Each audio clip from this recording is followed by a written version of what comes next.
Hey guys, it's Trent here, clean shaven finally, and we are here with our third and last part of the seed oils and heart health conversation. In this episode, I really want to specifically look at the ongoing debate surrounding seed oils and kind of help clear up the mess because there is a lot of nuance behind this subject.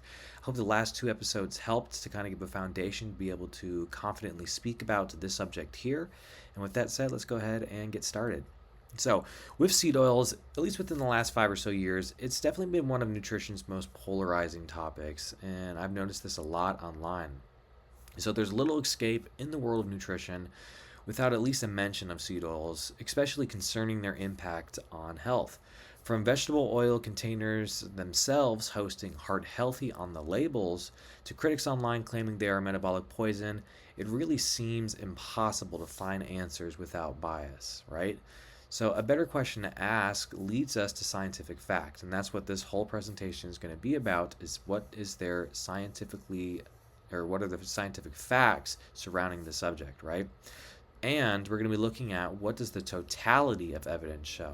Because we'll see as we go throughout this presentation, you can cherry pick a study to pretty much co-align with whatever thought process you might have going into this conversation. But we're really going to be looking at the totality once everything is said and done. So to the right here, we have different kinds of seed oils. There's like the hateful eight, I think they've been called. I want to say that these are those eight, but canola, corn, cottonseed, grapeseed, soybean, sunflower, safflower, and rice bran oils. So these are the typical vegetable or seed oils that you might see. A big thing with this presentation is going to be looking at the hierarchy of evidence. So I've spoken about this before, but I wanted to bring it up again because not all evidence carries equal weight, especially with this conversation, right? So there are different tools that are used to answer different questions in nutrition. Some of the examples might be mechanistic studies that show how something might work, observational studies that showcase associations in populations, so large groups of people, right? Randomized control trials showcase direct interventions, and there are things like meta-analysis that showcase a combination of multiple studies. It's really vital to realize that any one study can be cherry-picked, like I said before, to prove a point, but both the totality and validity of studies must be considered.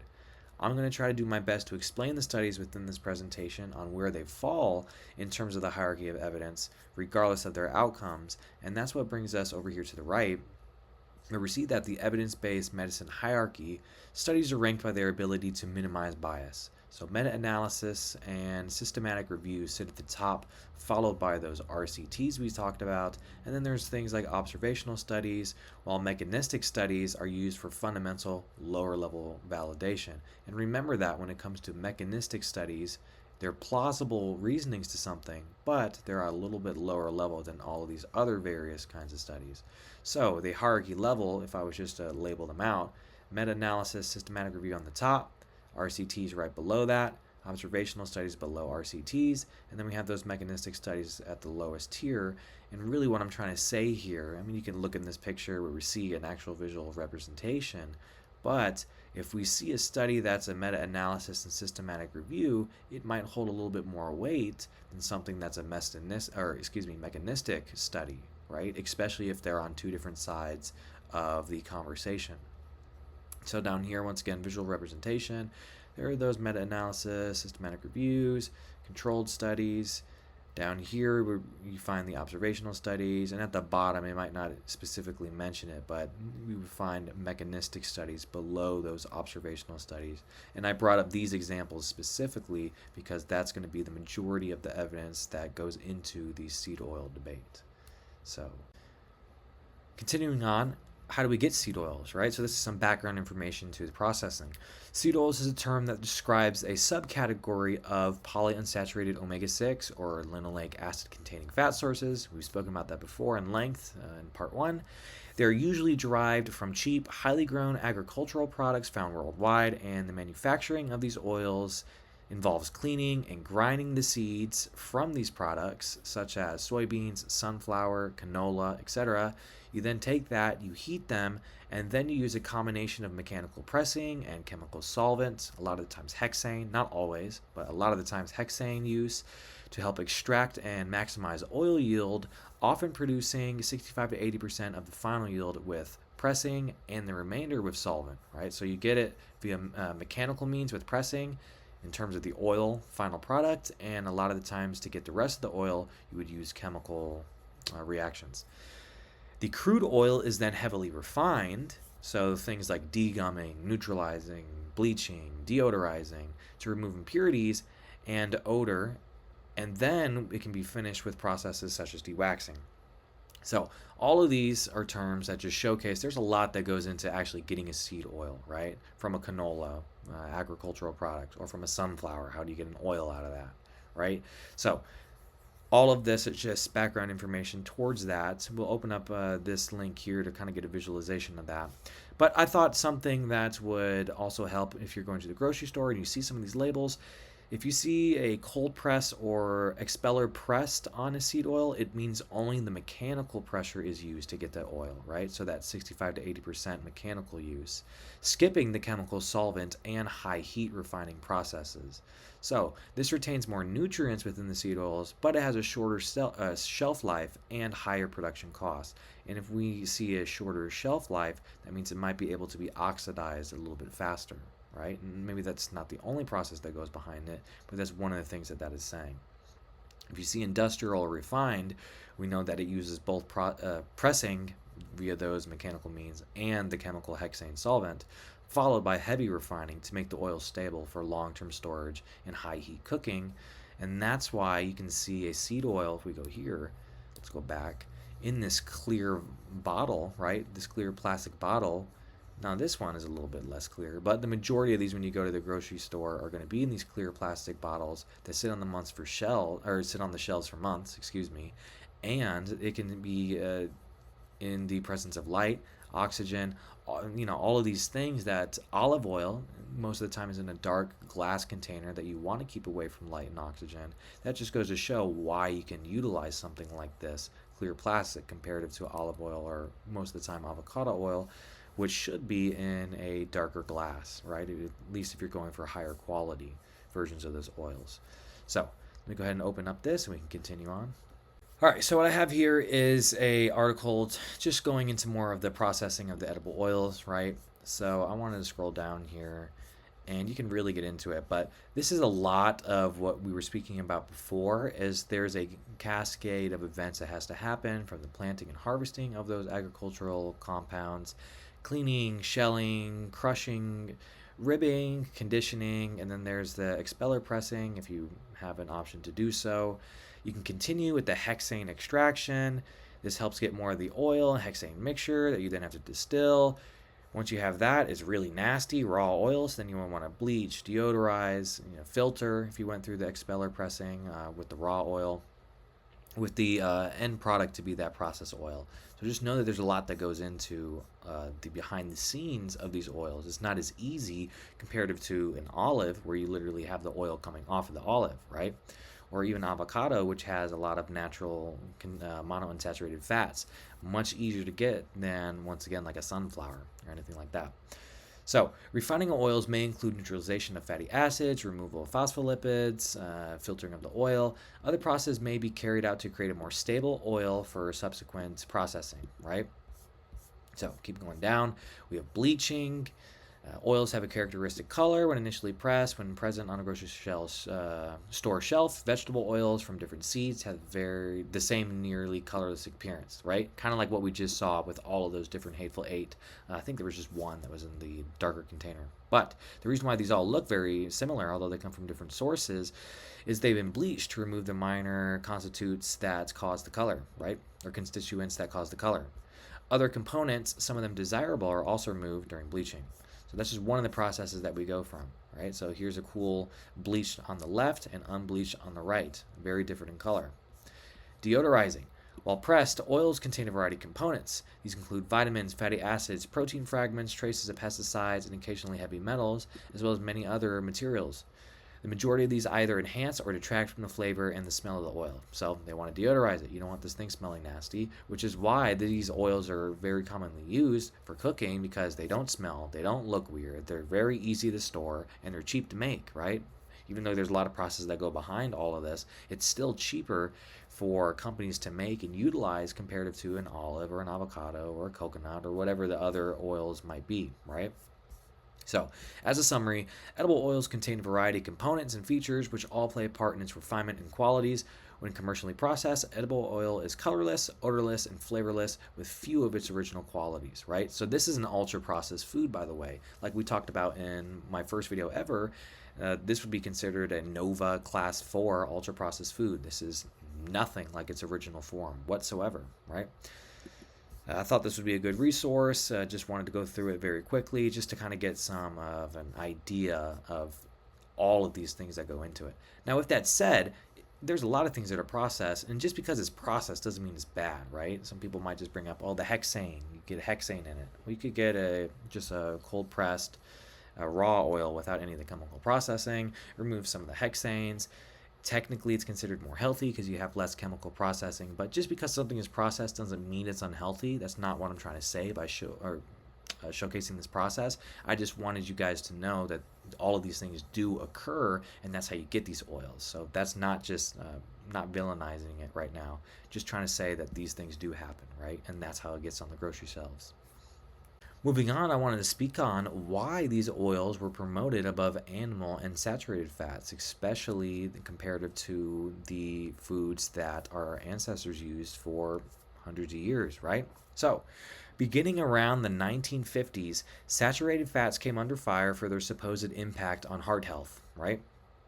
Lead physiologist Ansel Keys, which is a really big name in a lot of the conversations we're going to have, so remember that. Ansel Keys played a major role in this hypothesis, as he suggested that replacing dietary fat with polyunsaturated fat reduced cardiovascular disease. This is via the diet heart hypothesis, and namely, this is via the lowering of the particle density that we talked about in part 2. So basically what this is saying, what Ansel Keys said is, hey, I think LDL, that we know saturated fats increase, plays a role in heart disease. So if we replace it with fats that do not increase LDL and in fact may reduce LDL, we should have less heart disease. That's the most simple summary of the diet heart hypothesis, right? In addition to this, he also famously led the 7-country study, which you might have heard of before, right? Which appeared to showcase that serum cholesterol was strongly related to coronary heart disease mortality by incorporating unsaturated fats such as vegetable oils. And remember, these are polyunsaturated fats, okay? He's not promoting olive and avocado oil, he's promoting the vegetable oils. Ansel Keys proposed that dietary impacts of fat directly led to CVD outcomes, a notion still held today.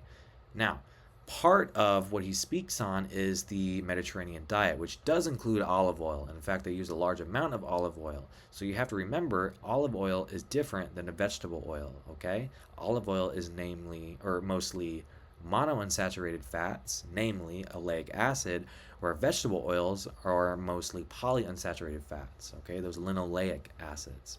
So, once he popularized the Mediterranean diet, it's still held even today as one of the most healthiest diets worldwide, especially if you want to reduce all-cause mortality. And the 7-country study, there's like a bunch of different blue zones. So certain areas, I believe there's an area in Japan, there's one in the United States, the Loma Linda area, the Mediterranean area, but you most likely have heard of these blue zones, 7 countries, they kind of all synonymous, but the areas where people seem to live longer than others, right? The invention of manufacturing products, the influence of marketing within nutrition, which is a big thing. There's a lot of money that goes into marketing within nutrition, especially from companies that make things like those vegetable oils. So remember that as well. The impact of the diet heart hypothesis and other related scientific promotions of the time, the affordability and commercialized ease of use of the oils, and cultural shifts within the populations all contributed to modern day usage of seed oils, which has left an impact still felt today. So now, really, if you go and you look at foods within restaurants, whether it's fast food or sit-down restaurants. If you go look at all the salad dressings, all the chips, all the everything that's within the modern day grocery stores, you'll start to see that this has become such a highly used product, right? Whether it's sunflower or safflower or whatever, all vegetable oils are such a highly used product that it's almost in everything. And once your eyes are open to that, you can see, oh, this is everywhere. Now, once again, this is not to villainize it and just to say, oh, it's held everywhere. There's big companies that have a lot of money that go behind it. It has to be bad for you, right? That seems to be some of the conversations that people have. I'm just trying to say that these things exist, right? And this is why it's almost become second nature today to utilize this in almost every single ultra processed product there is, right? Unless the company specifically says it isn't. Like there's companies now that will specifically say chips made with avocado oil or pizza made with olive oil only, whatever it might be. But you'll start to see it. It's like the blue pill, red pill matrix thing. If you take the red pill, you'll see that it's everywhere. Now, once again, that doesn't mean that it's bad because it's everywhere. All I'm saying is that these products are really everywhere, especially within restaurant use. Won't even get into that, but pretty much every restaurant will utilize one of these oils in some way, shape, or form, unless specifically stated that they do not. So let's go ahead and open up this blog. Okay, so what we have here is a blog written by the company Heart and Soil, which is owned by Dr. Paul Salandino, I believe at least partly owned by him. And if you know anything about the company or Dr. Salandino, you know that they lean one way versus the other. And this is very anti-seed oil, all about animal-based, ancestral-based eating. And so they will come at the conversation with a specific agenda. Now, whether it's true or not, or whether they're good or bad, is not what I'm trying to say, right? I opened up this article and I'm going to utilize it in this video because I thought they did a very good job in explaining some of the history behind this in terms of the rise of seed oils, but understand that they're looking at it from a very anti-seed oil lens. Now, I'm not making my claim here because there's a lot of evidence that we have to get into concerning seed oils. But once again, I thought they did a very good job in terms of objective history, even though they're looking at it through a certain lens. So, right? They go into the diet of the ancestors, right? For tens of thousands of years, animal fat such as butter, tallow, and lard were the primary sources of fats in the human diets, right? Which allowed them to thrive. Ancient societies relied on these fats essential nutrients like vitamins A, D, E, K, omega-3 fatty acids, right, which we know is an essential fatty acid alongside omega-6, right, but utilized for things like brain development, immune function, hormone regulation, heart health, all those things, right? Really what I want to get into was looking at the basis of seed oils in terms of how do they actually become prevalent in our society. So, two key developments propelled the widespread use of seed oils. Firstly, the invention of the mechanical oil presses during the late 1700s and early 1800s revolutionized the mass production of industrial seed oils, things like flax, sesame, and cottonseed oils. Cottonseed oil particularly emerged as a preferred alternative to traditional medicine lubricants and lamp oil like whale oil. So it's used as a lubricant at first, right? Because remember, it is a fat. So, which were becoming scarce due to overfishing and conservation efforts. Secondly, in the mid-1800s, scientists began to adopt the use of solvents derived from crude oil, such as petroleum ether and hexane, to facilitate more efficient extraction of seed oils. Remember, this is like the second half of the extraction process that we spoke on. This innovation boosted yield and brought on the applications of seed oils in industrial settings, right? So, in the 1900s to 1950s, you start to see the rise of hydrogenated seed oils. So in 1900, seed oils only accounted for about 1% of added fat in the American diet. But by the end of the century, they constituted approximately 85%. This dramatic shift was catalyzed by Procter & Gamble's discovery that cottonseed oil could be hydrogenated to mimic the texture of lard, making it a viable alternative to cooking fats. And remember, we spoke on this before. When you hydrogenate a polyunsaturated fatty acid, you get things like, I can't believe it's not butter, right? But the hydrogenation of these oils could lead to different byproducts, namely the trans fats. Because remember, we looked at the molecule, trans fats mimic saturated fats in terms of their physical properties. Hydrogenation involves adding hydrogen atoms to unsaturated fatty acids, transforming them into saturated ones, and enhancing processing food shelf life and stability. So, The big one that came out first was Crisco, right? And it quickly gained popularity nationwide. And there was a bunch of marketing campaigns as well behind it, where Procter and Gamble famously touted that Crisco was digestible. So they put millions into it. They continuously put money into it, and it coincided with the organization's endorsement of vegetable oils as heart-healthy alternatives to animal fats.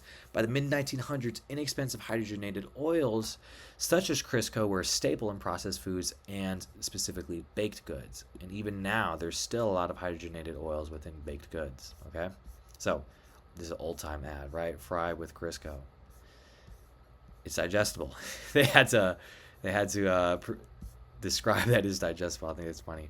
So going on, 1950s to the 2000s, like I spoke on the diet heart hypothesis, there was President Eisenhower's heart attack sparked national concern, and Ansel Keys, a friend of Eisenhower's doctor, came forward with the diet heart hypothesis and the 7-country studies, both of which tried to link saturated fat to heart disease. Despite lack of strong evidence, which we'll get into, maybe at the time there was a lack of strong evidence. Nowadays, it's not as easy to say that. But this hypothesis gained traction, prompting health authorities like the AHA to recommend polyunsaturated fats from seed oils as part of a heart-healthy diet, which is why you can go to your grocery store and pick up a container of canola oil and it'll say heart-healthy right on the label, okay?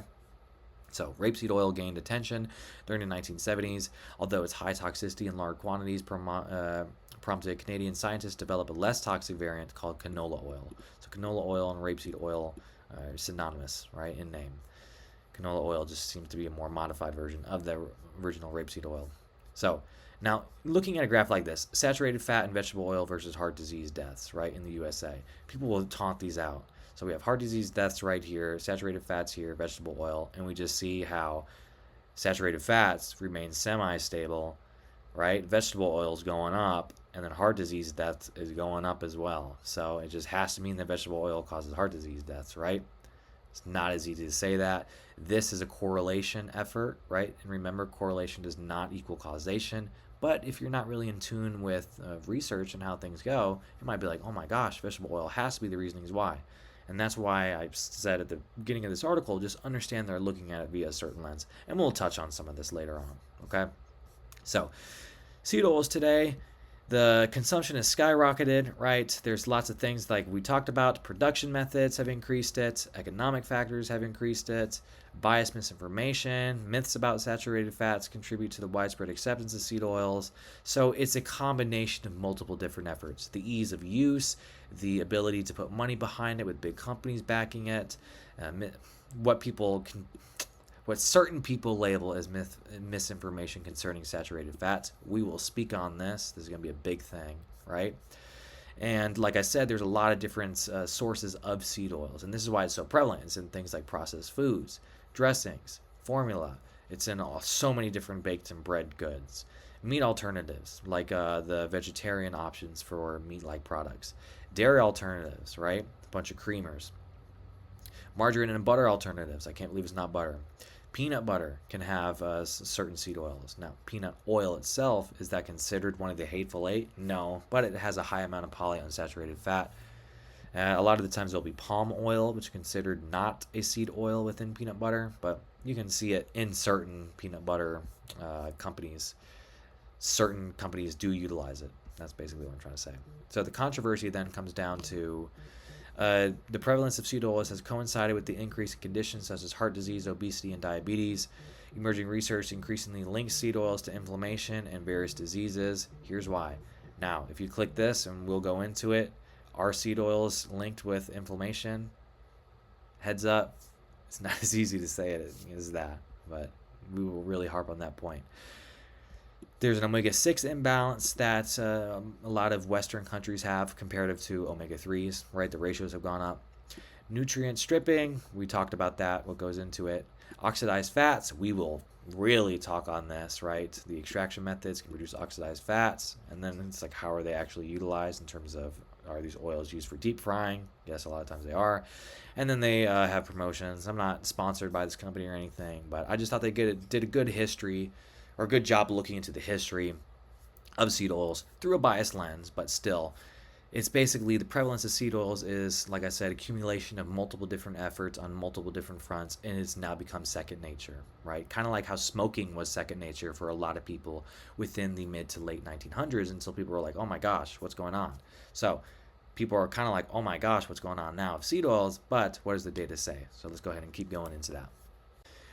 Okay, so for our last slide before we actually dive into the side-by-side conversation about seed oils, I wanted to look at some modern-day seed oil statistics and saturated fat recommendations because specifically the saturated fat recommendations is almost a pseudo-side conversation that will be brought back up. But looking at this, what we have is modern seed oil consumption in the United States has increased dramatically, largely driven by refined soybean, corn, and canola oils, which now comprise 8% to 10% of total energy intake. This has raised the omega-6 or linoleic acid to omega-3 linolenic acid ratio to roughly 10 to 20 to 1 compared to estimates of 5 to 6 to 1 around 1900. So what this is saying is the average person in the United States has about 10 to 20 times more omega-6 and omega-3 in their diet compared to only 5 to 6 times more omega-6 to omega-3 back in 1990. If we look to the right, we have two graphs here that showcase very similar results, but they're looking at omega-3 index by arachidonic acid to EPA ratio. Arachidonic acid, you can think of it as an omega-6 associated byproduct, and EPA is an omega-3 associated byproduct. And down here, they just list omega-6 to omega-3 compared to omega-3 index. A good way to summarize this is saying that when these ratios are high, so an example, someone who's like 20 to 1, right? When we have a high ratio, whether it's AA to EPA or just straight omega-6 to omega-3, so you would be found up here, you're looking at their omega-3 index within their body and it's very low. And this was looking at cellular membrane composition. When you look up here, same kind of story, the AA to EPA. So let's just say someone has a high ratio here. Now, once again, it's a different scale because we're talking about different components, but they're still associated. And you go back down, you still would see a low omega-3 index. And all that this is saying is that when someone has lots of omega-3s, they tend to have a lot less omega-6s and vice versa, right? And this was once again looking at cellular membrane compositions. So, continuing on. Current 2025 to 2030 cycle, because it happens in these like 5 to 6 year bursts, saturated fat consumption guidelines via the Dietary Guidelines for Americans and the World Health Organization recommend keeping saturated fat intake to less than 10% of your total daily calories, while the American Heart Association states for heart-specific conditions to keep intake below 6%. And this is very interesting because the typical recommended guidelines for fat, I think, are approximately like 20 or 25 to 35% of total daily calories. And they're saying out of that, only 10% should be from saturated fat. So this raises the second kind of conversation I was talking about when people say that, oh, saturated fat is good. A lot of times people might think that that must mean everything else that isn't saturated fat is bad. Or you could do it the other way around. Saturated fat is bad, therefore anything that isn't saturated fat must be good. And that's where context and nuance comes into play, because that's an incorrect assessment to make. And I'll open up one of these articles that really speaks on why these recommendations might be questioned nowadays, right? Whether they're plausible or not, looking at the research that went into making these decisions. And it's important to know that the saturated fat conversation in terms of does saturated fats increase or decrease the health of an individual, usually, and what these guidelines are based on, is the model of saturated fat is known to increase LDL. And LDL itself, remember from part 2, is an ApoB containing particle. And when you have an increase in ApoB, you have a higher likelihood of cardiovascular disease risk. Exactly what we talked about in part 2. So that's where a lot of these recommendations come from. That's the strongest link that they have. But to just say saturated fat in and of itself is negative because of that known fact of ApoB rising, there's questions behind that. And I'll open up these articles here. So the 2025 to 2030 dietary guidelines maintains the recommendation to limit saturated fat intake to less than 10% of total daily calories like previous cycles, but they focus on reducing highly processed foods rather than eliminating natural animal fats, right? You saw the shift in the new food pyramid that we looked at, the food pyramid that was turned upside down, And I believe one of the quotes that was made was something along the lines of, we're ending the war on saturated fats. So that's one of the things that they're talking about, is not all saturated fats are the same. And if you have them from whole animal sources, things like red meat, whole dairy, they're saying that that's different than having it in highly processed foods, right? So the new guidelines emphasize whole foods, including dairy and meat, while advising a shift towards healthy unsaturated fats like olive oil, right? High in monounsaturated oleic acid, like I said before. So these are important conversations to have, and we'll dive into some of the critiques upon the actual reasonings why these guidelines were made, right? Remember, they come in 5-year bursts, so we'll talk on the 2020 to 2025 guidelines, and we'll look at a very pro seed oil article as well. So let's go ahead and open this up. All right, so the first thing I wanted to look at is a very pro seed oil article. Here I have a PDF pulled up, and what they're doing is examining and evaluating the evidence. And we'll go into an actually very, very, very deep dive. I don't know how long that'll take. Research article, but I wanted to include this to showcase some of the other side of the conversation. Just like we did a more anti-seed oil blog, I wanted to do a more pro-seed oil blog within the context of some of the things we're talking about. So once again, I'll link everything. You can go ahead and stop and read this if you want, but they're looking at some of the fatty acid contents of a lot of the oils that we talked about before and fat sources. So kind of like, remember how I mentioned peanut oil? So we go to peanut oil, total polyunsaturated is about 20%, compared to something like lard, which is 11%, tallow, which is 4%. So peanut oil is considered semi-high. If we go to olive oil, there's 10% of polyunsaturated, avocado oil, 13%, and then if we go to the big ones, like let's find rice bran, 35%, cottonseed, 51%, soybean, 57%, grapeseed, 69.9% PUFAs, right? So this, when you talk about it being high in PUFAs, this is what we're talking about, and that's why the seed oils are on the top of this list here. Now you can also look at things like olive oil being very high in monounsaturated. Same thing with avocado oil, very high. Peanut oil, semi-high. And then you can look at saturated fat.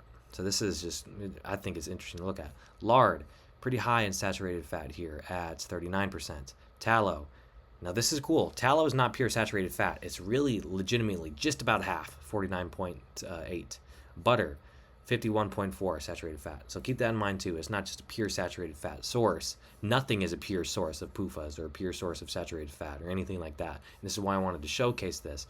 But just know that the ratios within the actual fat composition of the food tend to gravitate towards one side or the other in terms of being high in PUFAs or higher in saturated over here. So let's continue on. They talk about the controversy.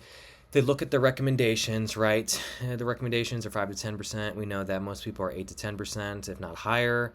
Are they a modern addition to the diet? Now, they say no. Sesame seed oil and sunflower seed oil have been consumed for many centuries. I went to the sources they listed, and it's like looking, did humans have DNA of sunflowers in their dietary composition? And how long has the DNA been able to go around? So are modern day seed oils via the processing that we looked at part of a diet that happened thousands of years ago? No, because you literally can't even make the seed oils, right? Now, certain natural sources might have a very, very, very small amount of naturally derived pseudo seed oils, but not in the context that they're eaten to today, right? So that's why I'm saying you can tell that this article is very pro seed oils. I mean, they're trying to argue that they've been around for centuries, which, like we went over, you can't even make them the way that they were made until the Industrial Revolution. So some of these points that they talk on, we're going to go into a very big review via a separate research article, right? And a research paper, excuse me. And that research paper is a review paper that talks on a lot of these points. But I wanted to mention it now. Some of the big anti-seed oil points, like does it increase inflammation? So if you eat seed oils, are you going to get inflamed?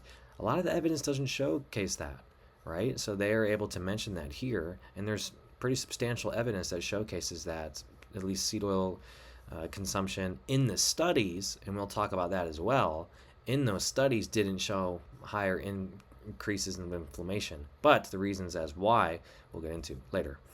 So, what caused the thinking about linoleic acid and inflammation to change? This is semi-important. Concerns about inflammation is because if you have linoleic acid, it can be converted to arachidonic acid. So remember we saw the AA in the graphs to the right in the previous slide.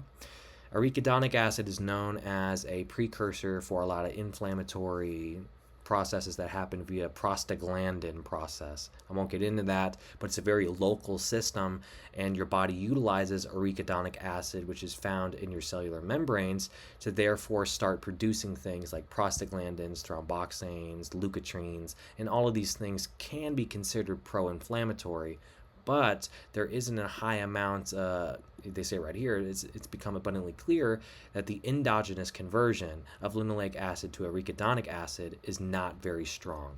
Meaning, if you have lots of seed oils, the majority of them is not going to go into arachidonic acid itself. Now, it will go into the cellular membrane, but not specifically as arachidonic acid, and that's a strong distinction that you should be able to make, right? Let's keep going. They say the ratio has increased. They can't even argue that. Yes, the ratio has increased, and they just kind of skim past. But then they look at, is the ratio of omega-6 to omega-3 considered a metric of overall diet quality? And this is another point, just like the inflammatory one. People tend to say that, oh, seed oils increase inflammation. Well, the studies don't show that for the most part. Oh, if you have a higher ratio, like I said, remember it's 10 to 20 to 1 compared to how it was before. But the ratio really doesn't hold much weight in terms of the overall health impact. Now, it might via certain processes, like if the cellular membrane is flooded with linoleic acid comparative to omega-3s, and they even speak on it some down here, to address the need for long-term or long-chain omega-3 fatty acids, it's best to directly consume these fatty acids because although higher amounts of linoleic acid can decrease the endogenous, so the body's innate ability to synthesize longer chain omega-3s, which are beneficial, the synthesis is quite limited. So basically what they're saying is, yeah, the ratio is going up, but as long as you eat some omega-3s, you should be good. So it's kind of a cop-out, but it's something that's important to know, that you can't just utilize the ratio as an anti-seed oil argument, right? Continuing on, does it increase oxidative stress? No. And this is a huge point, right? And we'll talk on this more later on. But oxidative stress refers to balance between the endogenous production of compounds that cause oxidation and the natural antioxidant defenses our body possesses. The lack of effective linoleic acid on markers of oxidative stress illustrated by 4 randomized controlled trials that lasted 4 to 12 weeks. And here, this is a huge point. When they utilize this, does it increase oxidative stress? We're talking chronic low-grade oxidative load via mechanistic means of linoleic acid. And if you watch this video again, now you'll be like, oh, I know what he's talking about. So I'm stretching with what I'm saying here, but we'll talk about it more. But look at the trial length, 4 to 12 weeks. It's basically saying, hey, if I smoke cigarettes for 4 to 12 weeks, am I going to get cancer instantly? No. So just know that a lot of the studies that the that the pro-seed oil people rely on, they're going to be smaller studies that might not showcase normal dietary context. I'm not going to talk too much on that, but just know that, hey, there's ways to look at these conversations without being like, well, does it increase oxidative stress? No. They have studies that says it doesn't, it can't, and then move on. No, there's nuance to all of this, and we'll talk about it. So they said only one of the 4 showcased an increase in the marker of oxidative status. But given that in an in vitro test, meaning that it was done in lab, right, this test is not concluded in a living organism, which was used to measure oxidation, and that soybean oil lowered levels of cholesterol, the overall health effect is beneficial. So they're kind of saying, hey, we have some trials, they're short. It doesn't show real-life modern-day context of dietary intake. One of them might have, but hey, it lowers cholesterol. So you see how they're looking at it via a very pro-seed oil lens. And I'm going to keep saying that because you can get caught in one side or the other. The other article we looked at, which I still have right here, was very anti-seed oil lens. And if you were just to read this, you're like, well, seed oils are horrible, right? This might be, this was a separate, excuse me. This was an even more double anti-seed oil. So there's one anti-seed oil conversation here, and then they have another one here. But just know that if I was just to read here, well, I hate seed oils. If I was just to read this, well, seed oils must be the best thing in the world. And that's why I'm making this video, because literally you could just be anti-seed oil, pro-seed oil, take it, at face value and move on. No, that's why I'm making this, and we'll get into all of this and the reasons why this is happening and how they can say this and how these people have studies at the bottom of them, right? So if I go there's always sources, right? If I click this, it'll lead me to a source. And then what does this say? That'll be anti-seed oil. I'm going on a tangent here, but this is why it's so important, context and nuance. So that's why I wanted to bring this up, right? Was the impact of linoleic acid on the risk of diabetes, all these other things that they're saying that seed oil shouldn't be considered a damaging thing, right? And they're looking at research. And kind of like what I was saying, there's a difference in the quality of research. There's lots of RCTs that showcase higher evidence compared to more mechanistic in animals, right? Or in vitro, which is even lower. And then they give their reasonings and their research here. So here, these guys' references. So that's enough for this one. We'll continue on, but just know that, hey, you can get caught on one side versus the other if you were just to read one. And we will look at everything, or at least a lot of it, I promise. And that's why I keep ranting and going on these tangents, because there's just so much to it. Let's go to the next one we have, right? The next link. All right. So what we have here is a question on the current dietary recommendations. And this was questioning the ones that came out in 2020. Now, we saw that the recommendations are pretty much the same for 2025 onwards, except more of a emphasis on the overall context of the diets, more whole foods, things that we talked about.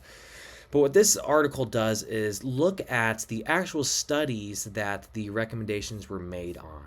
And so there's a lot to this, right? There's a lot of historical perspective and looking at things like the diet heart hypothesis that we talked about. They look at why it was made. They look at the heart disease outcomes in 7 countries that were looked at, a bunch of different men. In a study recorded dietary data in less than 5% of participants, corresponding to a total of 500 individuals, right? Or fewer than 100 per country. What they're trying to say is, hey, those 7 countries might have been cherry-picked, right? So this is a questioning a lot of what we think is pre-established fact, right? So really what they did is they looked at reviews of the data that the recommendations were made on. So an updated systematic review in 2020 on saturated fats reported that reducing dietary saturated fats reduced CVD events, but had no effect on the remaining 7 CVD endpoints, including total mortality, CVD mortality, coronary heart disease, CHD mortality, fatal heart attacks, non-fatal heart attacks, and CVD events, right? Even the significant effect of saturated fats on cardiovascular disease events became non-significant when subjected to sensitivity analysis that only included clinical trials which had successfully reduced saturated fat consumption while excluding those that intended to reduce saturated fat but were not successful. Meaning, they did not see a big change in terms of lowering saturated fat on CVD in the groups that were actually able to reduce it, right? So, thus, there were effectively no significant findings in the 2020 review, which is consistent with an earlier review on the topic. Now they're looking at observational data. Observational or epidemiological studies can demonstrate associations with disease outcomes, but may only be used to suggest cause and effect relationships when a number of criteria such as consistency and strength association are met. Meaning they're not directly changing the diet of individuals, they're kind of looking at the end result of people's diets, right? And they're trying to determine cause and effect. But you need a lot of things to be met to be able to determine cause and effect other than just correlation. So, reviews on this large body of evidence began in 2010 with a meta-analysis. This was a big one, a meta-analysis, which concluded that the available observational data provide no significant evidence that concluding that dietary saturated fat is associated with an increased risk of coronary heart disease or cardiovascular disease. There have been at least 8 meta-analyses of prospective observational studies on the relationship between saturated fat and heart disease, and these studies generally found no significant associations between consumption of these fats and coronary heart disease. So all of this is going against the grain. It's like, whoa, what we're taught is not being showcased in the data that was used to teach us, right? So this is why I say there's always nuance. Now, this is not to say, saturated fat is just healthy, have as much as you want, right? But it's saying that, hey, to just say that saturated fat in and of itself is damaging because of the known ApoB model, it might not be as easy as that. So we can still have on one end ApoB being causational to cardiovascular disease, but just because saturated fat might increase ApoB, does that make all saturated fats a bad thing? A lot of these studies are saying, hey, we're not seeing that, all right? So 2 things can be true at once. So here we go, the role of LDL cholesterol. So let's continue on. Additional evidence used to support the continued recommendation for limiting saturated fat consumption comes from the well-demonstrated ability of saturated fats to raise LDL cholesterol concentration, which becomes evident when saturated fatty acids are replaced by PUFAs. So this is the big thing, right? Kind of what I was just saying. However, unlike LDL cholesterol lowering with drugs, cholesterol lowering by diet has not reliably been shown to reduce cardiovascular outcomes. This is huge. This is a huge take-home point. What this is saying is if we lower LDL through drugs, that is not the same as if we lower it through the diet. And a lot of people make the mistake of thinking both of those are the same, right? The early core trials, for example, documented consistent reductions in total cholesterol compared to minimal changes in the control groups, indicating a high level of compliance. Yet even so, the evidence for benefit on longer-term clinical cardiovascular disease outcomes is inconclusive, right? So we know that medication lowers this. We know that when medication lowers LDL, you have a decrease in cardiovascular negative outcomes. But it seems to not be the same, at least to a 1-to-1 ratio, than if you lower it with diet, right? Another explanation for why reductions in LDL cholesterol concentration induced by saturated fat restrictions have not been shown to reduce cardiovascular risk is that the decreased LDL cholesterol primarily reflects reduced levels of large particles, like we talked about in part 2, right? Remember, those large buoyant LDL ones are not as prone to oxidation, but if you have enough of them, they still will be retained. So there's nuance even in that. But what they're saying is, hey, these large ones might not have been as easily inducible via oxidation. So perhaps we got rid of more, I don't want to say beneficial, but perhaps we got rid of more protected LDL comparative to non-protected LDL, right? So, as reviewed elsewhere, these particles have a weaker association with heart disease risk compared to small LDL particles, which tend to be affected by saturated fat restriction, right? Or, small LDL particles, which tend to be less affected by saturated fat restriction. Moreover, saturated fat intake increases levels of HDL, improving the ratio of total HDL cholesterol, which is a robust marker of CVD risk, right? So thus, due to the complex and multiple effects of saturated fats on blood lipids, their reliance on LDL cholesterol alone as an indicator for saturated fats mediated cardiovascular disease, it might be overly simplistic. And now we get into the dietary guidelines. So for the 2020 guidelines, and similar for the 2025 ones, right? The USDA excluded from consideration all systematic reviews conducted outside of the agency, choosing instead to rely on novel reviews performed by the USDA staff. Thus, approximately 20 review papers on saturated fats mentioned above, which were published during the last decade by external scientists, were excluded from consideration.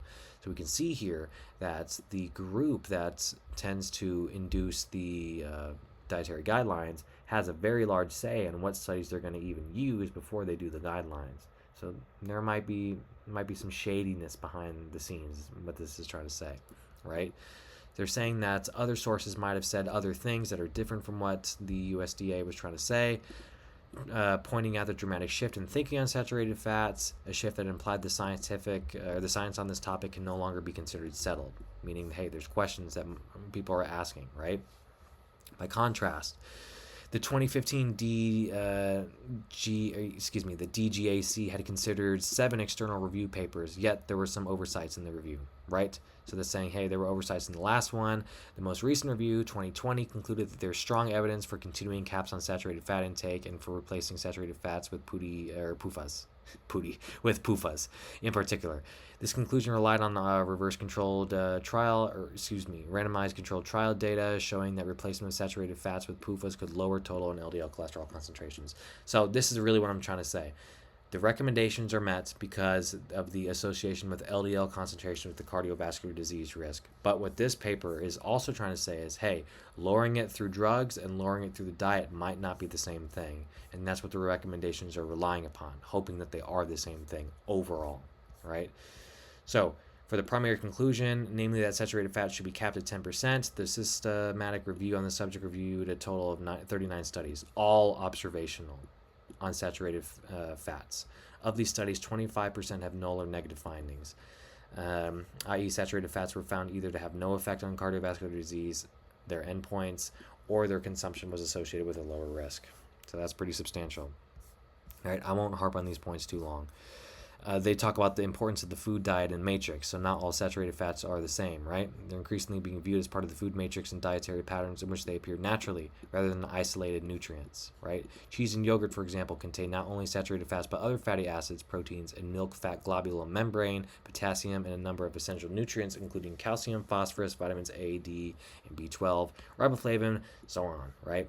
These nutrients interact with one another. Basically saying, hey, a saturated fat in a yogurt, a whole milk yogurt, is not going to be the same as a saturated fat in a really heavily processed, whatever it might be, fast food item, right?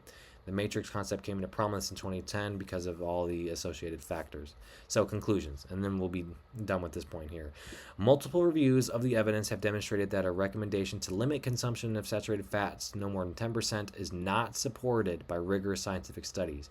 Importantly, neither this guideline nor that for replacing saturated fats with PUFAs considers the central issue of the health effects of differentiating food sources of these fats.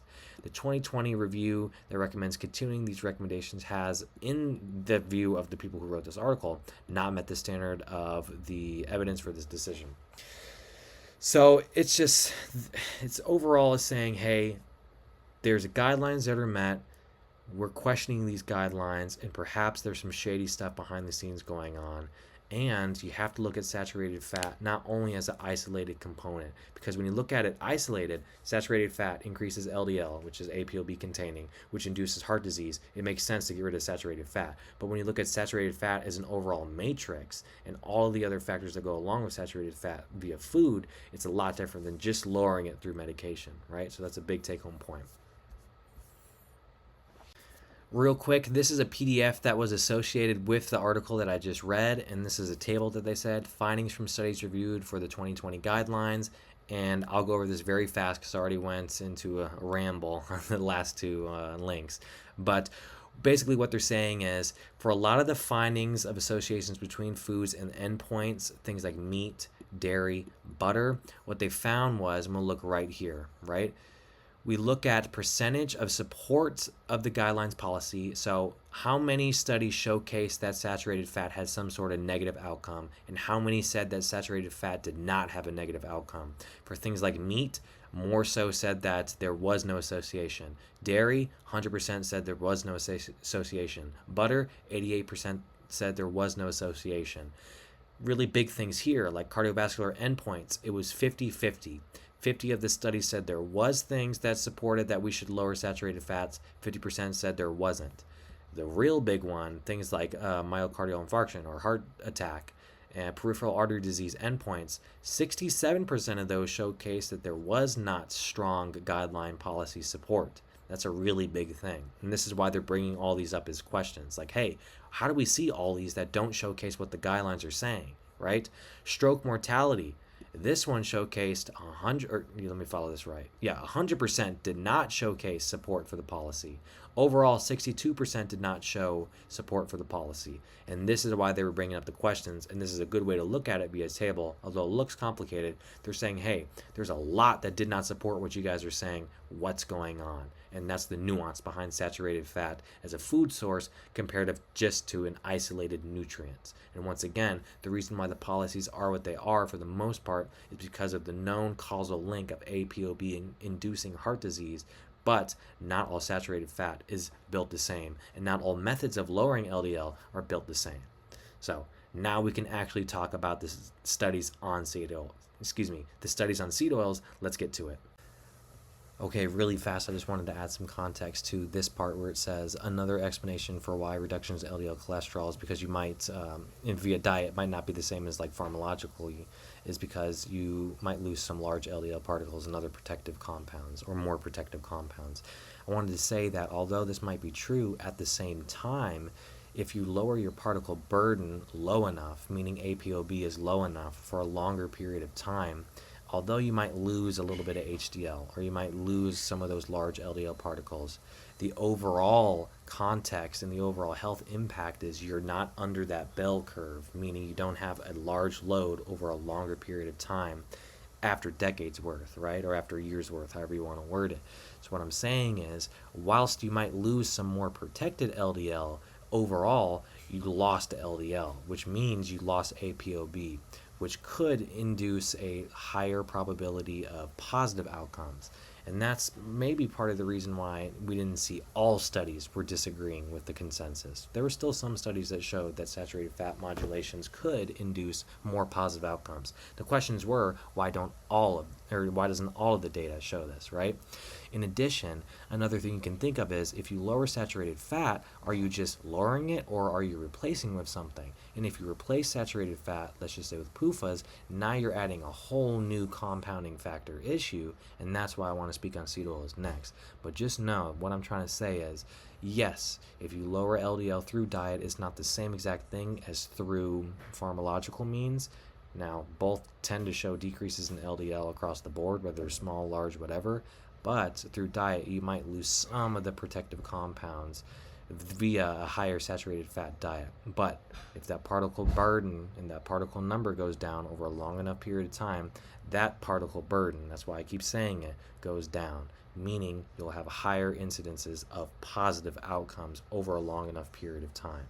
So just keep that in mind, as well as what you're replacing it with. And now we'll actually speak on the seed oil conversation. Let's do it. So now we can finally get into the conversation where we look side by side, starting off with the strongest cases for seed oil. So this is going to be in defense or why you would want to incorporate seed oils in your diet.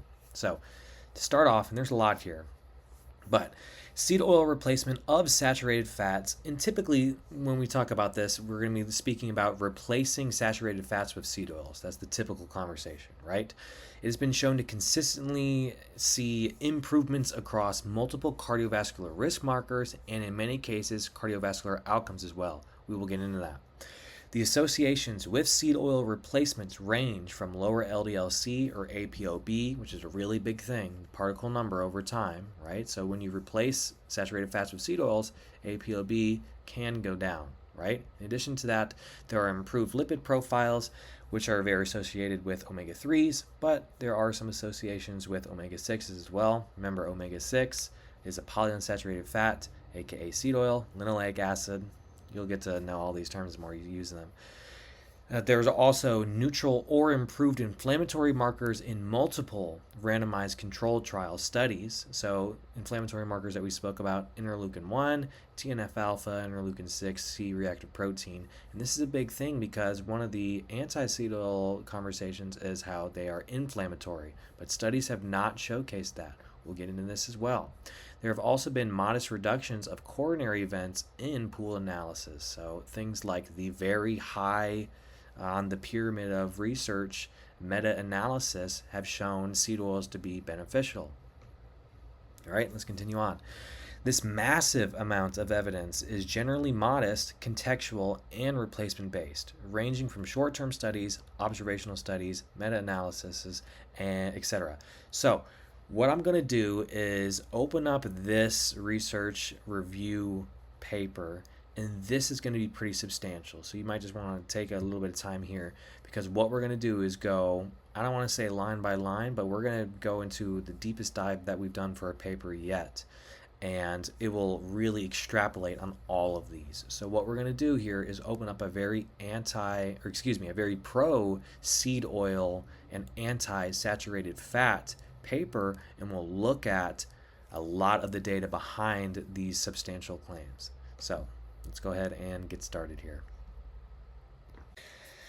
Okay, so you'll see that the study here, and this is after the fact, I did not realize it would take me literally days to go through this thing, and the section is now hours long. So with that said, I understand that it's not going to be that fun for the average person to sit here and watch me go through everything. The reason why I did it is because this is such a summary to say that most of the studies show improvements across multiple markers and outcomes. What this study is a review of what this review is a review of almost all the studies that are pro seed oils, literally hundreds of studies. And it took a long time to go through it. At the end, you can see that their conclusion is do not decrease seed oil consumption. There's no reason to.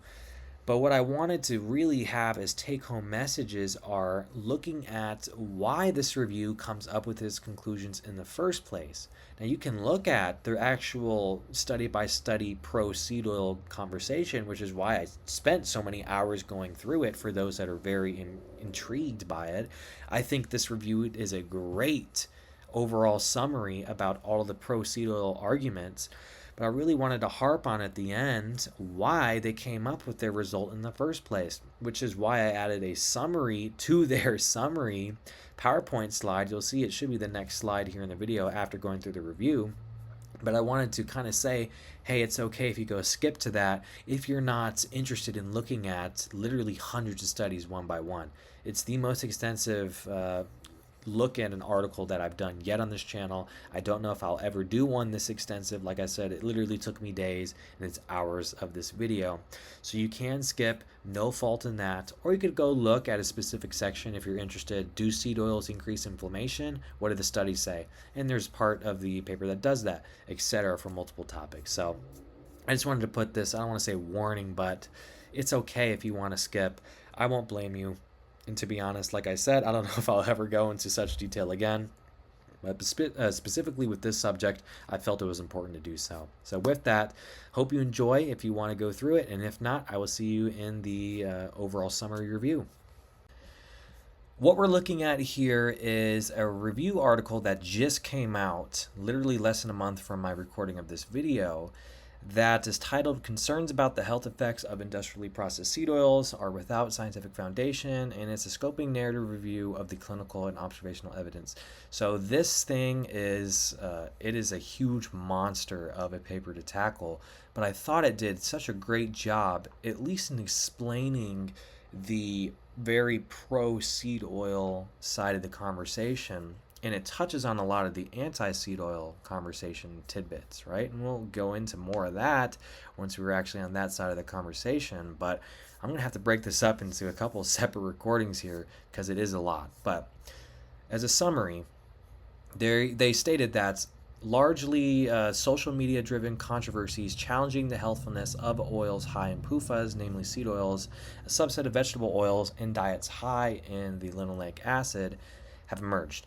To aid health professionals in their understanding of this controversy, we conducted an extensive review of the human literature to determine a level of support for claims that seed oils and diets high in linoleic acid exert against health effects, with the focus on cardiovascular disease, right? So that's just like part 2.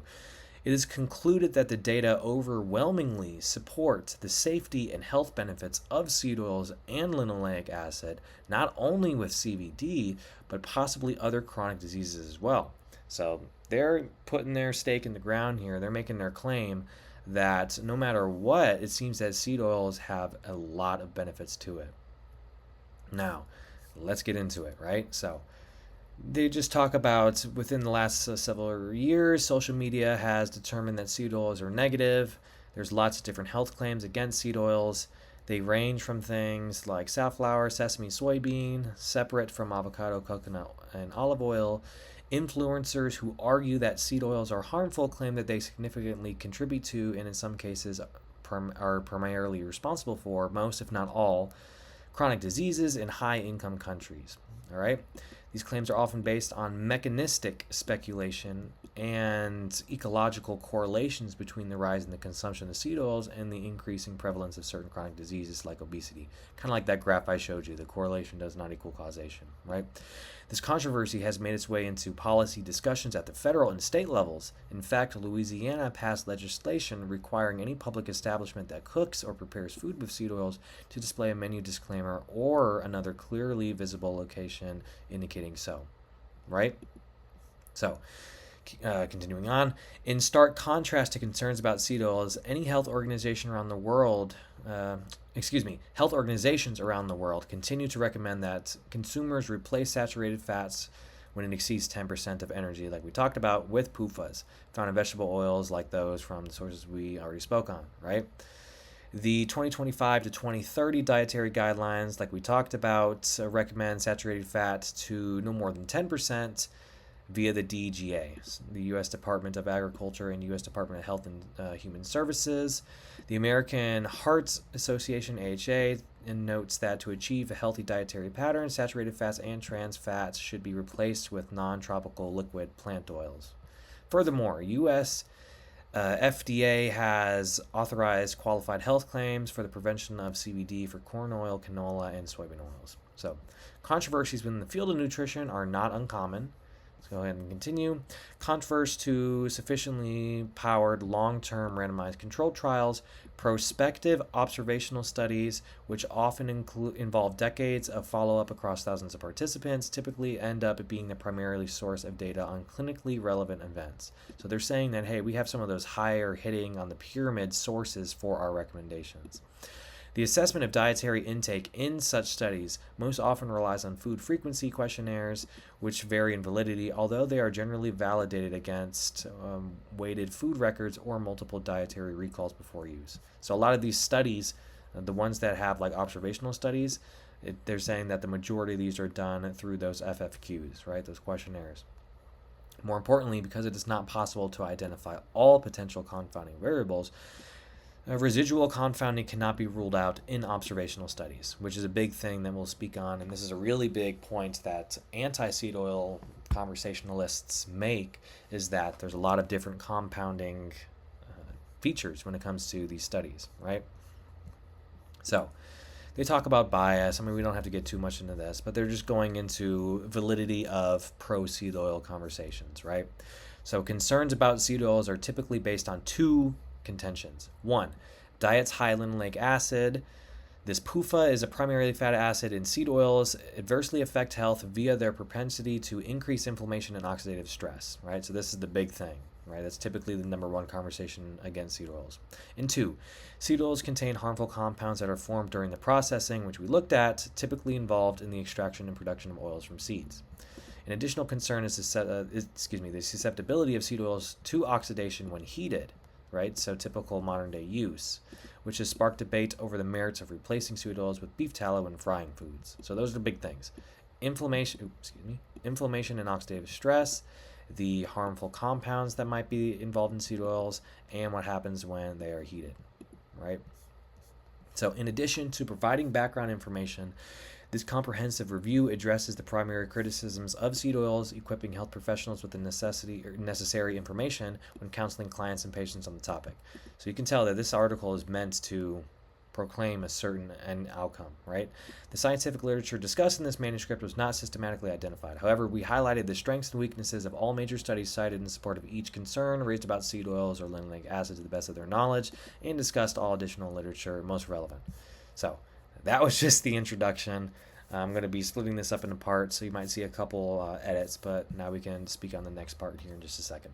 Okay, so I pre-read the section before recording, and looking at some of this, they go into a lot of history behind why the intake guidelines are the way they are. Some of the things they look at are the bioactive components that seed oils could turn into, things like GLA and ALA, or AA, arachidonic acid, right? They look at the need for specific dietary fatty acids to prevent a deficiency as observed in rats fed a fat-free diet. Subsequently, they discovered that providing a small amount of linoleic acid could reverse the observed deficiency, meaning they slowly determined that omega-6 is something that the body cannot make, therefore it is essential, right? So this linoleic acid deficiency was taken seriously as a public health issue. Skin abnormalities, along with other adverse events such as diarrhea and perianal irritation, resolved when linoleic acid was added to the diet at 2%. The evidence suggests that linoleic acid of 1 to 2% is sufficient to prevent essential fatty acid deficiency.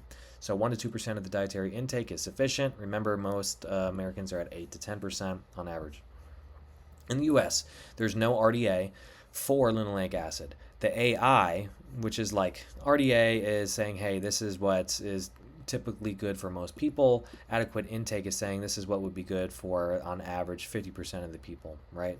Those are just very simplistic explanations to those. and the differences. But it's recommended that for men and women aged 19 to 50, 12 grams a day and 17 grams a day respectively is the AI. The AI is based on, the approximate median intake levels for healthy individuals in the U.S. population. These amounts are adjusted to 11 to 12 grams for women, 14 to 17 for men aged 51 to 70. The AI is expressed as a percentage rather than absolute value, assuming 2,000 calorie diet, and the AI for men and women aged 19 to 50 is 5.4 and 7.7 respectively. So now it's showcasing that's a little bit higher in terms of percentage compared to original 1 to 2 to prevent deficiency. Now the AI is 5.4 to 7.7. Whoops. However, some perspective on the AI for linoleic acid is warranted because before the mid-1900s there was little evidence of LA deficiency, despite intake of this fatty acid being much lower than the AI, right? So remember, it was like very low, that the ratios and the overall consumption was very low compared to what they're recommending now, back before the inclusion of all of these additional fat sources. So there's recommendations that call for LA to be at least 3%, with 0.5 coming from ALA. Continuing, regarding upper intakes, the WHO recommends consuming a diet consisting of 6 to 10% for all combined PUFA. These are just different organizations and different recommendations. All of them are somewhat in line, but this is just going into what they actually are, right? European Society recommends limiting to 10%, which aligns with those of the Nordic nutrition recommendations. The third adult treatment panel of the National Cholesterol Education Program is also in line with that. The latter also notes that there are no large populations that have consumed large quantities of polyunsaturated fatty acids for long periods. So basically what they're saying is through human history, although we have these recommendations that are higher than what we've ever seen before, there have not been populations that have consumed such large quantities. And to give some extra context, anti-seed oil conversationalists argue that you get the already essential, 2% needed to 1 to 2% needed to prevent deficiency in other food sources that aren't things like vegetable oils. Like egg yolks can have it. Animal products can have naturally contained PUFAs. Olive oil can have naturally containing PUFAs, right? So there's an argument that you don't even have to include vegetable oils to get the amount needed to prevent deficiency, right? They're Wang et al., this means there was other people in this study, estimated that the global burden of coronary heart disease attributable to suboptimal lipid intake, defining consumption of less than 12% from N6 PUFA as suboptimal based in part from meta-analysis showcasing inverse associations between N6 PUFA intake and CHD mortality. Basically, what this is saying is there was the higher PUFA intake, there might have been a lower CHD mortality, but they're just going in terms of percentages, right? So that whole section was just speaking about the intake guidelines and how most organizations throughout the world tend to have somewhere in the, what I saw was 5 to 10%, give or take around there, for linoleic acid consumption, which technically is in line with the average amount in the United States. So now we continue on. Looking at fatty acid composition of seed oils, the linoleic acid content of seed oils, like we looked at right before, a lot of the times it's over 50% of the total fat. In recent years, however, the more common commercial versions of safflower and sunflower oil in the U.S. are relatively high in oleic acid and low in linoleic acid. So that's just safflower and sunflower might be higher in oleic, but still not higher comparative to a natural source like an olive oil.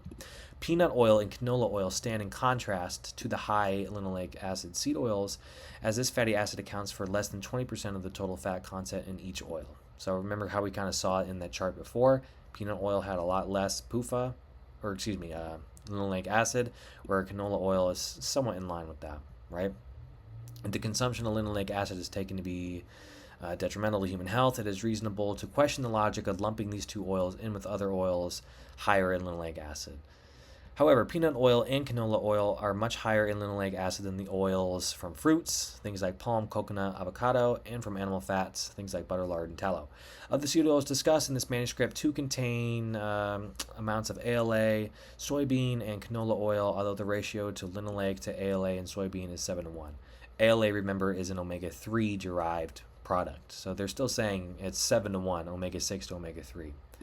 Nonetheless, as a result, there's a possibility that these two oils exert health effects that differ from the other seed oils. On the other hand, soybean oil and canola oil could be more susceptible to oxidation, given that ALA has 3 double bonds and linoleic acid 2. This goes into the conversation of saying, hey, if we're going to talk about oxidation and the amount of double and triple bonds, the amount of double bonds, and if you have more than one double bond, the more double bonds you have, the more susceptible they are to oxidation. I'll speak about that later. But technically, fish oil has a higher mechanistic susceptibility to oxidation. Just keep that in mind. Concerns about seed oils include their oxidative susceptibility. So that's something they're going to be continuously brought up. The next section, they look at linoleic acid of pre-industrial modern diets. We've already spoken about this a little bit, so I'll skim through it here. They say that recent results suggest that in Denmark there is an underestimate of linoleic acid intake. There does not appear to be a substantial change in global linoleic acid between 1990 and 2010. Estimated PUFA intake in the U.S. 6.7, listed in Table 2, lower than recent estimates from the NHANES of 7.6, 7.7, 8.2 for 1990 to 2000, 2007, 8, so on and so forth. Americans between 1990 and 2010 see an increase, like we talked about, and given that soybean oil accounts for most of the edible oil consumption in the U.S., it's uncertain if further replacement of high linoleic acid, safflower, and sunflower oils with lower variants will significantly affect overall intake. So soybean oil is the biggest bang for the buck in terms of intake in the United States. The global average for linoleic acid intake, particularly for high-income countries, far exceeds the levels of Paleolithic or pre-industrial diets. And there are estimates that the linoleic acid of an East African Paleolithic diet range from 2.3 to 3.6%. Similar values are reported from other people who estimated that the Paleolithic diets would have provided about 9 grams of linoleic acid, which, assuming the daily calorie intakes of 2,000 and 2,500, represents 4.1 and 3.2. So basically, all the rates have gone up, no matter what source you're looking at in terms of the data. All right, next section here. Advent of industrial processed seed oils, another one that we already talked about. Common challenges in the healthfulness of seed oils include their introduction to diet and correlation with rising chronic disease rates, but the import of such correlations is questionable given the numerous dietary changes have occurred at population during the time. It is unclear how the length of time of food has been part of a culinary tradition has any meaningful impact bearing on its healthfulness. Right? Furthermore, the claim that seed oils are a modern dietary addition is debatable given the early use of sesame seed oil in very specific countries. That's another argument that people will say, okay, maybe some countries had sesame seed oil in small amounts, but it's not worldwide like it is today.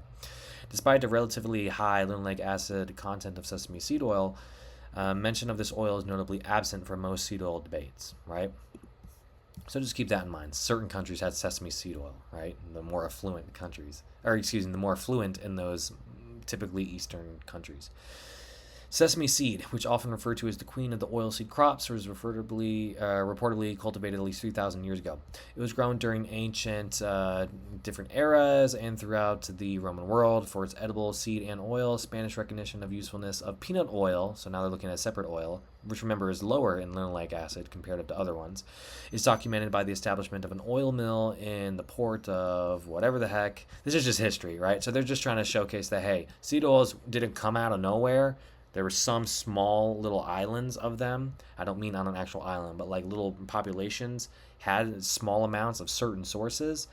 And there are some archaeological excavations in areas that have recovered peanut shells. So people ate peanuts, right? Which may be indicative of early use of peanuts as an oilseed crop. Regardless of when sesame seed and peanut oil were first used, the production would have little in common with modern-day oil extraction methods. So here we go. Now they're actually talking about the processing. As previously noted, the consumption of such industrially processed seed oils now exceeds historical levels in many countries. In the U.S., most fats were from animals. A dramatic increase in seed oil consumption resulted primarily from key technological developments, right? Some of those processes we looked at before. By the late 1980s, the dominant edible oils in the world markets were derived from soybeans, palm and sunflower seeds, and rapeseed, which remember is like canola oil, none of which accounted for any significant proportion of global production in 1900. Although the popularization of seed oils was led by high-income countries, particularly the US, an increased dietary role of seed oils has occurred in the lower and middle income populations as well, and that's just continuously rising. The ultra-processed foods are going worldwide, okay, everywhere. So, in fact, seed oil consumption is an element of nutrient transition, the movement away from traditional diets towards diets common in high-income countries, as characterized by studies. Much cited work, more studies illustrates the dramatic change in the types of oils and fats consumed that occurred in the U.S. in the 20th century. Using economic disappearance data, they estimated that between 1909 and 1999, per capita oil consumption increased from 0.7 to 14.7 kilograms, which 11.6 was due to soybean oil, right? Still the most dominant one in the U.S. In contrast, consumption of lard and butter decreased by over 70%. Soybean oil did not contribute to the caloric intake in 1909, but by 1999 accounted for over 7%. The contribution of linoleic acid to the U.S. diet increased up to 7.21% due to these changes. The substantial increase in linoleic acid is reflected in the adipose tissue composition, meaning that the fat that you eat, some of it tends to get stored in your actual adipose tissue. So linoleic acid will be stored as linoleic acid in certain cellular membranes, where linoleic acid content more than doubled from about 9% in 1959 to 21.5% in 2008. And it's still going up, right? So they assessed the exposure in vivo levels. It cannot be produced endogenously. Remember, it's essential, so we can't make it ourselves. So if it's in our body, it's from the diet, right? So its concentration in circulation in adipose tissue is in part reflective of dietary intake. They found that in most post-heart attack patients, correlations between dietary intake and linoleic concentrations in cholesterol esters, phospholipids, and plasma were weak. Circulating levels of linoleic acid appeared to be lower for statin users and patients with high alcohol intake. These results agree with those from other studies, which found a weak correlation between dietary linoleic acid and in circulating linoleic acid measured in phospholipids. In contrast with those weak correlations, other studies found diet tissue correlation coefficients were 0.38 and 0.43 in whole blood, 0.51 and 0.52 in adipose tissue, and 0.39 and 0.41 in plasma for ALA and linoleic acid, respectively. High correlations were observed between whole blood ALA and linoleic acid in adipose tissue and plasma, respectively. These results show that fasting whole blood is a suitable biomarker for long-term essential fatty acid intake, which is really what I wanted to harp on. You can actually get your levels tested. Usually it is via the fasted whole blood, right? In any event, the concentration of linoleic acid in adipose tissue is reflective of the intake, demonstrated by diet modification trials. So, enough of that. Now we can continue on to the next section here. Now we can actually get into some of the deeper conversations between omega-6 and omega-3s. Omega-6s, they are going to utilize linoleic acid. Omega-3s, they can use ALA. Remember, ALA is an omega-3 associated product. This can also be converted in the body to EPA and DHA and to a very small degree. So a lot of times when people say you need omega-3s, you want EPA and DHA specifically, not just ALA, right? But ALA is found in things like flax seeds, chia seeds, walnuts, soybeans, and some seed oils. They rely on conversion for a lot of their biological activity. In the case of PUFAs, the conversation, or N6 PUFA, so omega-6, this conversation refers primarily to the conversion of linoleic acid to the 20-carbon arachidonic acid. In contrast, for omega-3s, ALA must be converted to a 20-carbon, EPA, and 22-carbon DHA. There they are, right? There's only one set of enzymes responsible for converting linoleic acid and ALA into their respective longer chain fatty acids. So basically it's saying, hey, you eat these, right? And they got to be converted to other things to do a lot of the effects. So AA is arachidonic acid. ALA is alpha-linolenic acid, and then you have all these other abbreviations that we don't have to go into too much, but just know that your body goes through separate pathways to go from the typical intake of omega-3s, right? ALA typically, to get to things like EPA and DHA, which have a lot of the positive effects. Where omega-6s right here, they got to go through things to get to byproducts like arachidonic acid. You remember arachidonic acid specifically, this is a big one that people like to harp on. So, linoleic acid and ALA compete for this enzymic pathway in the endoplasmic reticulum, which is an organelle found in the cell, primarily in the liver. beginning with different desaturases, followed by elongases, and further desaturation by more desaturases. So don't get too confused about these enzyme names. Just know that what they're saying is, hey, when you have these that you intake, they're going to be competing because a lot of them use the same enzyme. So if you have more of one, it's going to be taking more of the enzyme to go to its end results. Where if you have more of the other, it might be taking from it to, it might be taking from these storages to take away from this one's. So, continuing. The N3 and N6 intermediates then compete again for these products, right? DPA is incorporated into multiple tissues, cardiovascular, brain, immune cells. So just know that these byproducts can be used body-wide into a lot of different things, right? Because of the shared reliance on the same set of enzymes for elongation and desaturation, there's been a long-standing concern that excessive linoleic acid intake will outcompete ALA for the synthesis of the EPA and DHA, which, by the way, is already low anyways, potentially leading to adverse health effects. However, there are studies that showcase the amounts of ALA and LA in the diet rather than their ratio determine the conversion into longer PUFAs. Although in humans, dietary ALA consumption is associated with elevations in further downstream product levels in circulation, it has relatively little impact on DHA levels. So it's saying that if you have high ALA, you might have some EPA, but the DHA might not be as high, right?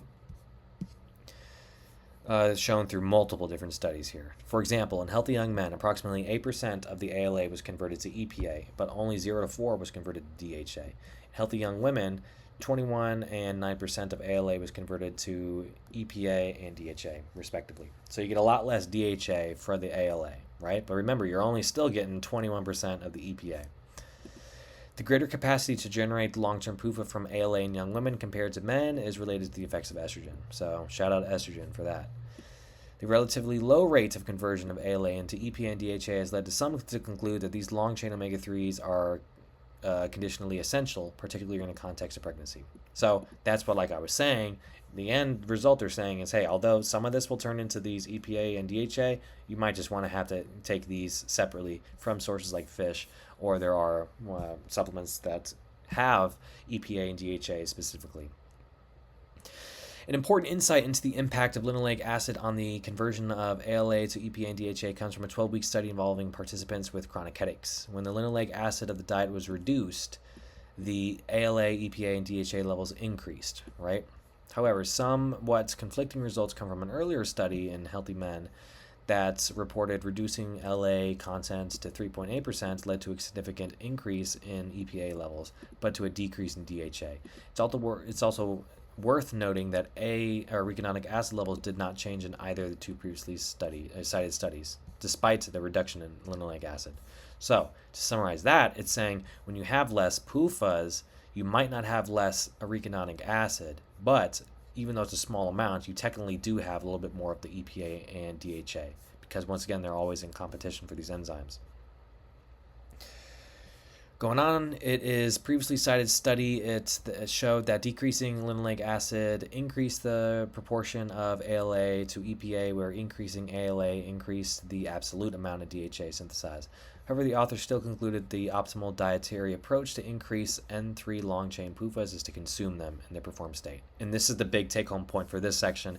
Basically, they're saying when you have seed oils, yes, there might be some reduction in very healthy omega-3 compounds, but our recommendation is just to have those healthy omega-3s in other foods or supplements. Most recent evidence highlights the complexity of the relationship between these two, and the rise in circulating EPA upon provision of DHA has long been assumed due to their retroconversion, the synthesis of EPA from DHA. However, others found that rather than retroconversion, sparing EPA from metabolism into other products accounts for the observed rise in EPA. In conclusion, marked reductions in linoleic acid intake to levels that would require dramatic shifts in dietary habits for most people worldwide would likely produce little to no change in arachidonic acid and DHA levels, despite increased EPA levels. Increasing DHA levels requires consuming preformed DHA. Both EPA and DHA may play important roles in preventing diet-related non-communicable diseases. Since cold water fish oil, and algae supplements provide both these and 3 fatty acids, reducing linoleic acid is unlikely to be advantageous. In fact, reducing linoleic acid would likely increase the risk of cardiovascular disease. And that's a completely separate, just randomly thrown in point. Understand that was thrown in to provide bias, right? They'll speak on some of this, but basically, for me to summarize this, and this is why you have to be careful when you read these papers, to summarize what this part of the paper is saying is there is a high associated likelihood that if you stop having seed oils, you most likely will have higher EPA, which is beneficial. You might not have, maybe a small amount, higher amounts of DHA, right? You won't really change AA. But because it has a small benefit, you might as well not decrease seed oils to begin with. And in fact, they protect against heart disease. So just know that in this conversation, the benefits of removing seed oils, it was not seen as positive. It was seen as maybe net neutral, if not a little bit of a benefit, right? Other way around. The net benefits of removing seed oils might be somewhat positive if you're just looking at the byproducts of this pathway. That's only one part of the conversation, but they're saying it's a small amount, and you might as well just get it from food or supplements anyways. So just know that. That's a difficult part of the study to understand. All right, next thing. At this section, it is perspectives on the relevance of the omega-6 to omega-3 ratio. I read through this. Basically, they say what we talked about before. The ratios have gone up 10 to 1, compared to 5 to 1, or even before it might have even been as low as 2 to 1 or 1 to 1. Typical recommendations to keep it 5 or 10 to 1, but some people recommend 2 to 1. Now, despite this, numerous health agencies, including a bunch of other, acronyms, recommend that the ratio lacks informative value or that they make no statement. So either they don't know about it or that it's not informative. And a lot of that is because, and they'll speak about this later, linoleic acid exposure and biomarkers of inflammation, which is a section later on in this review article, they showcase that higher levels of linoleic acid does not promote inflammation, and increasing linoleic acid has little to no impact on endogenous arachidonic acid levels, which is the presumed first step in the proposed pro-inflammatory schematic. So I'm going to explain this right here, because what they say is the eicosanoids produced from arachidonic acid exert both inflammatory and anti-inflammatory effects. So let me pause here, because this is a big point, right? People like to argue that if you increase omega-6s, you'll get more arachidonic acid. And what arachidonic acid is, I'm going to zoom in here, is utilized here. This is a prostaglandin pathway. So your cellular membranes have a local inflammatory and anti-inflammatory response system. That's an easy way to describe it, right? Called prostaglandin production. And just one of the things you can make are prostaglandins. Now, you have other things like thromboxanes and leukotrienes, etc. But what you have are membrane-bound phospholipids, like those omega-6s we were talking about. They go through an enzyme here that turn them into arachidonic acid, and arachidonic acid, through an enzyme called cyclooxygenase, or COX, can therefore convert these things into other particles. These are kind of like cellular messengers, right? Kind of like cytokines that we talked about, but a little bit different. Remember, these are more local. You have classical prostaglandins, PGE and PGF. These can do things like anti-inflammatory signals, vasodilation, etc. Thromboxanes, you can do things like platelet adhering to platelets. Prostacyclins, these can do things PGI2 on the arterial wall. So once again, you have the vasodilation, vasoconstriction. All of these kind of do separate things. But what I'm saying is some of these are pro-inflammatory, meaning when you're inflamed, these go up. And what people were proposing was if you increase omega-6s, you have more arachidonic acid, and then you have the ability to increase these downstream products, some of them being inflammatory, right? Here's another view of, here's that COX enzyme we talked about. Now, if you take Advil or aspirin, that's what this blocks, right? Here's a cool little fun fact. If we go back to the first picture there, if you take something like a corticosteroid, you block phospholipase A. If you take something like Advil or aspirin, you're blocking the COX enzymes. And there's different ones, COX 1 and 2. Not going to get too much into the weeds, but just understand that's what the proposed mechanism was, is if you have more arachidonic acid, you're going to have more downstream inflammatory inducing byproducts. But what this paper is saying is that did not seem to stem out, right? They're saying that the presumed first step in that pro-inflammatory schematic, the eicosanoids produced from the arachidonic acid exert both inflammatory and anti-inflammatory effects. So kind of like I was saying, some of these could be pro-inflammatory, but other ones could be anti-inflammatory. As already noted, linoleic acid intake has a very modest impact of the conversion of ALA to the longer omega-3s. Therefore, current linoleic acid intakes would not be expected to substantially inhibit the anti-inflammatory effects of those omega-3 acids.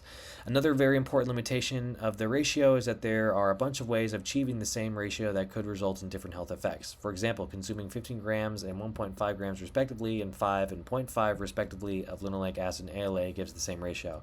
However, even if one considers the consumption of 5 grams of linoleic acid adequate, there's ample reason to conclude that alpha-linoleic acid at 0.5 is suboptimal, meaning the ratio could be anything, right? You could have a bunch being 10 to 1 or small 10 to 1. Right? So the ratio is very difficult to just look at a ratio and suggest that the risk of other chronic diseases or cardiovascular disease would be increased as well. For these reasons, it's more reasonable to frame sufficiency in terms of absolute intakes rather than the focus on ratio. Meaning, let's look at the actual amount of grams someone intakes rather than the ratio. And finally, there was a recent analysis that found a higher ratio of omega-6 to 3 was associated with greater risk of all-cause cancer and cardiovascular mortality. This analysis is an excellent illustration to why this ratio lacks informative value and in fact can be misleading. The authors noted that across all models, higher levels of omega-6 to omega-3 acids were each associated with lower risk of all three mortality outcomes, with only one exception. The ratio was associated with an increased risk only because omega-3s were associated with slightly greater protection than omega-6s, which further highlights why evaluating the health impacts of these acids in terms of ratio can be misleading. So just know that although that's the old way of thinking, was looking at the ratios, which is even what I've been told in certain contexts, nowadays the ratio does not seem to be as informative compared to your absolute value. So let's go ahead and continue. I'm going to pause the video here. It'll be a quick little edit, and then we can talk about inflammation, because this is a whole thing, and I'll try to get into it as much as I can. And some of it is going to be some of the things we already talked about, like this pathway, but we'll get to it. Super quick, I wanted to revise what I said. When I utilized the term the prostaglandin pathway, technically I was only speaking on this section here. This entire thing, like we see up here, is the eicosanoid pathway. And this is typically what anti-seed oil people argue about, is you have higher linoleic acid up here in the cellular membrane, which must mean that you have more arachidonic acid to go down to these downstream products, right? But we saw that doesn't typically pan out like that. Now, that's not to say that you don't have higher amounts of linoleic acid in the membrane. That is true, and that could cause other downstream negative effects, just not this eicosanoid pathway production, right? So just keep that in mind, some added context. And very quick, we have things here through the COX enzymes. You have things like prostaglandins. Right here, PGI2 is the prostacyclin that we saw in the last picture. So role in inflammation, pain and fever, reproduction. This is typically the big one, the prostaglandins, prostacyclin production. That's usually what anti-seed oil people talk about. Thromboxanes, things like vasoconstriction, platelet aggregation, LOX-derived heats, things like inflammation. And this is through a separate enzyme, the lipoxygenase pathway.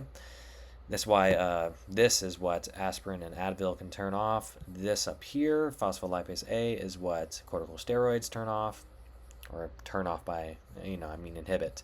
Continuing, you have leukotrienes, role of inflammation, allergy, vascular permeability, and bronchoconstriction. The big one is also known for white blood cell aggregation as well, so calling white blood cells into the area, specifically, I think, LTB4. You then have cytochrome P450 pathway, things like EETs, DHET, role in inflammation, cardiovascular and renal functions, protection against strokes and seizures. And then you have more cytochrome-derived heats, more inflammation, angiogenesis. So don't get caught too much in the weeds here. This is just all additional information, but I just wanted to add some context that this is typically the pathway that people talk about. in terms of seed oils causing inflammation. But remember, number one, this arachidonic acid was not seen to increase too much with a higher linoleic acid intake. And number two, some of these downstream products are also anti-inflammatory, so it's not just pro-inflammatory. So now we can go ahead and continue. Okay, looking at linoleic acid exposure and biomarkers of inflammation, I'm going to pick up some speed here because we still got a good amount to go. So they're talking about how inflammation is normal and an essential response mediated by the immune system, which is true, and it protects against pathogens and is involved in the response to injury and wound healing. So inflammation is often self-limiting and resolves as various inhibitory mechanisms are activated once the immediate inflammatory response is no longer needed. Right, so this is just talking about normal inflammation.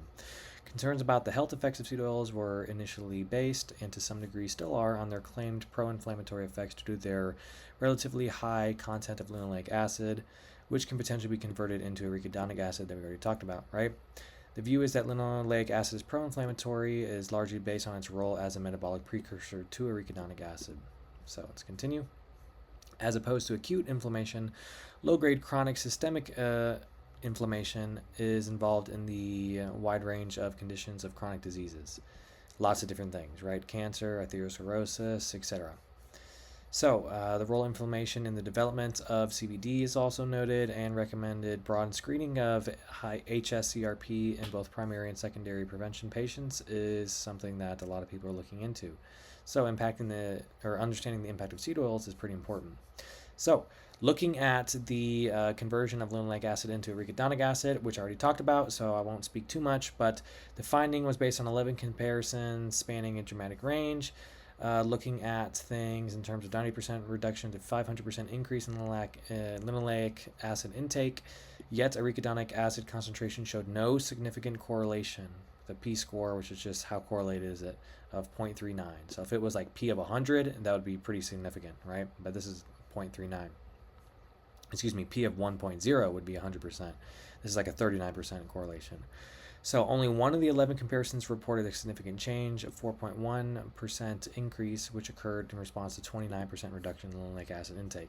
But it's unclear whether reduction intake played a role in this effect, as there was other reduction intake of other fatty acids, including ALA. When dietary linoleic acid levels were increased up to sixfold, no significant correlation with arachidonic acid was observed, p of 0.72. The lack of effect of linoleic acid on arachidonic acid levels is consistent with fatty acid kinetics, studies showing only that 0.12 to 0.26 of dietary linoleic acid is converted into arachidonic acid. So basically this is just saying not a lot goes into that pathway, right? So although there's a lot of linoleic acid in the membrane, not a lot goes to arachidonic acid. That's just a quick summary. Next. Not all arachidonic acid-derived mediators are pro-inflammatory. We spoke about this before, right? For example, PGE2, one of the arachidonic acid-derived metabolites, potentially inhibits the production of monocytes and macrophages of tumor necrosis factor A, or the TNF-alpha that we talked about, and interleukin-1. Both of those we spoke about before. Those are two major pro-inflammatory cytokines. So just know that other things in this overall downstream pathway can also turn off systems of inflammation. Randomized control trials. Despite the long-held view that diets high in linoleic acid increase inflammation, a 2012 systematic review concluded that virtually no evidence is available from the randomized controlled intervention studies among healthy, non-infant humans beings showing that addition of linoleic acid to the diet increases the concentration of inflammatory markers. This is a really big conversation, and I don't want to skim past it too fast here, but this is big, right?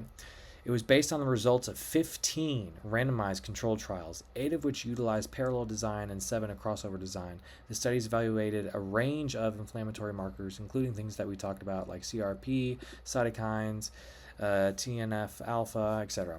5 years later, another study also concluded that increasing dietary linoleic acid does not show to have any sort of significant effect on inflammation based on the meta-analysis of 30 randomized controlled trials involving nearly 1,400 participants. This is a pretty big thing, because when people say that just having seed oils themselves increase inflammation, the studies aren't showcasing that inflammation in inflammatory markers, right? This is a huge talking point for anti-seed oil conversation. I'll go into a little bit more once we're done with this section. Higher linoleic acid intake was not associated with statistically significant changes in blood concentrations of the 11 measured inflammatory markers, things that we talked about before. Additionally, the pool effect size from 16 studies showed that CRP concentration was not significantly affected by increasing linoleic acid intake. On the other hand, in studies with differences in linoleic acid intake higher than the median, blood CRP levels were significantly increased. So, on one hand, they didn't see an increase when linoleic acid was incorporated in the diet. On the other hand, with differences in linoleic acid higher than the median, meaning higher than the average, CRP levels were significantly increased. Moreover, meta-regression analysis revealed a positive relationship between the CRP effect size and the difference in linoleic acid intake. However, none of the studies found that linoleic acid interventions increased CRP levels relative to baseline, and only a single study identified between group differences, showcasing that increasing alpha linoleic acid or linolenic acid intake with flaxseed oil resulted in a larger reduction in CRP. Therefore, this finding may be an artifact of the potent anti-inflammatory effects of flaxseed oil rather than a pro-inflammatory effect of linoleic acid-rich safflower oil. So basically what they're arguing is, hey, if we did see a decrease in CRP, it might not have been because we decreased LA, it might be because we increased ALA. So this goes into very complicated styles of studies. Overall, there's not a lot of evidence showcasing increased inflammatory markers. Now, I will say the caveat is, if you go look at these studies, none of these studies are done, or the majority of them are not done, in the normal modern day context, meaning seed oils that are usually eaten in highly high cooking environments, right? So most people don't just have a seed oil that they just drink out of the bottle, right? Or sometimes they put them in the muffins or whatever in these studies. Most of the time they're used in a cooking style fashion or something along those lines, right? Deep fried, frying oils, etc. And a lot of the times it's chronic low-grade exposure over decades. So that's the anti-seed oil argument that has kind of been turned from just it increases inflammation, because we see that the studies don't show that. Now the anti-seed oil conversations are saying, well, these studies don't showcase typical modern day usage for decades at a time. In fact, I think there was only one or two major studies incorporated here that even went close to a year. A lot of these studies look at 4 to 8 weeks of dietary interventions because it's really hard to do a randomized control trial for years, especially when it comes to dietary changes, because people just don't like to adhere to that, right? And it's very hard to control. So just know that these studies don't showcase long-term decade usages of seed oils in terms of inflammatory markers. That's something to keep in mind, and that's a caveat that a lot of people like to make to this caveat, right? So a counter to encounter. They talk about more. 2021 systematic review found that supplementation with omega-6 and 3 have little or no effect on the prevention or treatment of inflammatory bowel disease, blah, blah, blah, extra.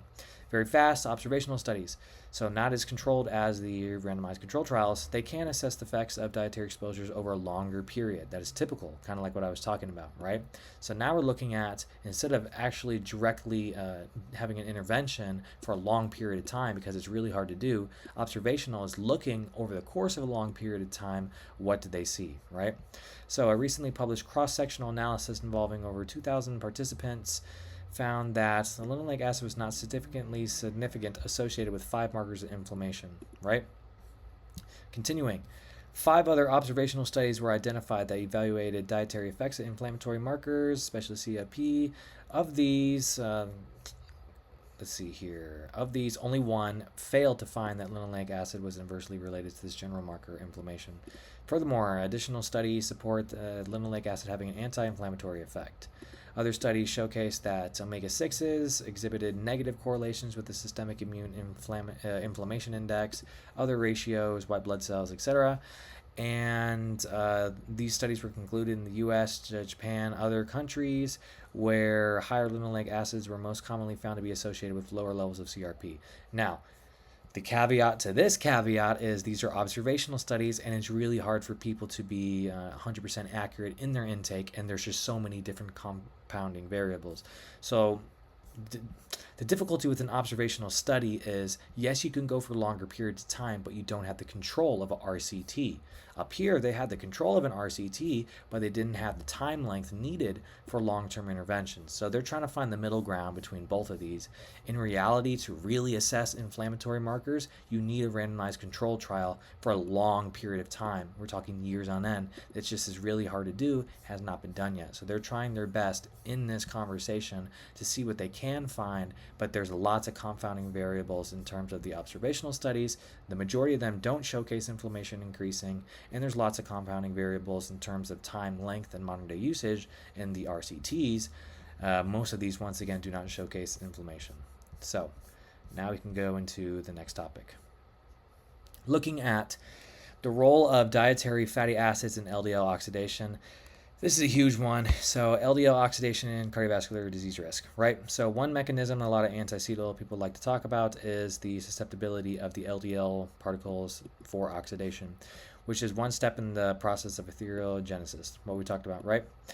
So there was a Nobel Prize won for the led to the hypothesis LDL oxidation allows for greater cholesterol uptake via those scavenger receptor pathways. That gives us accumulation, foam cells, and fatty streaks. All of that we talked about before, right?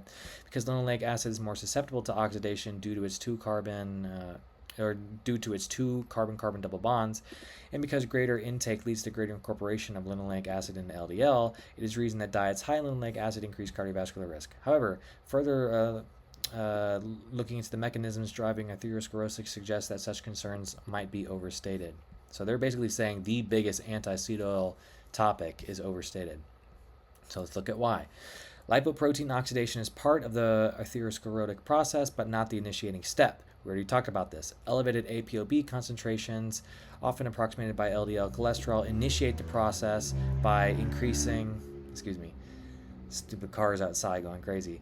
The LDL cholesterol increases the process by increasing ApoB containing lipoprotein retention in the subendothelial space via interactions between the different charged residues in the particle. Basically, it's just saying, hey, the particle concentration over a long period of time is what matters. That's the initiating step, meaning we need the substrate to even begin to build it with. We talked about it before. This can trigger the inflammatory cascade that leads to foam cell formation and can subsequently go into plaque development. However, it is unclear whether oxidized LDL in serum is a significant risk factor for plaque development, as oxidized LDL may be less likely to be retained in the subendothelial space due to its lower affinity for binding to proteoglycans compared to native LDL or other ApoB-containing lipoproteins. Now, look, this is a 1997 study, very old, and new modern-day studies showcase that oxidized LDL, it might be retained less in certain contexts, but overall, it has a higher incidence to increase atherosclerosis. We already looked at studies before. Although elevated oxidized LDL concentrations were associated with CVD in a meta-analysis in 12 observational studies, so kind of what we just talked about, even after adjustment for LDL-C, that adjustment may not have accounted for total ApoB concentration. So this paper is going back and forth. They're basically trying to say that oxidized LDL doesn't matter here, but it did matter here, but it doesn't matter if we look at the total ApoB here. So you have to be able to look at the wording that the study is using. Basically, what this study is doing is trying to shove oxidized LDL kind of under the rug. They say that it might be important. It's known that in some cases there could be disordinance between the LDL-C and ApoB, but the authors of the meta-analysis noted that elevated LDL-C, LDL particle count, and oxidized LDL are dynamically involved in the development of arteriosclerosis, and observational studies with a single static measurement of plasma levels of oxidized LDL are not sufficient to fully reveal the role of oxidized LDL in the complex process of arteriosclerosis. So they're trying to tiptoe around the line of saying, is oxidized LDL important? The plausible mechanism is that if you increase linoleic acid, because it can go into those cellular membranes of LDL, it could increase oxidized LDL. They're saying that oxidized LDL might not be the end-all answer, so therefore it's not as important. Now we know that there is a middle ground here. Both total LDL number, which is really total ApoB, and oxidized LDL both matter, right? Matter in context. You need ApoB to begin with, but oxidized LDL makes all of the processes that much more worse, right? And this can happen via normal dietary intake or even normal metabolic processes. Anti-acetyl people argue that if you have more of this through the diet, you could be increasing cardiovascular disease risk, whereas pro-seed oil people argue that this is all that matters. So this is just some context. Challenging the importance of plasma oxidized LDL as a risk factor are results from analysis of 32,000 women, 18,000 men, from a study of 8 and 6 year follow-ups in 2006. There were 235 coronary heart disease events among the women and 266 among the men. Among displacement, ApoB remained a predictor of cardiovascular disease risk, or coronary heart disease risk, where the association between oxidized LDL and coronary heart disease was no longer statistically significant. So, once again, ApoB over the course of time is the initiating cascading factor. You need particle number over a long enough period of time to begin with, right?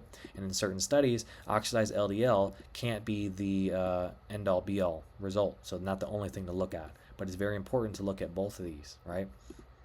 Therefore, the results of the RCTs assessing the impact of linoleic acid consumption on oxidized LDL oxidation are extensively discussed. Oh, I'm sorry, there's so much I know. I'm trying to go fast, but there's just a lot to this. So let's look at this here. It has been postulated that LDL particle size is an important consideration when evaluating whether a change in LDL concentration will translate to a change in event risk. It's claimed that small dense LDL, which we talked about, are atherogenic and increase risk, whereas large buoyants are neutral with regard to cardiovascular disease risk. We already talked about this. We know that both, whether they're small or large, will enter the wall. Small could be more atherogenic, but even large, if you have enough large buoyant LDL, even those will enter the wall. So that's it's incorrect to assume if all your LDL is large and buoyant, you're safe, right? This perspective is relevant to the discussion on dietary fats. It's been claimed that saturated fatty acids increase large buoyant rather than small dense, right? This claim appears from a stem from randomized crossover trial in 2019, where people consumed diets high in saturated fats, and they compared the LDL, and it saw that the low saturated fat diet had lower LDL total, but significantly lower total LDL and large buoyant LDL. So when you have saturated fat, you have higher ApoB, higher large buoyant LDL, and higher LDL. All right, so that's what they're trying to say here. And the real argument is what matters. Is it if you lower your large buoyant LDL, if you eat non-saturated fats, but you increase, excuse me, I don't want to keep going back and forth here. What they're trying to say is what really matters. Is it ApoB or is it large buoyant, right? If you have saturated fat, this goes up and ApoB goes up. But if this is more protective, does it override this, the ApoB? That's what they're looking at, all right? Sorry for a tongue twisting there. Other studies showcase that high saturated fats resulted in larger increases in total large and small dense LDL, as well as ApoB. This trial demonstrated that an impact on both large buoyant and small dense LDL as opposed to only a significant finding for large buoyant. So now they're saying another study showcased an increase in everything, right? Each LDL particle contains one ApoB molecule regardless of its size. Therefore, at a given LDL concentration, if most of those are small dense, there would be more ApoB containing particles than if they were predominantly large buoyant, since the latter can carry more cholesterol per particle, and thus fewer particles are required for a given amount of cholesterol. If you have more large buoyant, let's just say cholesterol was 100, you would have less large buoyants compared to small dense because more small dense are needed to equal cholesterol level. As discussed previously, ApoB molecules play a critical role in the retention of the lipoproteins in the space.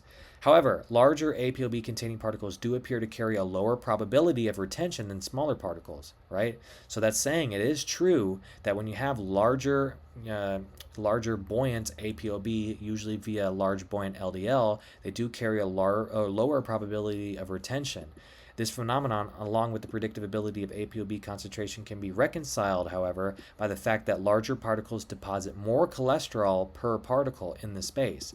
So, even though large buoyant LDLs might be somewhat less likely to be retained, they are more atherogenic per particle that is retained, resulting in a similar risk overall for a given number of particles in the plasma. To summarize this entire area right here, you have one side of the conversation that's arguing that if you're a large buoyant, you'll be retained less. The other side is saying, yes, they might be retained less, but when they are retained, especially with a high enough number over a long enough period of time, they deposit more cholesterol within the spaces. So basically, the large buoyant LDL being high in an individual would still be arteriogenetic or atherosclerotic over a long enough period of time, which goes back to the same thing I've said a million times. If you look at ApoB containing particles, whether they're small or large, if this is high enough over a long enough period of time, you're increasing your risk. All right, now, regardless of what the actual size components are to the ApoB.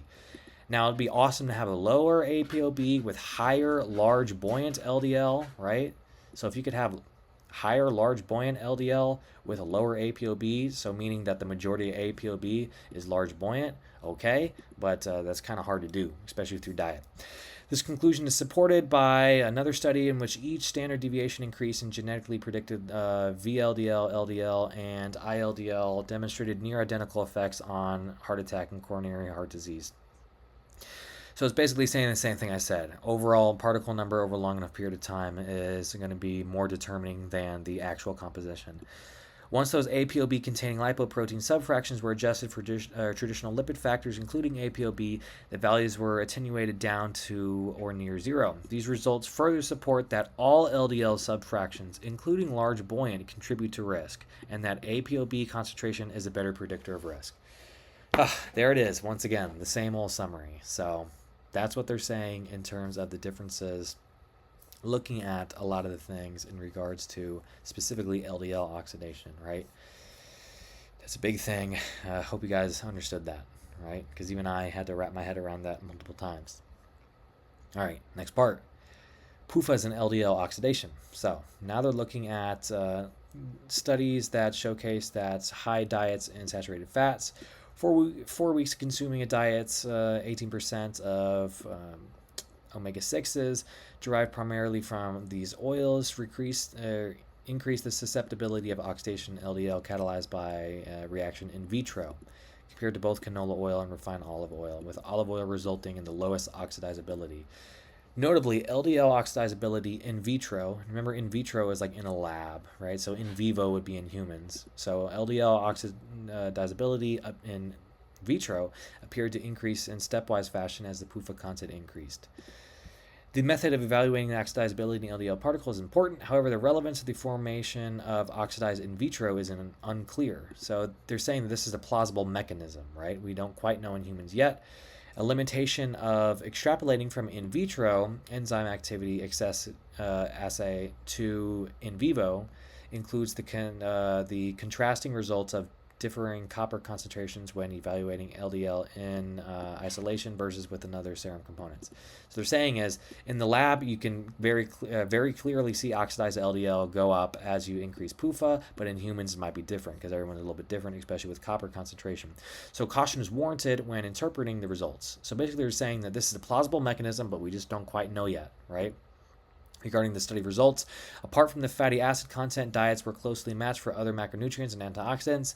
Noticeably, the fatty acid composition of LDL particles reflected that the MUFA and PUFA content of the diets, meaning if you have lots of MUFAs and lots of PUFAs in your LDL, there's going to be more MUFAs and PUFAs. So you are what you eat, right? In contrast, the large variation in saturated fatty acid intake between diets does not alter the saturated fatty acid content of LDL. So the more MUFAs and PUFAs you have, the more they're in your LDL lipid or lipoproteins, and the more saturated fat intake, they did not see such a difference, right? These results align with earlier randomized control or crossover trial, which showed that a MUFA-rich diet reduced LDL oxidation susceptibility compared to either a saturated fatty acid-rich or PUFA-rich diet, while both PUFA and MUFA diets lowered LDL-C concentrations comparative to saturated fat. This is pretty important. It's saying that you decrease the oxidizability risk with MUFAs, so things like olive and avocado oil, which both camps agree are healthy, without raising your LDL-C. Where when you have PUFA and MUFA, the PUFAs could increase the oxidizability. So that's why a lot of people are anti-seed oils, and some people are anti-saturated fats because you have an increase of LDL. So saturated fats increase LDL, might lower oxidizability. MUFAs decrease LDL, decrease oxidizability. And PUFAs could increase oxidizability and decrease LDL, right? These are all plausible mechanisms. Saturated fatty acids do not contain double bonds and would be theoretically resistant to oxidation, altering the dietary saturated fat intake, however, does not have a meaningful influence on the incorporation of LDL. So increasing MUFA intake rather than saturated fat or PUFA appears to reduce LDL susceptibility to oxidation.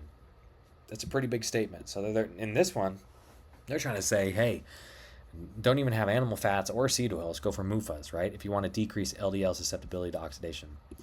Other research in the 90s showed that after 6 weeks, a LA-enriched diet resulted in shorter lag time to LDL oxidation than a standard diet, or a oleic, which is a MUFA acid-enriched diet. So this just showed another mechanism that you had a faster ability to oxidize if you had more PUFAs, right? Continuing on, the differences in lag time values between studies are striking. However, one unique aspect of the trial is that the participants supplemented with 1,200 milligrams of alpha tocopherol, an antioxidant, for a minimum of 3 months before the dietary intervention, suggesting that antioxidant content may be more impactful variable than fatty acid content. This is them trying to sweep things under the rug. They saw that a mechanism that PUFAs could increase LDL oxidation, especially for the linoleic acid enriched diet, right? Contrast with the 60.4 and 47.9 minutes for the linoleic acid rich oils in the trials. And continuing on. So, speculation about the importance of antioxidant intake is supported by the results of a trial. Another one that found that sunflower rich oil providing 30% of the PUFA in the context of a higher antioxidant intake reduces susceptibility of LDL oxidation as estimated by the production of different end products. So that's basically saying if you have antioxidants, you might decrease the impact of high PUFA intake. And there's some people that even say that you can like detox from seed oils if you have a high seed oil meal. Things like vitamin C, vitamin E, which is kind of what they were showcasing up here. When you have antioxidants, perhaps you could decrease the oxidation that is induced via the diet. So they looked at oxidative conditions rather than lag time compared to olive oil, despite its higher PUFA and lower MUFA content. A limitation is their non-specificity, resulting in high probability of artifactual findings, so the results should be interpreted cautiously. Furthermore, sunflower oil diet consisting of 27 milligrams of vitamin E, a bunch of micrograms of beta-carotene, and 262 milligrams of vitamin C in comparison to different numbers, respectively, in the olive oil diet. Reduced susceptibility of LDL oxidation was due to the higher vitamin E content from the sunflower oil, as was the greater intake of fruits and vegetables. So it's not, seed oils are not in a vacuum, right? There's an importance of antioxidants when you consume seed oils as well. That's basically what that's saying. There's so much here when it comes to this oxidation. All right, next section. Impact of antioxidants on LDL oxidation. So, a significant impact of antioxidant content on LDL oxidizability is supported by preclinical and clinical trial data. Vitamin E in plasma in vitro showed a nearly linear association with the oxidative resistance of LDL. So, it's basically saying the more vitamin E you have, the more the LDL can be resistant to oxidation. In a 2025 systematic review, meta-analysis can demonstrate that vitamin E supplementation can significantly increase the lag time of LDL oxidation and lower oxidized LDL concentrations. With respect to the effect of antioxidants on reducing the susceptibility of LDL particles to oxidation, the evidence is most robust for vitamin E. Vitamin E, once again, is a fat-soluble antioxidant. So it's showcasing that there's also some vitamin C to that as well. When you have antioxidants, you might decrease oxidation. So they're kind of repeating some of the points. Further illustrated that the Mediterranean diet resulted in an increase in lag time from 57.3 minutes to 103 in participants with type 2 diabetes. They represent some of the largest increases in lag time reported in the absence of vitamin E supplementation, despite a doubling of PUFA intake.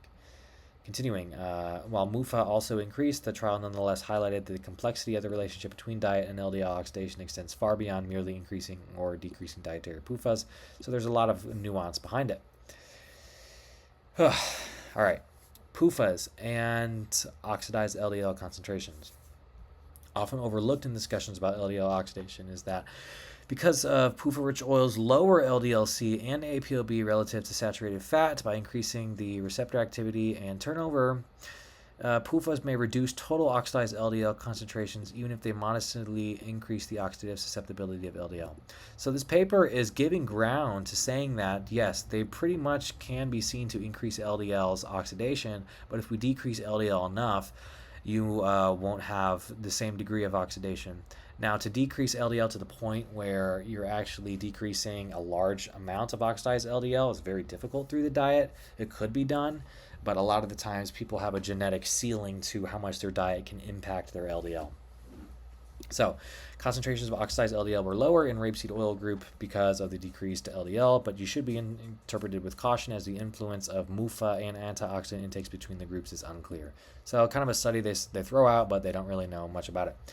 There's another relevant study which compared dietary interventions involving different oils, which significantly reduced oxidized LDL concentrations compared to soybean oil, which showed a minimal change from baseline despite high PUFA content. These findings are not necessarily a reflection of any pro-oxidative properties of PUFAs, but are more plausibly attributable to the high antioxidant and MUFA content of this camellia oil, which may increase resistance to oxidation. So the same argument they used before, even if PUFAs increase oxidation, maybe antioxidants are better. There's other arguments against that, but there's some influence there. There's limited influence, another study limited the influence of antioxidant content on LDL oxidation by comparing the effect of different oils over 4 weeks. They were conjugated linoleic acid, olive oil, unheated safflower oil, and safflower oil heated beyond deep frying temperatures. So pretty high temperatures there. There were no significant treatment-dependent effects on oxidized LDL concentrations. However, the dosage was small, just 4.5 grams daily. So 4.5 grams is not that much in terms of the oils that these people were consuming. Crossover trial found that consuming 0.6 grams per kilogram body weight of either heated or unheated safflower oil did not result significant within or between group differences in oxidized LDL to ApoB ratio. Finally, a group of Danish researchers did not detect any significant differences in oxidized LDL concentrations when comparing fish oil interventions with high or low linoleic acid interventions. As summarized in Table 5, replacing PUFA with MUFA in the diet may reduce LDL susceptibility to oxidation. However, the magnitude of this effect is substantially less than associated with increased antioxidant intake. So they're saying that increasing MUFAs may help, but not as much as antioxidants do in terms of decreasing oxidation of LDL. Despite an increase in vitro oxidizability, the available data does not clearly demonstrate that oils within the greater PUFA content increase oxidized LDL concentrations compared with high saturated fatty acid or MUFA oils when antioxidant content is kept constant. So they're basically saying you might be able to have lots of seed oils if you have a bunch of antioxidants, but you still might outrun the enzymic processes of those antioxidants. Given the questionable utility of oxidized LDL as a CV risk factor, which we know is partially true. You can't use it as the only one, but you can utilize it as a pretty strong one. Reducing ApoB concentrations by consuming seed oils, especially when replacing saturated fatty acids, would be expected to lower risk, even if it were to increase oxidized LDL, as supported by the CVD outcome data discussed in another section, right? So this is a pretty big claim here. What they're saying is overall ApoB, even if you increase oxidation, overall ApoB lowering, even if you increase oxidation via dietary means, is beneficial, right? Now, there's some people that argue that you can't lower ApoB enough via the diet to account for the increased oxidation susceptibility. And if you're going to lower it, perhaps you wouldn't want to do it with oils that increase oxidation. So if you're going to try to lower ApoB via replacements of saturated fat, you might want to look towards MUFAs, because what you're doing here with MUFAs is you're decreasing both the ApoB concentration to somewhat of a substantial degree, dependent upon how much the ApoB lowers via diet, and you don't have to worry about the increased oxidizability risk. So this is why this paper is important, because it's basically trying to proclaim that seed oils are okay because it lowers ApoB concentration, but in doing so, what they accidentally... ApoB concentrations. Whoops, okay. Yeah, so thanks. In doing so, what they accidentally did was showcase that MUFAs might be the best move rather than PUFAs. So the situation is continuing on while improving other CVD risk factors and lowering the risk of CVD events and mortality, reinforcing the importance on clinical outcomes over individual intermediate markers when the data is available. So that's another big point. I think we're almost done with this oxidation section here. There's just a lot to it. We can get into heating later on at another point in time. Let's finish up this last little thing over oxidized linoleic acid metabolites, and then we can be done with the whole oxidation argument in terms of the beginnings of it.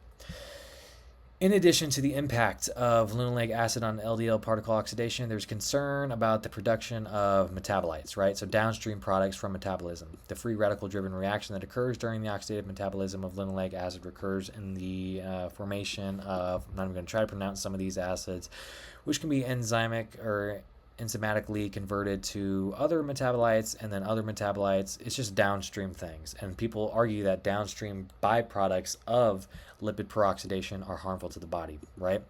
Secondary metabolites, aldehydes, you've probably heard of toxic free radical aldehydes, things like that. That's what some of these are. Relevant to concern about oxlams is a cross-sectional study of 122 adolescents with obesity by Yale, which revealed that participants with metabolic syndrome had higher concentrations of these byproducts. However, genetics and gastrointestinal microbial composition appeared to modify the association. So I say microbiome can impact some of these metabolites. Results, more relevant are the results from a Singapore Chinese health study with case control design, showed that plasma downstream byproducts concentrations were not significantly associated with acute heart attack risk. 2016, there was a scientific statement on the impacts of the ROSs, including lipid peroxidation products in disease risk, notes the difficulties in accurately measuring oxidative status and the lack of an ideal biomarker. So they're saying if these things are important, we don't really know which one to test, right? As such, multiple independent biomarkers are often relied upon. Some of those I talked about before in prior conversations.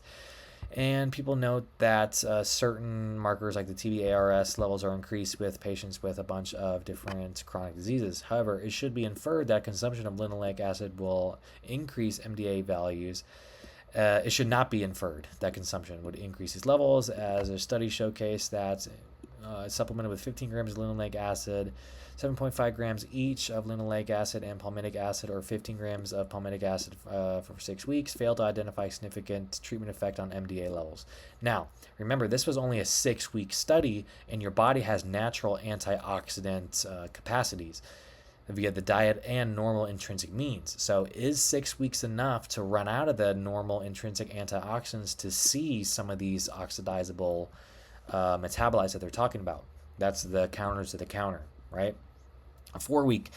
Only 4 week study found no significant difference, right? Another small study. So that's basically what they're saying. To the best of our knowledge, there are no clinical data demonstrating that altering linoleic acid intake increases circulating levels. Nonetheless, one observational study found that plasma concentrations are elevated in patients with prostate cancer compared to healthy controls. The association between plasma linoleic acid and these metabolites differed by disease status. A positive association was observed in some, a negative in others, but it might reflect cancer. So they're just dancing around a lot of these points. If they can't find a study that directly counters what they're trying to say, they try to throw it under the rug more so than not, saying, we know that these things exist, but it's hard to tell and it might not be as important. Additional observational study showed that circulating linoleic acid levels and other products found that values were comparable in those with and without heart failure, while average linoleic acid concentrations were lower in those with heart failure, right? In multiple regression analysis, linoleic acid was positively associated with certain metabolites only in people with heart failure. So there's studies that show both sides of the argument. That's basically what this is saying. So to use downstream metabolite products to try to determine overall heart attack and CVD outcomes is very difficult because there's different studies showing different things. So just know that these things could be increased or could be decreased dependent upon the dietary context of the individual, things like antioxidants, the time period of the diet, etc. But it's really difficult to try to extrapolate it towards end trial results in terms of humans. That's what it's saying. Stronger perspective and clinical trial data are required to determine whether dietary linoleic acid increases circulating products in a clinically meaningful manner. So basically what they're saying is it might, we don't know, we need more evidence. And you shouldn't assume that this is harmful, right? It does other things, not just downstream negative impacts. It could be used to induce autophagy and apoptosis of damaged cells. So this is the way that cells are able to be killed in a normal fashion when they're done, right? Activate heat shock proteins, blah, blah, blah. So in one clinical trial investigating the effects of modifying fatty acid intake on oxalams, randomized participants with chronic headache to consume varying amounts of different PUFAs, were told, while maintaining a low linoleic acid intake. After 12 weeks, linoleic acid content of multiple lipid fractions decreased, as did concentrations of total oxalams, etc. Linoleic acid intake was reduced from a median of 6% to 2% without significant decreases in the high and low omega-3 PUFA groups. Circulating oxalams correlated with plasma and linoleic acid concentrations. This trial demonstrated that a 64.1% reduction in linoleic acid intake was associated with a 13% reduction in plasma oxalams. Thus, a dramatic reduction in linoleic acid intake resulted only in a modest decrease in oxalam content, questioning its relevance given the beneficial impact on well-established CVD risk factors. So basically what they're saying is there was a direct study showcasing that you decrease seed oils, you decrease oxidative byproducts, but then they circle around and they say, hey, but what about cholesterol? So just know that, right? Further complicating the interpretation of available data on the oxalam exposure is the potential for exposure to oxalam byproducts through the consumption of a wide variety of foods, including those that are not high in linoleic acid. So impacting factors within these dietary studies. That's why it's so hard to use this as actual markers for heart disease, right? Other studies determined that the consumers of the studied foods were exposed to far less than the TTC, which is the toxicological concern, with a possible exception for consumers of regular cured minced meat. A similar analysis in Korea suggested that dietary exposure to these things, primarily through lots of vegetable oils, shellfish, fried food, does not pose a risk to the population, considering a basal level for the things in tissues. This is a weak point. It's just saying that, hey, we don't know what level might be damaging. Some show that it's damaging, some show that it's not. But I applaud them for being very thorough in this. So I'm going to pause the video here, and we will continue with the impact of heat and repeated heating of seed oils on health outcomes, which is continuing the oxidation conversation, inflammation a little bit, but it goes into a little bit more detail. Looking at this, the seed oils assessed in the aforementioned studies were consumed in their refined and mostly unheated form. So remember that. A lot of the studies that we're talking about are in the unheated form, which is typically not the average consumption of seed oils, which almost throws everything we talked about out the window, because now we're looking at seed oils in a context that they're not consumed in. Continuing, however, heating the oils may accelerate the formation of those downstream byproducts. After reviewing the literature, the studies concluded that both temperature and time are important variables in the production of these oxidation products. The most striking increases in products were observed when temperatures exceeded the standard frying temperature and were fried for several hours, or were stored well above room temperature for weeks and months. So have fun going to any fast food restaurant, right, with the oils that are sitting there not just for several hours, for what, a week on average? Continuing, study showed that heating at standard frying temperature for 3 hours resulted in maximum concentrations in corn, soybean, and butter, different ratios respectively, with butter being the lowest, whereas raising the temperature to 218 resulted in content of each fat exceeding the maximum values in just 5 minutes, right? So the higher temperature, the more byproducts. After 30 minutes of frying at this super high temperature, values peaked, still with butter being the lowest overall, still some, but the lowest comparative to the corn and soybean oil. At these downstream byproduct levels, one could feasibly exceed the normal toxicological, basically the amount they say that you can have without damage, with modest intakes of any of these fats, including butter.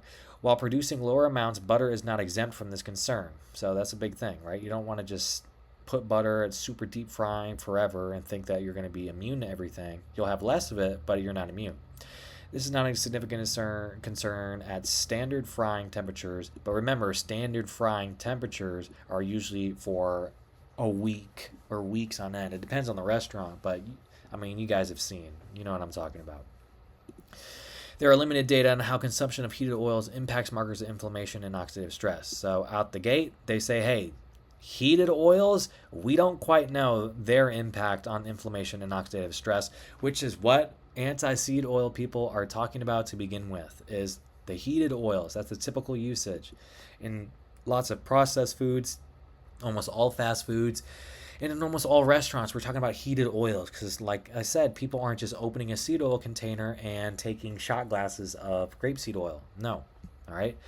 3 trials using oils and various cooking methods for 4 weeks to 2 years found no significant increases in inflammation or oxidative stress markers compared to baseline. One noteworthy double-blind crossover RCT found that compared to intervention of 40 grams of margarine and 10 grams of safflower oil to 50 grams of butter, each heated to 180 Celsius for 20 minutes in the form of muffins, found that margarine and safflower oil intervention reduced those inflammatory markers compared to butter. These findings suggest that saturated fat may be more pro-inflammatory than linoleic acid, even when consumed after being heated to frying temperatures. However, a notable limitation is that the study only assessed acute postprandial effects. So they say, hey, butter might be more pro-inflammatory, but they looked at inflammatory markers in an acute, right after the food was consumed way.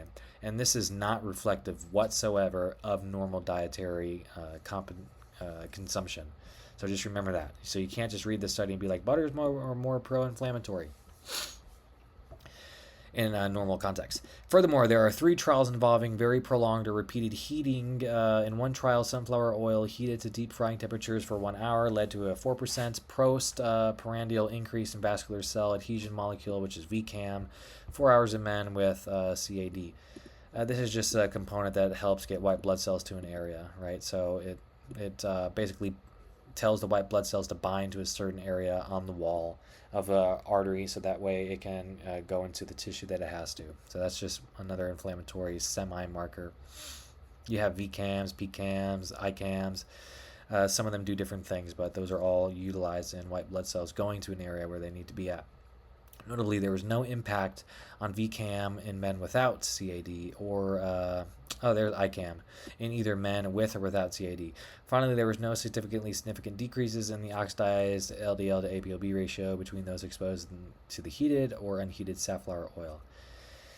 In a subsequently published trial, sunflower, olive, and sunflower canola antioxidant mixtures were heated for 20 cycles over 2 days and then consumed by individuals with obesity, while the heated safflower oil led to greater expression of genes related to inflammatory cytokines. Olive oil and the antioxidant-enriched seed oil mixture were relatively resistant. So they're saying that, hey, sunflower oil, a typical seed oil, heated increased the expression of genes related to inflammation, but olive oil and very heavily antioxidant-enriched seed oil mixtures did not see that.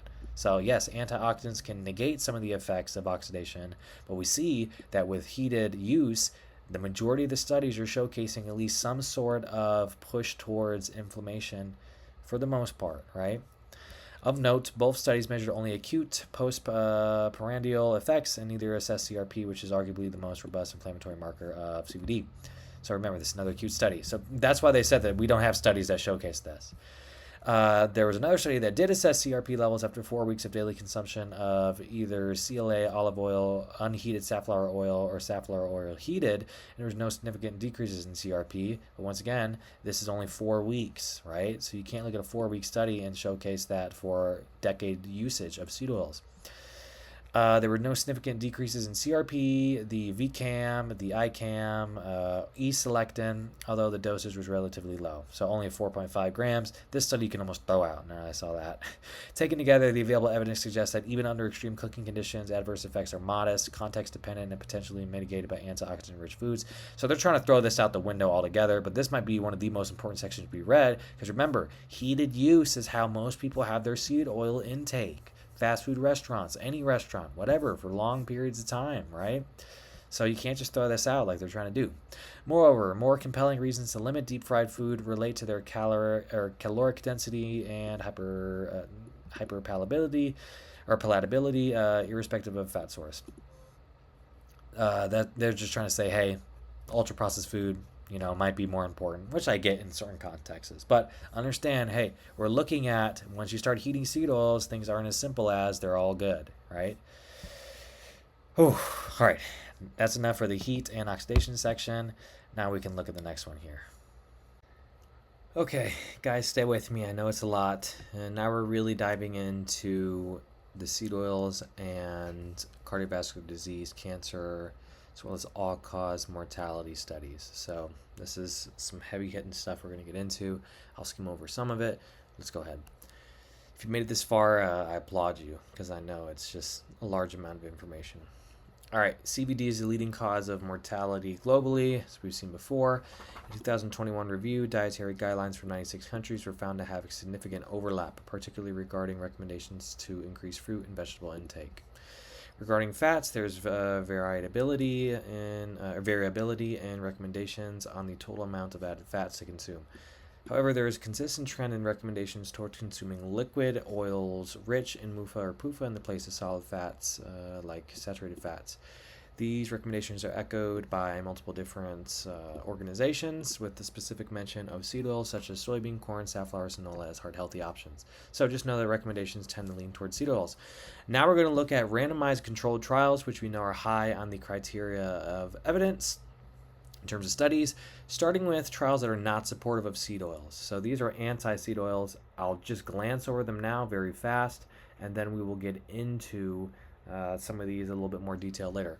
So the Minnesota Coronary experiment is frequently cited as being anti-seed oils, as it is a 2016 reanalysis of experiments that were done in the 1968 to 1973 period. This trial initially included thousands of men and women in Minnesota state mental hospitals. Subjects were randomly assigned to consume corn and corn oil margarine as a control.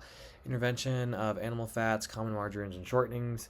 Initial estimates suggest a 3.6-year duration was required to assess the efficiency or efficacy of the intervention. However, 75% of the participants were discharged from inpatient treatment by 1 year, resulting in a mean time of the diets of 384 days.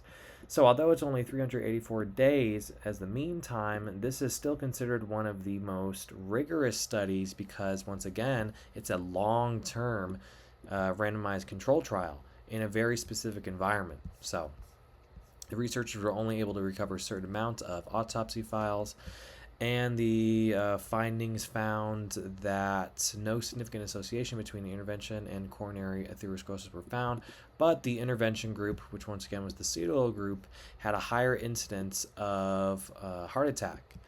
This is opposite from what pro-seed oil people proclaim, right? So this is just a really big hitting anti-seed oil study that a lot of people like to mention. However, they saw that the intervention likely contained significant amounts of trans fatty acids, which I'll talk about later, due to the use of partially hydrogenated corn oil margarine. So just know that there's lots of confounding variables on both sides. I'll talk about that more when we speak on this study. So the authors did not identify a statistically significant association between the intervention and all-cause mortality. Notably, for each 30 milligram per deciliter reduction in serum cholesterol in the entire study population, there was a 22% higher risk of negative end results. This is a big thing, right? This is a very anti-seed oil statement right here. Relationship is sometimes cited as evidence as harm from the intervention. However, the authors noted no statistically significant difference between the groups, with a 30 milligram per deciliter reduction in serum cholesterol in each of the intervention and controlled groups being associated with a 22% and 28% increased risk of ACM, respectively. So the similarity between groups discounts seed oils as the driver of risk. Lipid-lowering effects of non-CVD conditions may explain these findings. Of interest, the association was observed only in those over 65 age. So the increase in heart attacks with more seed oils was only in those at 65 age, meaning that they might have had some association between already advancing age and the existence of other conditions beforehand. So just know that that's one of the biggest anti-seed oil studies. Another one that we'll speak on later, so I'll skim through this, is the Sydney Diet Heart Study. This was another study that had hundreds of men aged 30 to 59. And it included safflower oil and safflower oil margarine, whereas the control group received animal fats, margarines, and shortening. So remember, there's lots of trans fats confounding variables in these studies because they were in a time period where trans fats were still utilized. That's a big thing to keep in mind. There are no significant concerns with the study design. However, the margarine used in the intervention group was thought to be high in trans fatty acids. So they're just saying although the end results might have showed that the intervention group had a 62% and 70% and 74% greater risks of cardiovascular disease, mortality, etc. So pretty significantly high increase in risk. They're saying that the trans fatty acids was probably a large part of that. So it's always the back and forth, the counter to a counter. Some argue that the trans fatty acid confounding is not a concern because the animal fat group, or the control group, was also permitted to consume margarines. And then they go into the different kinds of margarines that they would have had at the certain time. And what they're trying to say is that the trans fatty acid of the margarines was probably lower for the control group comparative to the intervention group. So they're trying to throw this study out of the window because of that. There were additional and potentially more significant concerns regarding this trial. As a secondary prevention trial, participants made substantial lifestyle changes between the cardiac event and study enrollment, with further modifications occurring through the study period. So they're just saying that there's other things that could have gone on, significant weight loss for many participants that could have also showcased the end results. None of the dietary factors demonstrate a significant association with the survival study. In contrast, the extent of coronary disease and baseline markers of myocardial function were strong predictors, and physical activity also influenced survival. So more confounding variables. Next one, rose corn oil trial. This was 80 men aged 70 and older. This one's pretty small. 2 intervention groups were prescribed 80 grams of corn oil or olive oil daily while being instructed to avoid fried foods, fatty meats, ice cream, cheese, pastries, etc. The control group received no dietary guidance. By 2 years, death and major cardiac events numbered 5 and 12 in the corn oil group, 3 and 9 in the olive oil group, and 1 and 6 in the control group, respectively. None of these differences were statistically significant. Adherence was difficult, looking at how much oil was left in the containers, and the participants' own statements waned as the trial progressed. So another small one that they say might not hold that much evidence. Now we're going to look at randomized controlled trials supportive of seed oils for lowering cardiovascular disease risk. So this is the other way around. Starting with the American Heart Association meta-analysis, so we know that this is pretty high in terms of the criteria. It's on the top of the pyramid. 2017 study showcased meta-analysis of randomized controlled trials in which saturated fatty acid was replaced with PUFA. Remember, the PUFA in these cases are usually in the isolated form. So this is not superheated PUFAs, deep fried food PUFAs, a long period of time PUFAs. So just remember that. They're just basically comparing pure PUFA as a replacement for saturated fatty acid. They limited their meta-analysis to trials that compared a diet high in saturated fat with PUFA and did not include trans fatty acids as a component in the intervention groups, and they had at least 2 years of sustained intake of the diets, measured adherence by objective measures including serum cholesterol or tissue PUFA levels, and they collected validated information on CVD or CHD events. There were left 4 trials discussed for the inclusion. So after everything they looked at, they had 4 trials. They showed that replacing saturated fats with PUFAs resulted in 29% reduction in risk.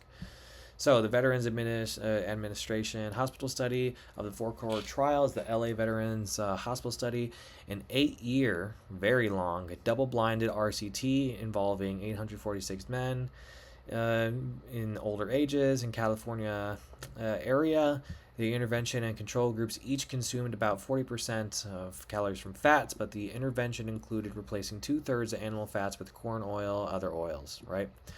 Linoleic acid accounted for 38% and 10% of the total fat content in the intervention and control diets. So the diets that had more seed oils had about 28% more linoleic acid, right? A pilot study was also conducted before its initiation to assess the palatability and acceptability of the diet after animal fats were removed and seed oils were infused into foods. So seed oils, still more of a raw form, are infused in foods. A lot of times it was things like muffins, etc., right? So Primary outcome was new coronary events, including MI and sudden deaths. The study determined that there were no significant differences between the groups. 78 events in 65 of the men in the control group, and 60 events in 52 men of the intervention group. So not that much difference in those outcomes, regardless of the diet. However, when these results were pooled with those for definite cerebral infarctions in the intervention group, there was a significantly 34% reduction in risk of new coronary events and cerebral infarctions, so you can think of things like stroke combined, as well as 31% reduction in total CVD events. There was also 70 fatal atherosclerotic events in the control group versus 48 in the intervention group. So we're still seeing lots of fatal outcomes here, but just a little bit less in the PUFA group. But remember, look at the age of these men, right? The age of the men are already 50 to 89. So with the same kind of negative they had for the anti-seed oil study, being too old and cardiovascular disease already being there, you could say the same thing here. Continuing on, despite the trial's length, it's been criticized on several grounds. Let me make sure I didn't skip anything. Real quick right here. In response to these results in other trials demonstrating neutral positive outcomes, it's been argued that the baseline linoleic acid intake already exceeded the theoretical threshold, which further increased the unlikely to be harmful. Basically what they're saying is some people say that they were already having more seed oils to begin with, so increasing it wouldn't show it to be harmful. But the speculation does not readily explain the magnitude of CVD risk reduction observed in the study.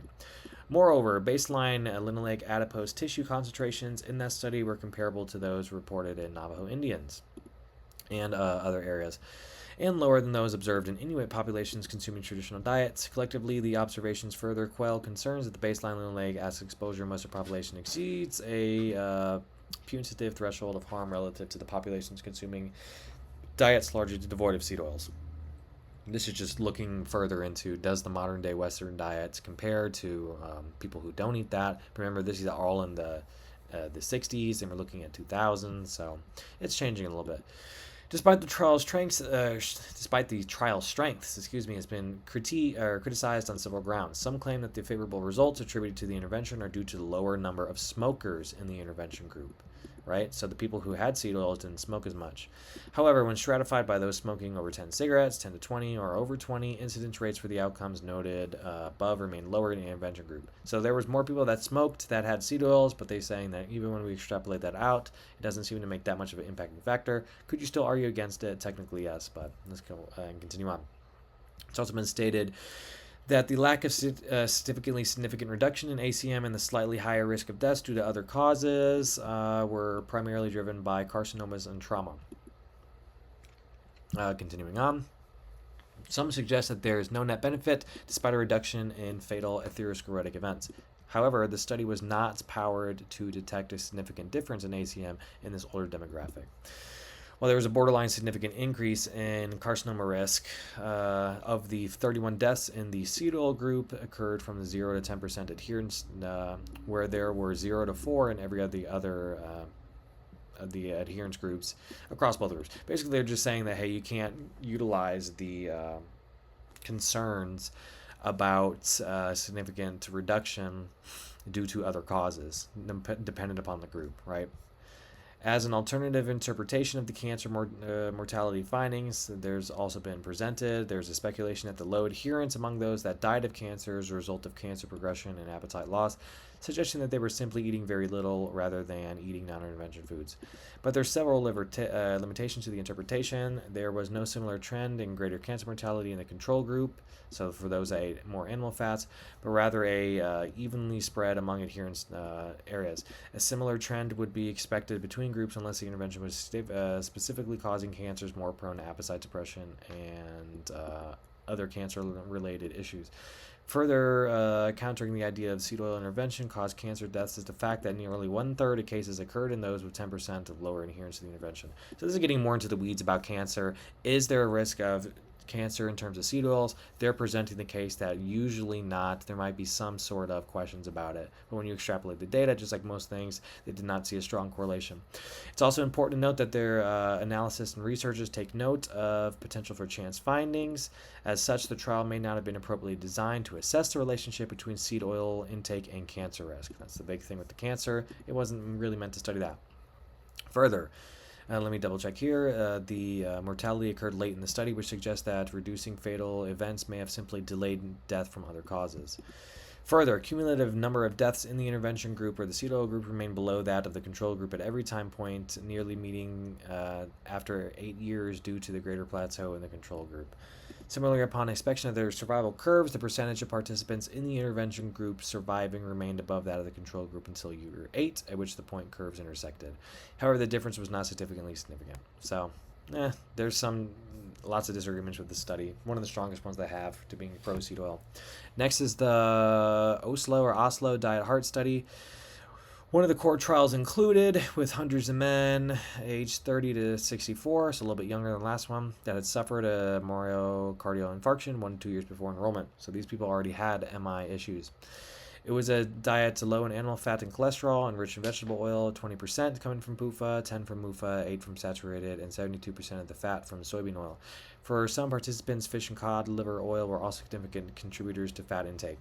Serum cholesterol concentrations were reduced by 0.6% in the intervention group compared to 3.7% in the control group. At 5 years, there were 61 major coronary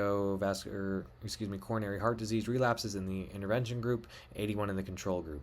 So for having a 17% reduction in cholesterol, there was only 20 less events in the seed oils compared to the animal fats, with non-statistically significant reductions in total in cardiovascular mortality. So after 11 years, there were significantly fewer fatal MIs in the intervention group, 32 versus 57, right? So there's still only 25 less. And these are all people that already had issues beforehand. They also evaluated cancer incidence and mortality at 5-year follow-up. There were 5 cases and 1 cancer death in the intervention and 4 and 3 deaths in the control. After including an additional 6 years of follow-up beyond the initial intervention, there were a total of 10 cancer cases and 7 cancer deaths in the intervention and 7 cases and 5 deaths in the control group. So less deaths of cancer in the animal fat, not significantly significant. Right? So this is a point, if it was statistically significant, they would definitely harp on this point of seed oils help with less cancer, but we actually saw more cancer deaths in the seed oil group, but it wasn't statistically significant because we're using small numbers anyways. There's criticism in support of replacements. Marine, PUFA were included in the dietary intervention, which is like more omega-3s, which may have contributed to the benefits of the intervention, right? So there was more omega-3s with the omega-6s. Although most of that dietary fat came from soybean oil. Another critique is that the control group may have been consuming significant amounts of trans fatty acids from hydrogenated vegetable and fish oil, so kind of the reverse argument from the last ones. It's unsure, just another study. Next, Medical Research Council study, very fast, conducted another one of the core trials, 6-year prevention trial involving 339 men over 60. It was 85 grams of soybean oil daily, although some participants received corn oil instead, and up to 14 grams of margarine while limiting saturated fatty acids. The control group consumed their standard diet with little to no added oil. There was a non-significant reduction in CVD relapses in the intervention group after 4 years. The achieved differences in serum cholesterol between the groups were 46 milligrams per deciliter at 6 months and 30 milligrams per deciliter at 6 years, suggesting adherence waned over time. Of note, there is a consistent trend of a lower rate of first relapse in those who recorded consuming over 80 grams of the oil to a higher rate that reported consuming over less than 60 grams. So there really was no difference in coronary heart end results. So I don't even know why they're including this as anti-seed oil. They didn't even get the result that they could use. Regarding cancer risks, there were 2 cases and a single cancer death in the seed oil group, and 6 cancer cases and 6 deaths in the animal fat group. Cancer mortality rate of 1% in the intervention group and 4% in the control group, statistically significant 88% relative risk reduction. But remember, they were only looking at 1 cancer death in seed oils, 6 cancer deaths in the control group. And there's so many different confounding variables because the control group could have been doing anything in their diet, and there's lots of things that go to cancer. Additional 3-year follow-up are considered. There were no additional cancer deaths in the intervention group, but 2 more in the control group. So that would be considered, I think, a very weak anti-seed oil study, like in its entirety. I think this is the last one in terms of the randomized control trial. Finnish mental hospital study. The final of the 4 core trials is the Finnish one. cluster randomized crossover trial that had over 1,000 participants at 2 psychiatric hospitals, each with looking at different PUFAs and saturated fatty acids over a 6-year period. The PUFA interventions largely replaced replaced dairy fats with soybean oil. The PUFA phase was increased adipose tissue linoleic acid threefold and reduced serum cholesterol by 50% in men and 30% in women, verifying strong treatment of adherence. So a lot of people stuck to the seed oil diet. CHD mortality was 41% lower during the PUFA diet phase in the entire population. When combined with CHD mortality in MI was 41% lower in the primary prevention only sample. However, this trial has notable limitations. Randomizing only 2 hospitals provides insufficient clusters to ensure exchangeability between groups, falling short of modern cluster-style trial standards. In fact, the authors note numerous potential confounding variables, including greater use of other derivatives during the saturated fatty acid phase in one of the hospitals. These medications were known to cause electrocardiographic changes in the time of trial, but subsequent data have highlighted additional cardiotoxic effects, including cases of sudden cardiac death.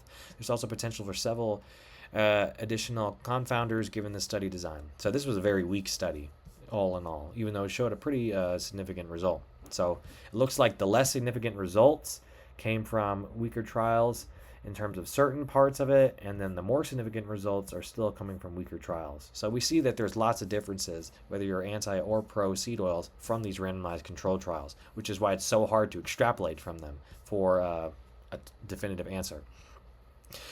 Both groups had 4 cancer-related deaths each, with 26 and 30 total deaths in the PUFA and saturated fatty acids. Excluding suicide, there were 24 deaths in each group, 70% in the intervention and 9.4% of the control. The nature of the data before the crossover, along with possibility of confounding, suggests the results should be interpreted with caution. So nothing with cancer. That was the randomized controlled trials. All right, so there are additional meta-analysis of randomized controlled trials. So in 2020, there was a meta-analysis of replacement trials looking at a bunch of different things. They included lots of different diets that had different results in terms of cholesterol reduction. So the degree of this trial informs on larger conversations is questionable. That's why they didn't include it in the core 4. Primary concern with other trials is noted by many different studies. You can go and look at those individually.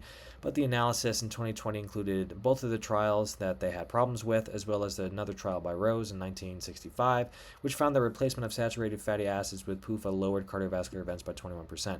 So you can see, although we know that a meta-analysis is a very high criteria standard, sometimes you got to look at the actual studies that were included, because if I wanted to make a meta-analysis and I only included those first 3 that we looked at, the Minnesota, the Sydney, and the rose oil, I could conclude via my meta-analysis that seed oils are horrible for your health, right? So you got to be careful. Sometimes you got to look at more than just, is it a meta-analysis? You got to look at what was included, right? They also investigated the association in this 2020 meta-analysis to include other trials. It did not identify significant risk reduction, right? But it's important to note that they included the Sydney Diet Heart Study, which was reportedly confounded with trans fatty acids. So they're saying that although this meta-analysis did not see an association in another part, remember that the anti-seed oil study had confounding variables, although they said the same exact thing with all the pro seed oils. So that's where you get into the arguments back and forth. Not going to spend a lot of time there. The findings of the 2020 align with that of a more recent systematic review, so another very similar high criteria study conducted in 2026, right? So this is brand new. They evaluated the effect of interventions aimed at modifying SFA intake on CBD. Total of 17 eligible RCTs, including 66,000 participants. So this is just looking at even more studies. However, not all the trials investigated replacement saturated fatty acids with PUFAs, which is most relevant to the discussion on seed oils. Lots of different studies were included, and an early publication from the Sydney Diet Heart Study was included in their meta-analysis on CBD mortality. These analyses included the Minnesota Coronary Study as well. So remember, that was a very anti-seed oil. And the Sydney Diet Heart Study and corn oil trial, despite their limitations, which were discussed previously. So this meta-analysis or systematic review in 2026 included lots of negative seed oil studies. Their meta-analysis for non-fatal MI included 6 of the aforementioned trials, excluding the Minnesota Coronary study and the Sydney Heart study. In that analysis, replacing saturated fats primarily with PUFA lowered risk by 25%. There was no statistically significant reduction in stroke risk when replacing saturated fatty acids with PUFAs, right? So this is pretty important because what they're saying is, in their meta-analysis investigating the impact of replacing saturated fatty acids with PUFAs on CVD mortality, a very high end result, it did not yield statistically significant results. But then they say, looking at this meta-analysis or systematic review of 2026, they included things that were anti-cetols. And then this paper here says that there were problems with these papers, which is why this paper came up with those results. That's where it goes like Inception, and it's papers on papers on papers. And that's why, like, if you're even at this point in the video, I applaud you once again, because we're just in the weeds here, and this is why it's taking so dang long.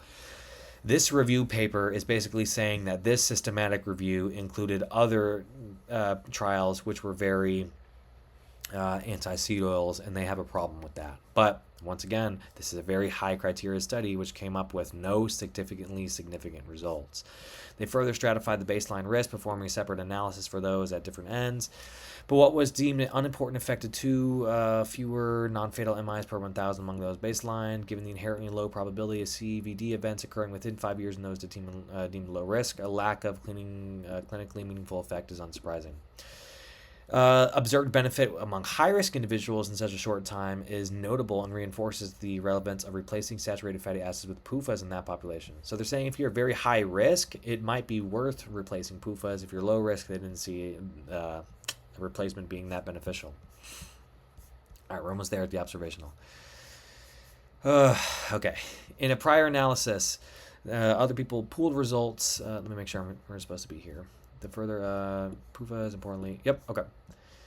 So other analysis that showed that different groups with differing PUFA intake in addition to other factors in 1971 reported 50% reduction of the risk of mortality when pooling all 5 trials, which reduced to a 7% reduction in risk. So this is an old prior analysis of the 70s, which didn't even have all the data that we have now. So I'm just going to throw this out of the window there. This is a very low yield result. In 2020, the systematic review and the meta-analysis of 47 RCTs that included over 108,000 participants. So another systematic review in 2020. 7 trials with 4,000 participants significantly invested PUFA intake, which also included the meta-analysis investigating both total cancer and mortality. The trials in the 60s were included, as well as others. And they also included ones in the 80s found with other oils. The 3 gamma linoleic acid trials are relevant to common cooking oils or linoleic acid intake and showed no significant cancer effects. Their inclusion in the meta-analysis yielded non-significant results for both incidence and mortality. The non-significant increase in cancer incidence risk appears to be primarily driven by the trial by Pearson and Dayton in 71, and the effects of omega-6s on cancer outcomes. All cancer outcomes were deemed unclear and of very low quality. So they're just saying it was a good study. Based on the clinical data, omega-6 interventions appear to offer cardiovascular benefits, which I would say that's a difficult statement to make, especially considering everything they just went over. But it's not clear if they affect other risks because of the lack of design and powered trials. In addition, the limited data on cancer outcomes does not lend support to the claim that seed oils increase risk, and long-term observational data derived from large prospective cohort studies with long follow-up times might provide more insight to seed oils on ACM, all-cause mortality risk. All right, guys, let's keep going. We have observational studies. Remember, these studies don't have any direct interventions. They're more so looking at trends over time, and they're able to look at long periods of time, but they can't directly change anything. That's why the ultimate trials, if we could do them, would be decades long with the ability to directly control the environment, but as we saw, it's difficult to do so. So 2020 meta-analysis of different cohort studies saw that higher intakes of linoleic acid was associated with CVD reduction mortality risk. and cancer mortality. Compared to the lowest reported intakes, consuming 10% from linoleic acid was associated with non-significant 12% reduction in ACM risk, all-cause mortality, but non-significant. All right. The finding became statistically significant, 19% risk, and after excluding 2 studies which participants had cancer at baseline. The inverse association with CVD mortality was linear, each with 5% increment from linoleic acid associated with 7% reducing risk. The review and meta-analysis followed prior meta-analysis in 2014, which found that the highest dietary linoleic acid was associated with significant 15% and 20% or 21% lower risk of CHD events. Now, once again, remember this is observational, many different confounding variables, but you can still extrapolate from it, okay? The authors also identified a dose-response relationship with each 5% from linoleic acid being associated with 9% lower risk of CHD events. Another thing with this observational studies is a lot of the times they utilize those the food intake forms. So you have to rely on a person to remember what they've eaten for a long period of time, whether they did multiple different reports over the study, those cohort studies and observational studies, or if they had to do it at the end. So a lot of this is like take it with a grain of salt because I can't remember what I ate, 3 days ago, let alone 3 years ago. So just remember that as well. But there's still some important data you can get from this. Other studies showed that linoleic acid from non-seed oil sources saw a recent publication including 221,000 participants, which is very high, investigated the impact on all-cause mortality and mortality from CVD and cancer of the oil intake. The intake of safflower, soybean, etc., as well as butter was quantified using different measurements every 4 years over a 33-year follow-up period. During the follow-up period, there were 50,932 deaths, with 12,241 from cancer and 11,000 from CVD. The difference in daily plant-based oil intake was associated with a only 6% lower risk of CVD mortality in this large group, but an 11% lower risk of cancer mortality. When olive oil was removed, each 10 grams of the increase in the intake of seed oils was associated with 12% lower risk of cancer mortality. But the reduction in CVD mortality was no longer significantly significant, which is important because now we're seeing cancer being better with seed oils rather than cardiovascular disease, which is the whole point of the seed oil argument to begin with. In addition, a 5% increase in either other lots of different oils, whether it's canola, soybean, and olive oil. So remember, olive oil is completely different than canola or soybean. Was associated with a 19% reduction in all-cause mortality. Replacing 10 grams of butter with either total plant oils minus olive oil or soybean resulted in 60% to 80% reductions in cancer mortality and 15 to 17 in all-cause. Intriguing detail from the study is that those who consumed the most plant-based oil, excluding olive oil, reported consuming more calories, alcohol, and cigarettes while engaging in less physical activity and being less likely to take a multivitamin supplement. So that's pretty important. Therefore, it would seem that those who consume more seed oils were less health conscious than those who limited their intake, which argues against the notion that the benefits of seed oils are due to the healthy behaviors of those who ate them. But most of these variables are typically adjusted for. Another relevant prospective cohort study, 2021, which included 521,000 U.S. adults, 50 to 71 at baseline age.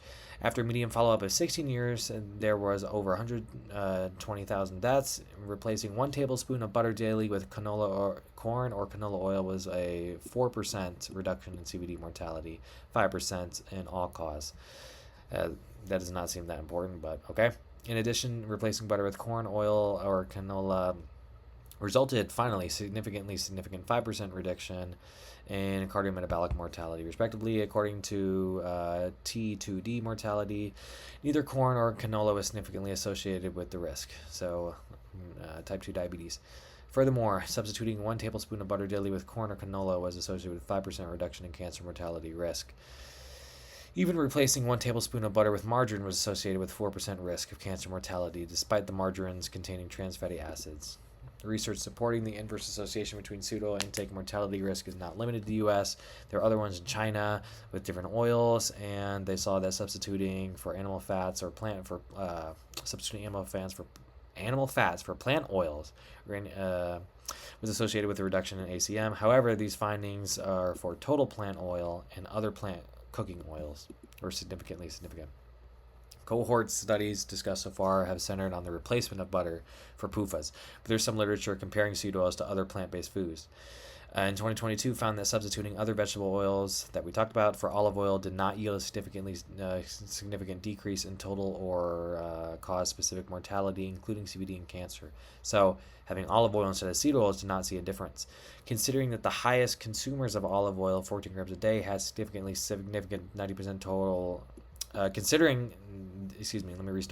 that the highest consumers of olive oil had a significant 90% lower risk of total CVD mortality and 70% risk in cancer mortality, this study suggests that seed oils may be non-inferior to olive oil for such outcomes. Studying avocado consumption in 2022 found that for every 40 grams a day of an avocado was a 20% lower risk of CVD. Replacing that amount with plant oils showed no significant effects on CVD, but an increased stroke risk. So you have higher stroke with seed oils in the study. The stroke finding reflects the competing risks for plant oils with reduced CHD or other causes of death, sharing stroke risk factors. Some individuals who would have died from CHD may have lived long enough to experience a stroke instead. That's a very weak point. We have no idea if that's true or not. That would still represent a net lifespan benefit. So, yeah, you didn't die, right, from the possibility of CHD, but now you died from a stroke. So that's very weak. I'm not even going to read that anymore. Direct comparisons of the impact of total PUFA or linoleic acid relative to carbohydrate sources on CHD risk are lacking. Inferences can be drawn from a variable substitution analysis. In an analysis of over 120,000 participants with over 7,000 deaths or CHD events over 24 to 30 years, saw a replacement. The reduction was smaller for whole grain carbohydrates. So now we're talking about replacement with carbohydrates. 5% replacement of saturated with PUFAs or whole grains reduced CHD by 25 and 9%. So you're starting to see that there's usually a 20-ish% reduction in risk with replacement of saturated fats in some of these studies, right? And my best guess would be is because of that particle load over time, because these are studies over time, if you don't consider any confounding variables. Another analysis showed that replacing 5% from dairy fat with PUFAs was a 24% reduction. Let's just continue on because we're starting to get the same old. Continuing to look at the data behind on behalf of the WHO, the World Health Organization, there's a systematic review, meta-analysis of various fatty acids, carbs, and proteins on disease risk. There was 112 publications on saturated fat, over 2 million participants. Model substitution of PUFA or linoleic acid in place of 5% of saturated fatty acid was an 11% reduction in the risk of CHD, while substituting slowly digested carbs for saturated fatty acid, so like things like whole grains instead of saturated fatty acids, was a 6% reduction. The results of statistically modeling the substitution of total carbs, digestible carbs and rapidly digested carbs were not statistically significant, so certain carbs didn't have any impact. For all carbs mortality, substitution for PUFAs or carbs was associated with 50% reduction in risk. In total, the available evidence suggests that PUFA, including linoleic acid, may lower risk of CVD or all-cause mortality similar to a greater degree than carbs, depending upon the source of carbs. So not all carbs are the same, basically what that's saying. We're almost there. Yeah, we're getting there. All right, let's go a little bit faster now. In terms of observational studies, dietary intake, biomarkers, advancements in techniques including calibration for over or underreported dietary intakes or measurements of biomarkers of dietary intake have enabled researchers for better overcome concerns about self-reporting dietary intake, kind of like what I was talking about.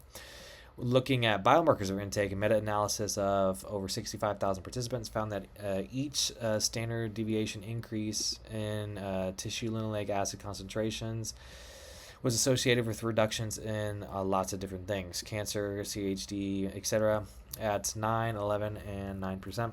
The CHD results align with a 2019 meta-analysis that greater tissue linoleic acid concentrations were associated with a 7% lower risk of CVD, mortality, and stroke. In 30 prospective studies, including this analysis, median follow-up range from 2.5 to 31 years, and there were 15,000 cardiovascular events among the 68,000 people. A cohort study in the UK in 2025 looked at how plasma PUFA and MUFA ratios impacted the prediction of major CVD events. There was 183,000 participants over 10 years. That incorporates many different aspects of a person. After adjusting for different things, the PUFA-MUFA ratio exhibited an inverse dose relationship response with MACE. Furthermore, the addition of the PUFA-MUFA ratio improved the predictive performance of the model by many different things. Higher plasma PUFA-MUFA ratio is protective against CVD, and that measuring the ratio may aid in predicting CVD risk, right? Now, they're not giving any ratios because remember, the normal person's 10 or 20 to 1 now, but they did not investigate plasma linoleic acid concentrations, which remember is what they said it was more important up top, that the ratio doesn't have any hold in over anything. So I'm going to just skim past that.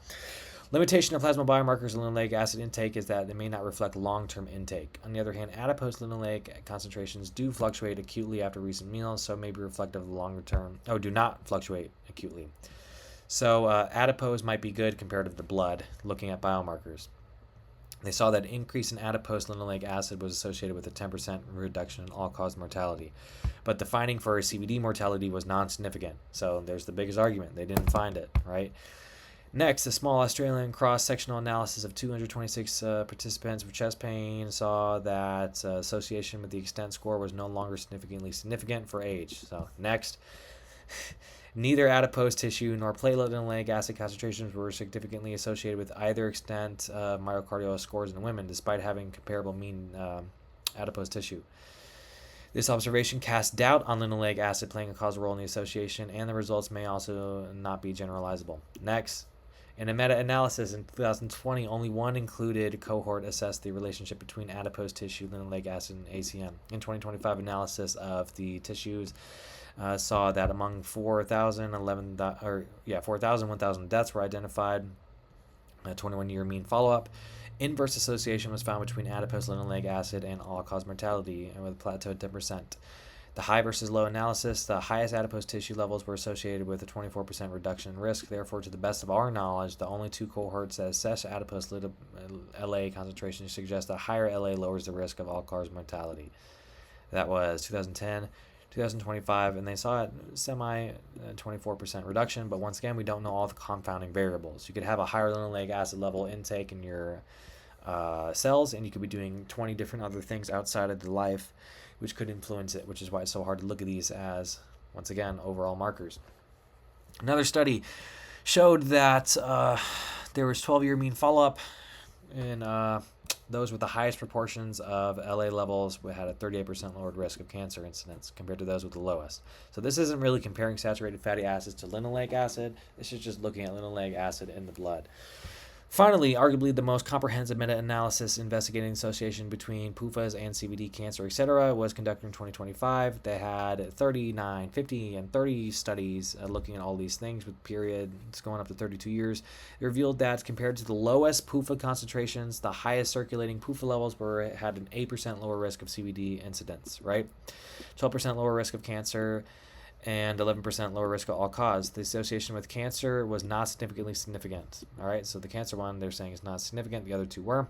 Each of these findings, except for the cancer mortality, was considered very low certainty evidence and was deemed as moderate certainty evidence based on the grade framework. So they're saying, we saw something, we don't really know if it's that high in criteria. No significantly findings for other cancers, right? Possibly with stroke and prostate cancer, but not others.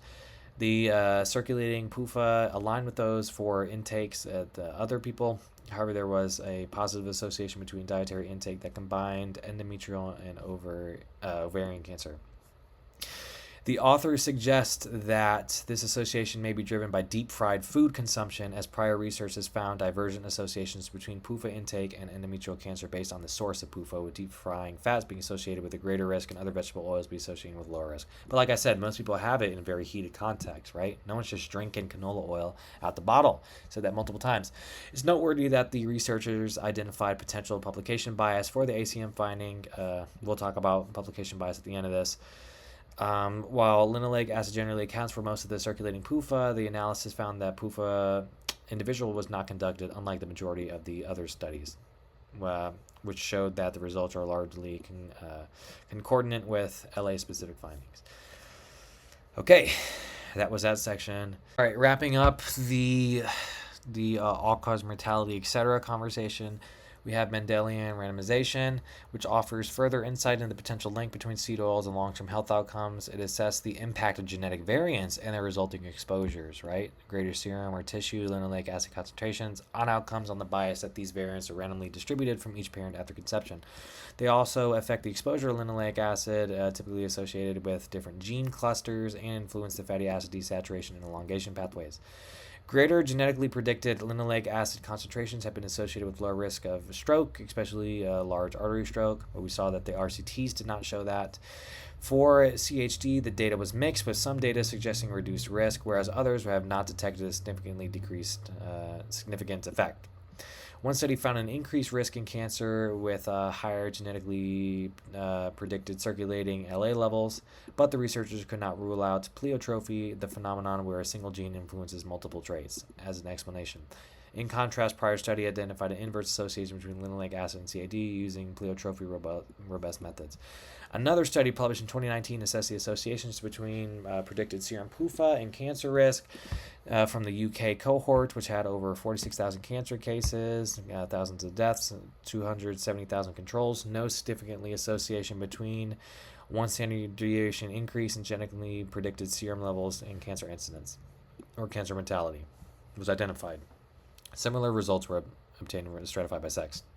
So perhaps genetic influence doesn't have that much play in terms of cancer risks with linoleic acid tissue and blood levels, but this is just such low yield. You don't even have I wouldn't focus on this for right now. This is going to be looked at in the future. There's different things like 23andMe, which you can look at.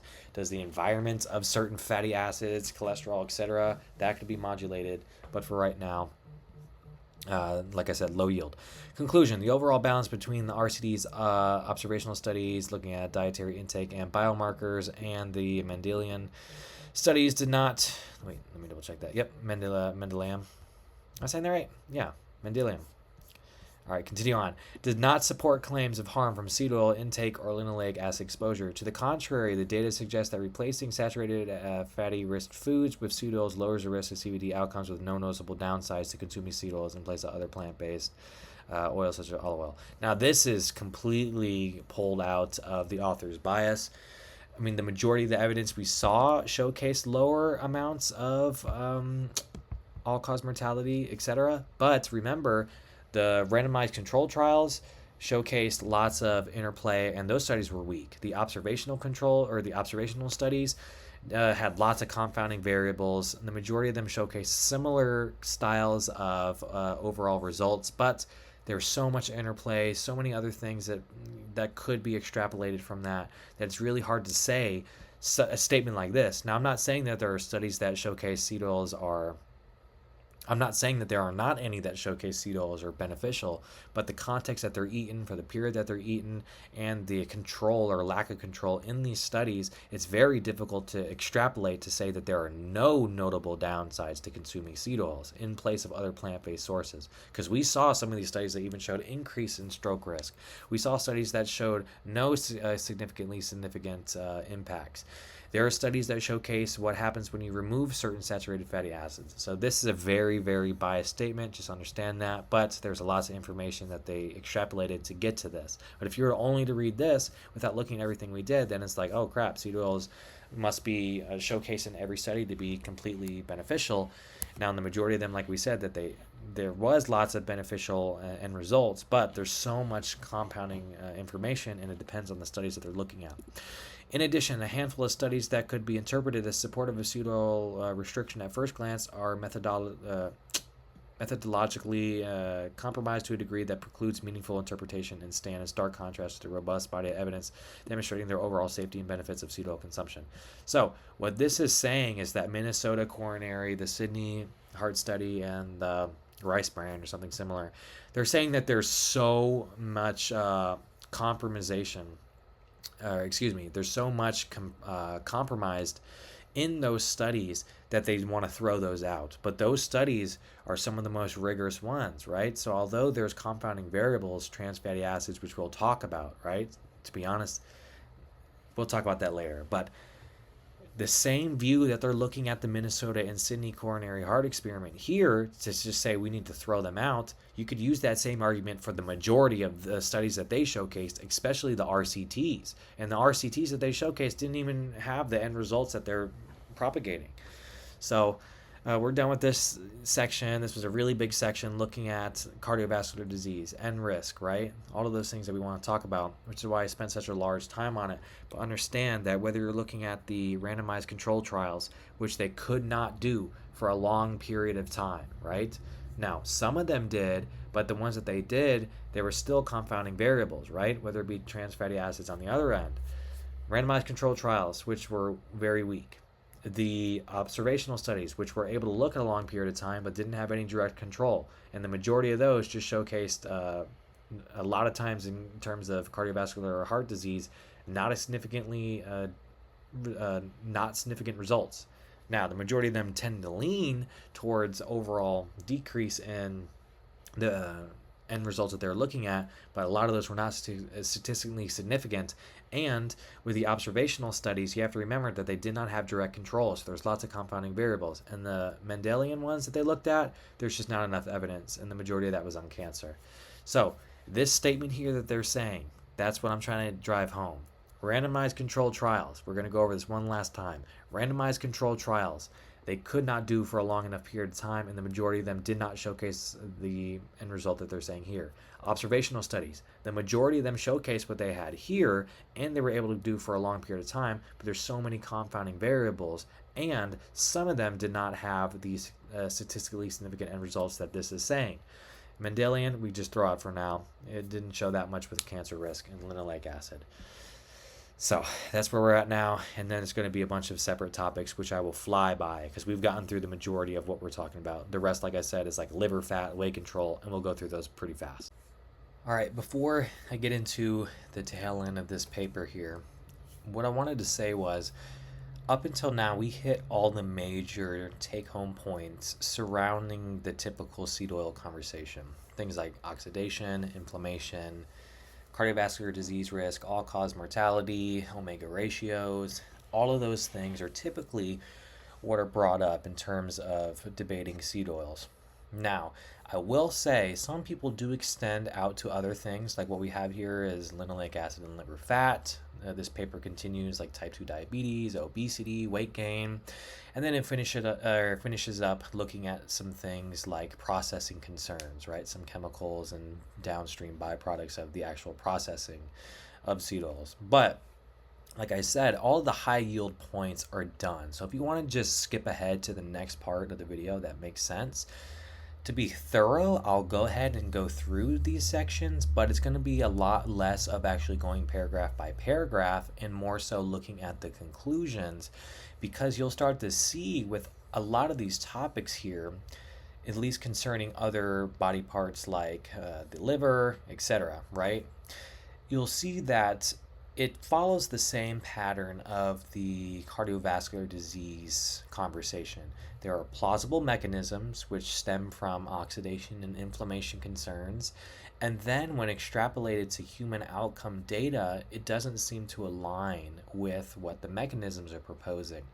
Now, with that, there are a lot of the same confounding variables in terms of not utilizing seed oils in a typical modern diet, not doing it for decades long, the difficulties of observational studies, randomized control trial studies, all those things still exist, except when it comes to these lower yield topics, the amount of information and the number of studies is also lower.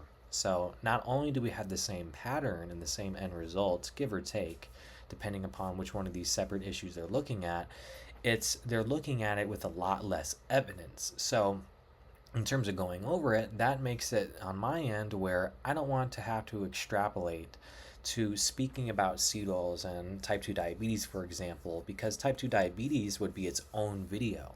And then seed oils could be brought up in that context. But if we harp on a lot of these points here, it'll just take too long. And it'll just be a lot of rehashing of the same patterns. So know that the patterns exist. Mechanisms go into plausible human outcome data that doesn't seem to extrapolate into what the mechanisms are saying. very similar to cardiovascular disease, but there's just not as much evidence behind these conversations. And as we go through some of them, I'll explain, where the mechanisms, plausible mechanisms might stem from, etc. But just know that, like I said, these are lower yield, and the bulk of the conversation surrounding seed oils is done. In terms of what we talked about already, this is just all extra, right? But the mechanisms, the oxidation, the inflammation, the patterns, all of these stem from the same thing. And when it comes to the extrapolations from these areas that we'll get into in the conclusions, you'll see the majority of the human evidence doesn't align with what the mechanisms are proposing. There's still the same issues with the cardiovascular disease outcomes in terms of the style of studies, the quality, the quantity, whatever it might be, and the context in which the studies are done. Because remember, even with these separate subjects, the majority of the studies don't utilize seed oils in their context-heavy modern-day usage. And I'll go into more of that in terms of reviewing this study with the next PowerPoint slide we'll get into. But I just wanted to say that as we go through these sections a lot faster than what we did previously. So let's go ahead and get started here with the next one. All right, I just got out of the shower, wet hair, oversized shirt. We're going to go through it. The majority of the linoleic acid and liver fat content starts off by looking at randomized controlled trials. A lot of them showcase, in support of these findings, it's clinical evidence identifying the underlying mechanisms in linoleic acid, fat, and liver function. And a lot of these showcase that linoleic acid containing diets seem to have lower fat accumulation. So examples like muffins containing 40 grams of sunflower oil prevented liver fat, or palm oil resulted in over 50% increase in liver fat. Other studies that showcase similar things, reductions in fatty liver grade were observed in about 42% of participants in the rapeseed oil study, but only 14% in the ghee group. And then there's another study that found no differences in liver fat accumulation. So looking at some of the mechanistic evidence, basically what they're saying here is that when you have lots of unsaturated fatty acids, including seed oils, you could beneficially alter specific gut bacteria, which could lead to less liver fat accumulation. And there's more studies that showcase somewhat similar results here. In summary, mechanistic studies indicate protective effects of PUFAs against liver fat, but remember, some of those studies looked at all unsaturated fatty acids, including MUFAs, which may operate through multiple different pathways, including the promotion of beneficial gut microbiome that produce short-chain fatty acids, such as butyrate, and the oxidation of omega-6s over saturated fatty acids, reducing the availability of fatty acids for liver fat storage. So, in conclusion, the current body of evidence on the relationship between linoleic acid and liver fat contradicts long-standing concerns derived from different nutrition studies. Multiple randomized control trials demonstrate substitutions could lead to less liver fat accumulation, and the mechanistic evidence tends to look at the beneficial changes to the gut microbiome, but that in and of itself is very difficult to argue. There's lots of different impacting factors. But overall, the liver conversation, you kind of see the theme that I was talking about, right? Next, seed oils and body weight regulation. Obesity has gone up in the United States, and there are a lot of things looking at mitochondrial dysfunction. Health advocates critical of seed oils have invoked mitochondrial dysfunction as a relevant concern, and mitochondrial dysfunction as the boogeyman that could lead to lots of chronic diseases.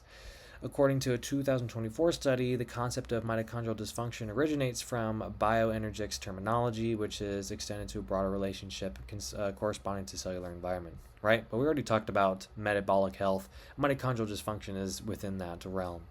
It's difficult to find support of the concerns that seed oils or linoleic acid disrupt mitochondrial function. The mechanism predisposed is once again the oxidation and inflammation that could happen to usually the membranes when we see the linoleic acid deposit in mitochondrial membranes. Mitochondria have double membranes, so twice as much as a cell, but once again, mitochondria in the cell with even more membranes. So lots of membranes where linoleic acid can be stored.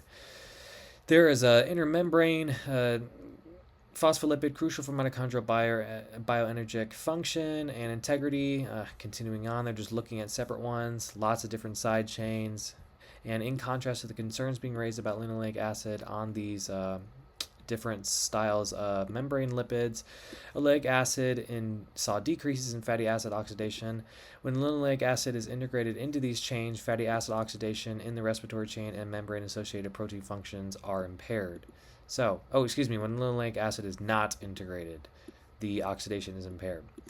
Linoleic acid fortification of the diet increases in the peripheral blood cells, and there's some more mice studies that showcase the rise in linoleic acid has coincided with numerous lifestyle and environmental shifts that could contribute to obesity, such as increases in total energy intake, which in driven is part by the increase in the availability of foods. So basically they're saying people are just eating more, right? And seed oils just happen to be part of that.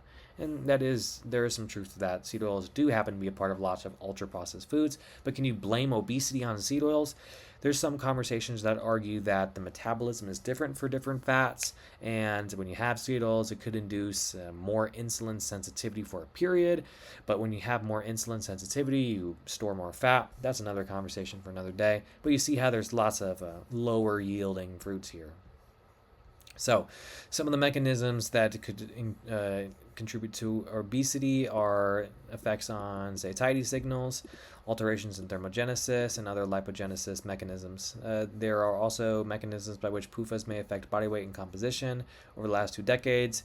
However, observed effects are modest and often do not translate into reductions in subsequent energy intake. So, overall, the evidence suggests while specific fatty acids may influence satiety responses, the effects of dietary fat type on appetite is small, inconsistent, and uncertain. Looking at things like hunger and satiety, extensive investigation of the role of dietary fat in hunger and satiety has produced inconsistent findings, so more low-yield fruits. There are some trials that reported no meaningful differences among fat types in hunger or satiety. In contrast, 5 studies reported differential effects of fats and oils varying in fatty acid composition, hunger, and satiety. So studies that show one thing, studies that show the other. High-fat meals with MUFAs or safflower oil produce similar energy intakes at dinner. Total daily energy intake was only 167 calories greater, right? Other research shows satiating effects of seed oils, meaning you would eat less. Continuing, diet influences thermogenesis and energy expenditure. Claims that seed oils reduce energy expenditure and based on the premise that unsaturated fatty acids elicit less diet-induced thermogenesis than saturated fatty acids. So kind of think of like when people say, oh, you eat protein and you burn more. People are saying when you eat seed oils, you might burn less. But that's another low-yielding fruit. They looked at studies that found that total energy expenditure and substrate oxidation did not differ across fat sources. In contrast, some studies show greater or equal or greater thermogenic responses with polyunsaturated fatty acids, suggesting that saturated fatty acid intake in the context of obesity may preferentially promote storage rather than oxidation. Another one. In agreement with other studies, there are even more that look at metabolic rate being higher in the higher polyunsaturated fat diet.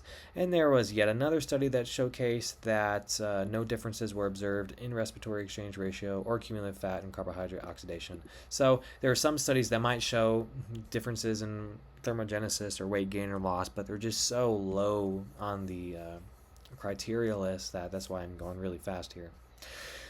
Weight gain RCTs showcase that 47 of the 206 meta-analysis reported statistically significant changes. The magnitudes were small and in limited clinical relevance at the individual level. So, because of the mechanistic inflammation and oxidation concerns, there are things like, you could be gaining more weight, but there's just not a lot of weight to the weight studies, pun intended. Recent systematic review in 2024 included 42 studies looking at the differences in oils. And the interpretation of the soybean sesame oil comparison is complicated because the inclusion of an open label trial, which participants initially consumed sesame oil. So this study might be compromised, or at least parts of it. Furthermore, the structure of the network of meta-analysis renders direct interpretation challenging. So out of all these studies, the 42 that they're mentioning right here, most individual seed oil comparisons exhibited no significant differences. Renders direct interpretation challenging. Thank you. The substantial effect size observed in these specific pairwise comparisons are likely attributable to the unique properties of sesame oil.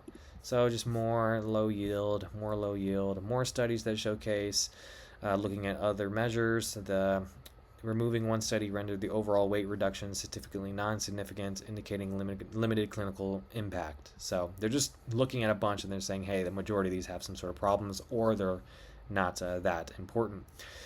At the weight gain in terms of observational studies, so remember this is more long-term, we see things where the populations where total PUFAs, including linoleic acid, were unrelated to BMI. So now we have unrelated. So this is more so calories in, calories out, Could it impact some aspects of how many you intake or how much you burn? Perhaps, but it's just to such a small degree. These are conversations that usually just aren't brought up. More observational studies showcase circulating fatty acids and obesity complex relationships. Two analyses showed that higher omega-6 levels were associated with greater weight gain over 10.4 years, with positive associations also for linoleic acid and GLA. Conversely, in another cohort, phospholipid PUFA showed no statistically significant association with BMI over 10 years. So some studies that show one thing versus another. You see the patterns are making sense here now, right? There are studies that also found that biomarkers of endogenous fatty acid synthesis were positively associated with abdominal obesity. The disparity in results between prospective and cross-sectional studies is a key issue that reflects distinct study designs and temporal relationships. Cross-sectional analyses are highly susceptible to reverse causation due to their inability to establish temporal precedents before variables. In other words, obesity itself may alter the circulating fatty acid profile rather than the diet influencing obesity. So they're just saying they don't know which one it could be. Hard to look at those studies. Other inverse associations were identified for waist circumference on fat and mass percentage. More ALA showed after 16 years that they were also inversely associated with BMI. So, continuing on. Clinical relevance and interpretation. Overall, the evidence suggests the type and source of dietary fat, including seed oils and PUFAs, only have a modest and inconsistent impact on appetite, the thermogenesis effect, and body weight in humans. So that's the overall point. Short-term interventions examining some of these things show no difference or slightly greater energy expenditure with PUFAs compared to saturated fats. Long-term RCTs and systematic reviews further indicate seed oil consumption is not meaningfully associated with weight gain. So we got through that. What we have here is type 2 diabetes. It's one of the most prevalent diseases going up, especially in the last 20 years, and especially in more modernized countries. It looks to increase to 853 million people, age 20 to 79 by 2050. Continuing, mechanisms driving diabetes development. Diet plays a critical role in the development of the management of type 2 diabetes, and it's best explained by the twin cycle hypothesis, which postulates that maintaining a chronic positive calorie balance results in the accumulation of body fat, specifically in the liver and pancreas, increasing insulin resistance and pancreatic islet cell dysfunction. This is where a lot of the hormones, insulin, glucagon, are released from. So they're basically saying that your body can't respond to those hormones, can't release those hormones, etc. properly, as the leading cause of type 2 diabetes in terms of mechanistic explanations. The insulin resistance causes hyperinsulinemia and further liver fat accumulation, right? Because insulin is an anabolic hormone, so the more you have of it, you're going to increase fat accumulation, which can then lead to the efflux of fat to the pancreas, where it can impair insulin secretion by damaging the beta cells in the islet. From there, glycemic control can progressively worsen, leading to type 2 diabetes, but the amount and location before reaching type 2 diabetes varies. Further highlighting the impact of diet on type 2 diabetes, research demonstrates striking remission rates by hypocaloric diet-induced weight loss. So, losing weight seemed to help these individuals. Continuing on, getting to the seed oil part. As discussed previously, seed oils and linoleic acid intake have not consistently shown to increase body fat or caloric intake compared to other types of fats and fatty acids. So they're going to indicate that this would show that one of the risk factors, and the highest one being the dietary fat accumulation, would not show type 2 diabetes increase. 2016 studies looked at a bunch of different things. The authors note that, let me go ahead and find the solution here. Replacing carbohydrates with PUFA significantly lowered A1C and other markers for insulin resistance, right? So this is replacing carbs with fats. We know that chronic carb overload, especially when you're not active, could lead to some insulin resistance. So it does make sense to replace it with fat. We could see decreased insulin resistance markers. There was also a systematic review in 2023, which included about 30 studies with over 1,000 participants.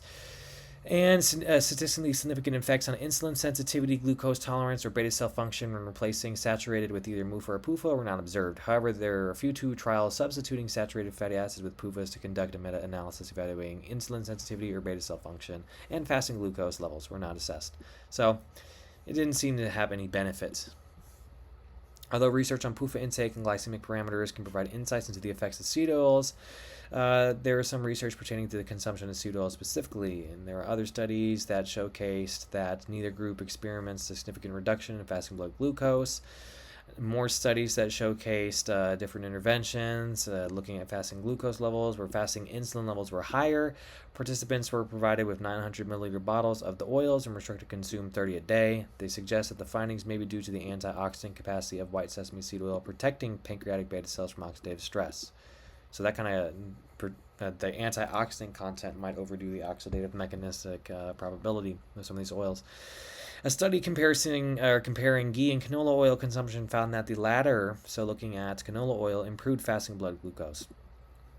Oh, she's going to say Ghee and canola oil consumption found that the latter improved fasting blood glucose. There you go, you get to hear it again. There's currently very limited clinical data on the effect of seed oils or omega-6s on type 2 diabetes incidence. In totality, the available RCT data support neutral to beneficial effects of PUFA-rich seed oils on glycemic parameters, although long-term data is very limited. Next, observational studies. We'll go through this fast. There are a bunch of different studies looking at a bunch of different cases, and in agreement with the findings, they saw that in the dose relationship analysis, each 5% increase in linoleic acid was associated with a 10% lower risk. In agreement with these findings, and remember when these studies is long-term, and there's lifestyle factors that go around consumption of seed oils, the majority of them are usually having a healthier diet and lifestyle in total, which would indicate a lot of these responses. So that's why we're going very fast. Prospective data on seed oil intake rather than linoleic acid or PUFA and type 2 risk are more limited. Some analysis that show that the limitations of the data is lack of adjustment for baseline health status, physical activity, and socioeconomic status, just like I'm saying. Similar results for the oils obtained in European showcase that over 12,000 incidents, type 2 diabetes cases, and 16,000 people was not significantly associated with type 2 risk. More importantly, olive oil was associated with a reduction in type 2 risk when substituted in place of margarine, right? Or mayonnaise. So these associations were attenuated after adjustment for BMI, with only substitution of olive oil for mayonnaise remaining statistically significant. Remember what mayonnaise has in it, a bunch of different things, right? Majority of the mayonnaise nowadays has seed oils. 2020 study conducted in China examined the impact of different types of oils and type 2 risk. And they saw a significantly association between soybean and other seed oils and type 2 diabetes risk not being found, right? The lack of association with soybean and type 2 risk is puzzling given that it shares similar fatty acid profiles with several oils in the other category. Further, in substitution analysis, replacing did not showcase increased association risk. Looking at biomarkers, they saw that their linoleic acid levels risk was reduced by 17%. So the more linoleic acid, the less risk there is.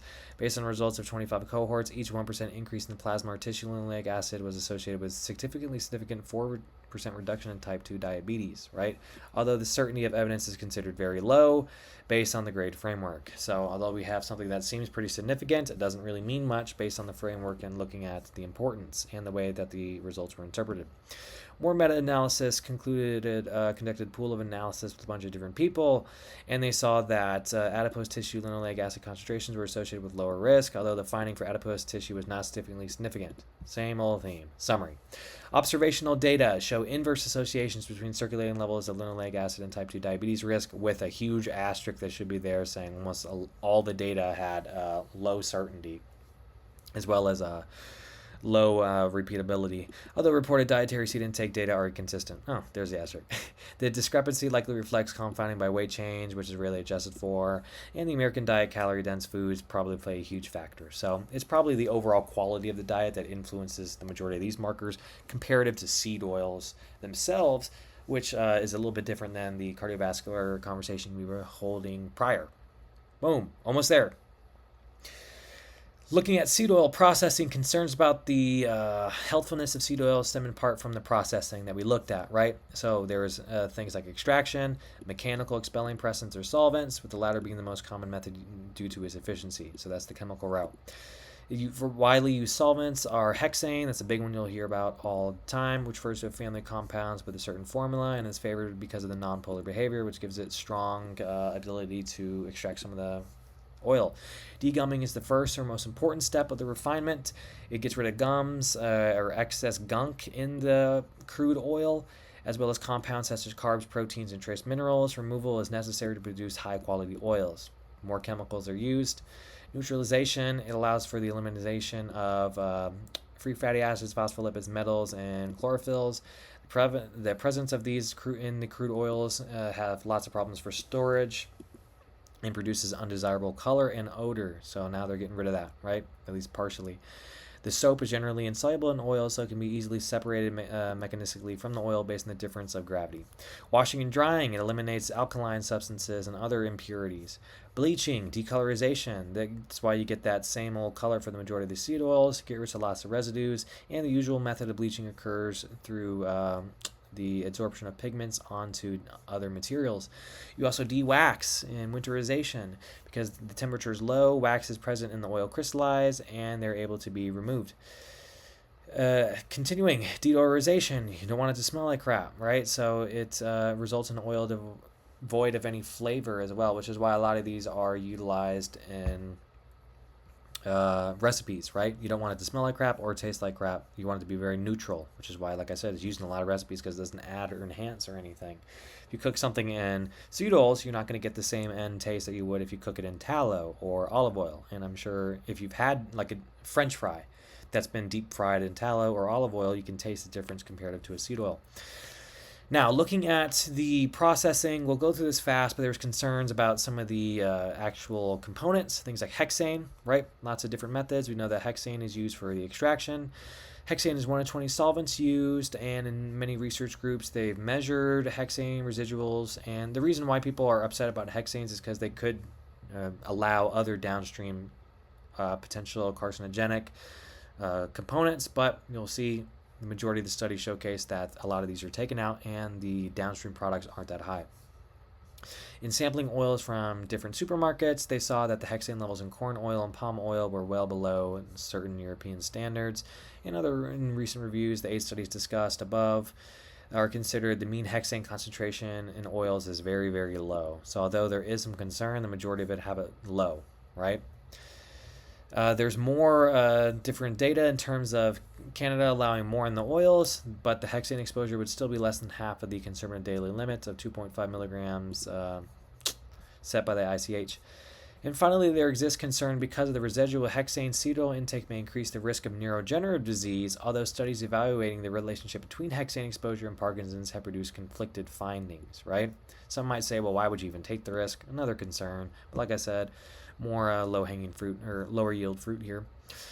Low dietary PUFA intake was associated with increased levels of Parkinson's disease. There's so many different confounding variables. These people could be smokers. They could have whatever. They could not work out. Take this with a grain of salt. Seed oils are major contributors to linoleic acid intake in the cohort, and this suggests there's an inverse link and neurodegenerative diseases far outweighing the theoretical risk posed by trace hexane residue. So I would say, yeah, the trace hexane residue should not be the main concern, but to just say that random studies showcase lower Parkinson's, we'll see why they have that bias at the end here. The most edible oils that have been sampled worldwide contain very low levels of the hexane, and most produced seed oils commonly involve solvent extraction, but some can be produced by using mechanical pressing, including both cold pressing and expeller pressing. Both methods are generally recognized as safe. GRAS, this is basically like a little cheat sheet that lots of food products can use in the United States, and according to certain bodies, cold press oils have to be produced by mechanical pressures without heat treatment, as temperatures need to remain below 50. By avoiding high heat, thermal degradation of the oil is prevented. So this is basically a safer oil, would be a cold press expeller or cold or expeller pressed oil. There's even like linoleic, sunflower oil, cold pressed, things like that. You'll even see cold pressed with olive oil. The extraction of cold pressed oils from oil bearing plants requires several stages. Raw oil seeds, so on and so forth, need to be in the perfect environment for this to be utilized properly, right? So cold press oil market was billions throughout the world, and there's lots of oil scale processing facilities that do that. In many respects, cold press oils have better nutritional properties and higher biological activity than industrial processed refined oils. So if you're going to eat seed oils, eating them raw in a cold press form seems to be one of the best ways to have it. For example, there's carotenoids, vitamin A, E, phosphosterols, and polyphenols that are found in higher amounts in cold pressed rather than refined. So same thing with olive oil, avocado oil. If you can get it cold pressed, I know for a fact olive oil. Uh, if you can get higher quality oils, you usually get a increase in health benefits. So very common thing. The generally recognized as safe of the edible oils is considered granted in a lot of these seed oils and food ingredients, and for some of the chemical processing that goes into the seed oils, right? In 1969, Nixon allowed the FDA to evaluate grass, which has been under fire recently with the newest administration, and they were also made available to the FDA. This gave members of the public an opportunity to review the data and voice their concerns at public hearings. Because basically, a lot of grass, generally recognized as safe compounds, it was originally used to be for things like salt, sugar, like things we knew that were safe.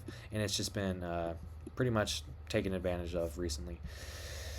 Looking at other things, it was replaced in 1997, and the FDA is still involved in it. Numerous oils, including all of those that we talked about, and the derivatives have gone through the GRAS process, but like I said, there's lots of concerns about that. Next one's benzene. Not typically a key component of oil solvent mixtures used for oil extraction, but commercial hexane solvents can contain trace amounts. After benzene was identified as a carcinogen in the 1980s, which is true, benzene is associated as a carcinogen, and it's one of the ones that is taught to a lot of healthcare professionals. Steps have been taken to refine the production of hexane-based solvents to further remove or limit benzene content, right? So remember, this is a known carcinogen. Basically what they're saying is the levels are going to be lower, right? There were some detected benzene levels in a sample of solid oil, but did not detect any in 9 other samples. FDA analyzed 70 foods over 5 years and found a wide range of different concentrations. And given benzene's ubiquity in the food supply, emphasis should be on contaminant dosage and health outcome data for specific foods rather than for individual constituents. So, reducing the benzene content of food is a reasonable goal, but exposure from food pales in comparison to running near a road or refueling a gas-powered vehicle due to exposure via inhalation of a gas station. So, benzene is just something that's also very common in the environment, right? Continuing on. Actually, we'll give a little bit of some of the behind the scenes here. We'll look at, so you can specifically see the carcinogenic compounds. It's widely known as a Group 1 carcinogen by the American Cancer Society and the NCI. And the biggest cancer association is leukemia, right? So the strongest evidence links it to acute myeloid leukemia, or AML. So just keep that in mind, right? So they're saying this compound might be in seed oils, very small amounts, but you could find it way higher amounts in road building, etc. So usually as an environmental exposure. All right, let's go back. Here we go. Next, butylated, I'm not even going to try to pronounce some of these, not used in processing, BHT and BHA, widely used in the food supply to prevent rancidity, partially because of their antioxidant capacity.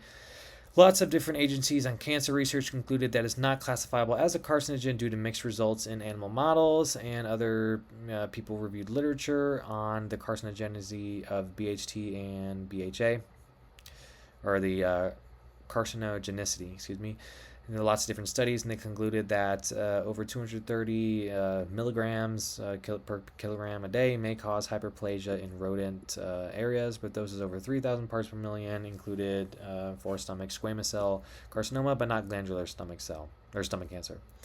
So human exposures below 1, another low yielding fruit. Continuing processing created during the actual processing or during use, trans fatty acids. We already know there's substantial evidence of trans fatty acids, especially with coronary heart disease. There was 35% higher risk in certain studies compared to people who did not have lots of trans fats. And other studies in the Netherlands show that there were just adverse effects on blood lipids. It was just basically ubiquitously known. It raised LDL-C, lowered HDL, and in 2015, following a comment period on its proposal, the FDA revoked the generally recognized as safe status of partially hydrogenated oils, which is the main way you get trans fats, giving 3 years to eliminate from the food supply. So by 2018, it should have been banned in the majority of products. However, the possibility of creating trans fatty acids during the deodorization of seed oils is well recognized. Heat-formed TFAs mainly occurs in PUFA-containing oils as isomers of LA and ALA compared to trans fatty acid formation during partial hydrogenation. Commercial refinement produces minimal amounts, usually below 5%, although below 2% is typical.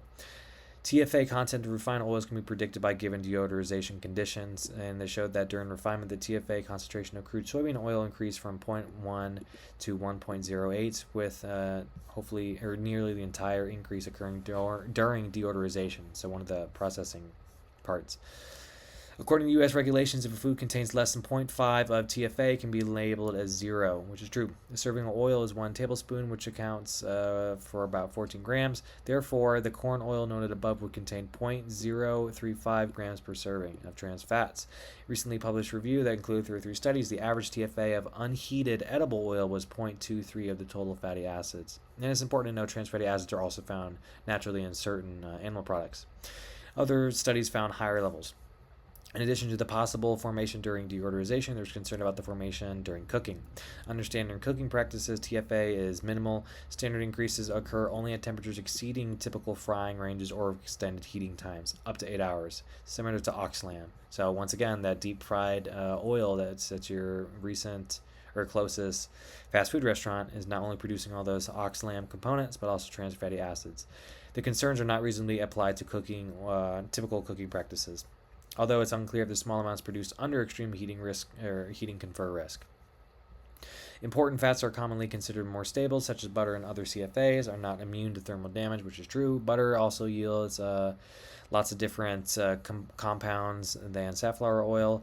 In addition, cooking with butter can generate fourfold higher concentrations of AGEs compared to other fats. AGEs are a whole nother conversation, right, which occur in addition to the high SFA content of butter. They underscore the importance of evaluating health outcomes rather than inferring risk from individual compounds. So basically they're saying, hey, there's some legit evidence that trans fatty acids can be made, but we shouldn't just look at that. Next, other things, 3 MCPD and GE. We'll go fast here. These are just more concerns. They saw that the provisional maximum tolerable daily intake was 4 micrograms per kilograms, right? Because this is technically considered, let's go back up here just for real quick, as a possible human carcinogen, right? Which is why the levels recommended are so low.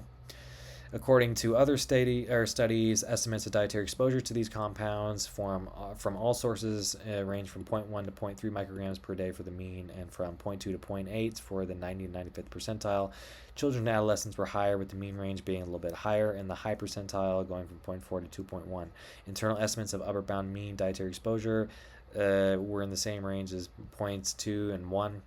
And finally, as extensively discussed in the seed oils and non-communicable disease, CVD cancer, and all-cause mortality section, neither population studies or the RCT suggested linoleic acid or seed oil intake increase overall cancer risk. Although GE is classified as a probable carcinogen, the amount that may be present in seed oils does not appear to increase the risk of cancer. So they're basically admitting that seed oils have a lot of these carcinogenic components, trans fatty acids as well, but it might not be at high enough levels to actually see an outcome issues.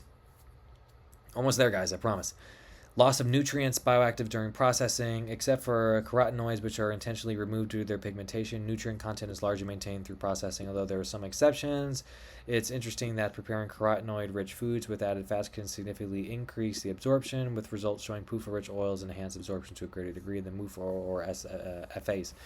With vitamin E, it showed that the total tocopherol content of soybean oil decreased during processing to the final stage, and it usually occurs during the neutralization and deodorization process. Each of the 4 vitamin E isomers decreased similarly.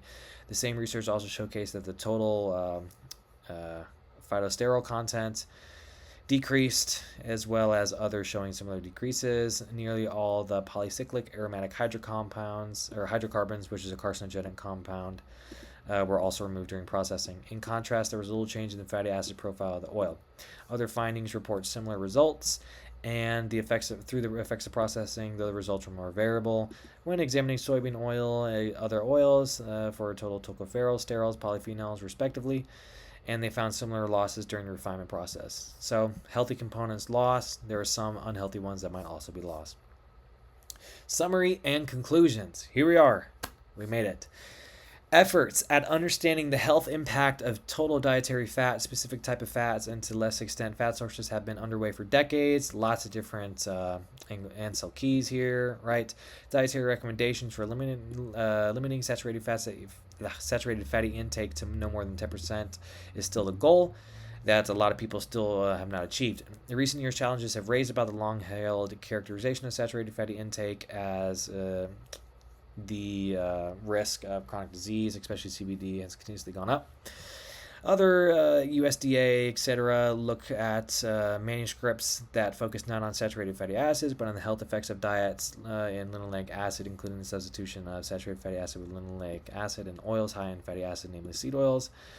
Lots of different things. This is just a summary of what we already talked about. Resolving the seed oil controversy, which has been made considerable inroads in the U.S. consumer thinking. Despite its recency, 75% of the Americans are at least somewhat familiar with the term seed oils. After extensively reviewing the Renovit clinical, and remember, this is all from a bias point, so they're going to say pro seed oil, you'll see why. It was difficult to identify substantial body evidence supporting the concerns about seed oils. It's remarkably consistent, showing that when replacing saturated fatty acids with seed oils, CVD risk is reduced. We saw the randomized control trial problems, and we saw the observational study problems, although, once again, the pattern overall tends to be that the risk is reduced. Much of the evidence challenging the CVD benefits of linoleic acid come from ecological correlations, which are typically part of the evidence base for generalizing a hypothesis, but not for reaching conclusions. So they're saying mechanisms are plausible, but they're not seeing the outcomes between the rise in seed oil consumption and certain diseases. Results from other randomized control trials that examined cardiovascular events but suffered from design flaws limiting their informative value are cited by opponents as seed oils. So they're talking about Minnesota, Sydney, blah, blah, blah. And the flaws include, so they go into the flaws of those in extensive detail, which we already talked about, and we'll talk about a little bit more later, but they were not going into the flaws of the pro seed oils. The conclusion is consistent with the hypercholesterolemic effects of linoleic acid, right? Keep going. For several seed oils have USDA awarded qualified health claims for CHD prevention. So they're just saying overall particle burden, if you have seed oils, they'll go down, which should reduce cardiovascular risk. This is one we've beaten to the ground with that point. Despite several lines of evidence supporting CVD benefits of linoleic acid, it'd be remiss not to note that the RCTs showing the intervention's reduced effects also suffer from experimental flaws. So there, I'll give them some points here. They do mention the flaws of the other studies, but they were conducted decades ago. And on the other hand, the primary claim about the concerns of seed oils, especially inflammation, is not supported by clinical research. We talked about that why already. Short-term trials, not in typical modern-day usage. And there's inversely related to multiple markers of inflammation. And the pro-inflammatory effects are outdated understanding of fatty acid metabolism. And we already talked about that, eicosanoids and the ratios, etc. Concerns have been raised about the oxidative susceptibility.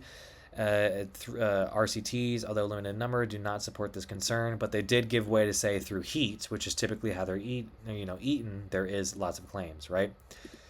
And not only lots of claims, there's lots of validity in that. But they showed that a modest increase in oxidation would be outweighed by the drop in the LDL-C. So that could be argued, but it depends how much the drop of LDL-C is, and it depends on the person, risk factors, etc. Another frequently cited criticism is that their ratio is much higher than it was beforehand, but we already saw ratio is not that high of criteria. Usually it's going to be about the amount that are actually in the actual intake amount. It could not explain many observational studies linking the linoleic acid intake with benefits, and it could be argued that when exceeding some theoretical intake threshold, no greater harm for linoleic acid would be observed, but it's difficult to understand how this reasoning is compatible with greater intakes being associated with benefit.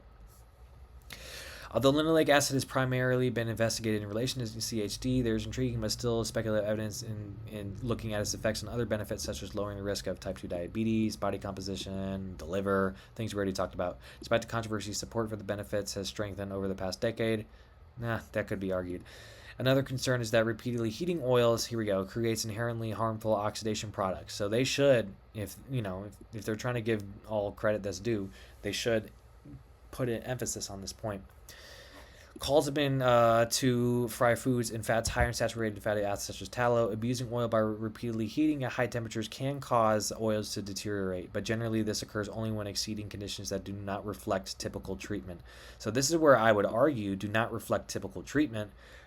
Typical treatment of keeping an oil a week, even if it's 3 days, if you use the same oil for a couple hours, right, you're inducing such a high amount of heat, energy, oxygen, temperature, right, exposure to the environment, that needs to be discarded. So I think we would differ in the importance of typical treatment, but what they're saying is the few studies that have evaluated these in those conditions have not borne out the concern, although more research is needed. So they're basically saying, hey, one of the biggest anti-seed oil conversations, we need more research. So you kind of see how they're pushing that under the rug. It is worth that noting that regardless of the fat sort used, nutritionalists recommend limiting the intake of fried foods, right? Next, despite their benefits, it is important to recognize that the packaged foods of poor nutrient density are also major sources of seed oil, so ultra-processed foods. And these health effects of ultra-processed foods should be the driving force behind their consumption, not if they contain seed oils. So it's like if you pick up a pack of chips, it should be, hey, this is ultra-processed, high in calories, low satiating, rather than is it fried in seed oils or not. But if you can get the benefits of not frying it in seed oils and you don't make that a staple in your diet, that's an argument between why you would even care, right? That is, the potential ill effects of these foods should not be attributed to seed oils, nor should their consumption be encouraged because they are a source of seed oils. Reducing risk of chronic disease such as CVD through dietary modification requires making comprehensive changes over a lifetime, including seed oils in the diet can be one of those changes. I would argue that removing seed oils can also be one of those changes. Depends on what side of the conversation you're on. But yes, overall diet quality is going to matter a lot more than if the chips or french fries have seed oils or not. In conclusion, a modern interest in the relationship between dietary fat and different types of risks of CVD and to a lesser but significant but lesser effect other chronic diseases dates back many decades. The body of research includes extensive amounts of clinical and epidemiologic research that evaluated the impacts of diets high in linoleic acid disease outcomes and biomarkers, and the research supports the safety and benefits of linoleic acid sources and linoleic acid, including seed oils. The evidence does not support reducing linoleic acid in the U.S. diet, nor that of diets from other countries with similar linoleic acid content. And they acknowledge the use of Grammarly, whatever. So that was the study. Overall, what they came up with was seed oils are either net neutral or beneficial. Keep them in almost every form. And we went through it extensively, every single part of this long review, right? Now, the cherry on top, and I'm glad they included this, the disclosure statement. So, with the fact, let's go ahead and read this last sentence again. The research supports the safety and benefits of linoleic acid and sources of linoleic acid, including seed oils, and the evidence does not support reducing the content of the diets in the U.S. nor anywhere else with similar amounts of consumption. Let's go ahead and look at the disclosure. This paper has received grant funding from the Coronary Foundation for work unrelated to the manuscript and has received financial support as a speaker for Soy Nutrition Institute Global. They also report financial support was provided by Soy Nutrition Institute and the United Soybean Board. And they report equipment, drugs, or supplies was provided by Cargill Incorporation. If you look that up, one of the world's top producers of seed oils. There was also a relationship with the United Soybean Board that includes speaking and lecture fees, and there's a trustee for the American Society for Nutrition Foundation, and it's an employee of the Soy Nutrition Institute Global, which receives funding from the United Soybean Board. So I saved this for last because now you know exactly why they made this paper to begin with. Now, I will give it credit where it's due. They did an extensive dive into the different studies showcasing the pros and cons of seed oils. But now you know they went into it with the lens of, hey, no matter what, this is going to be what we're going to say. This is our end goal. No matter what happens, we got to say this at the end. And it's because this whole study was done under the influence of paid for corporations, and it's literally, when you talk about like big pharma or whatever it might be, some of those have controversies, some of those are different conversations. I'm not giving any credit to those, but if you were to bring up big oil, right, so this is literally big oil for lack of better terms. So just know that I do give them credit. This was very extensive, very good, but now you know why they worded the things the way they did and why they swept certain things under the rug, removed importance on other things, and why they put such importance on the pros of seed oils right here. Because we need to, and this is so funny to me, we need to keep the intake, right? Don't reduce the content. Meaning, let's keep selling as much as we are, if not, increase it because of this. So I saved that for the end because I thought it was like oh crap. And if I told everyone that to begin with, it'd be like, oh, well, I know where this is going. But now you know at least some of the reasonings as to why. But overall, very good paper. I enjoyed it. And after hours of speaking on it. Okay, so this is the summary of the 2026 Pro Seed Oil Review, and I don't blame you if you skipped that entire section. I wanted to be as thorough as possible, but it turned out to be hours long. So, these are the take-home points I wanted to relay because we know that the majority of the evidence within seed oils is pro seed oil, and that's really what that paper harped on, looking into a lot of different criteria, right, and lots of different topics concerning seed oils.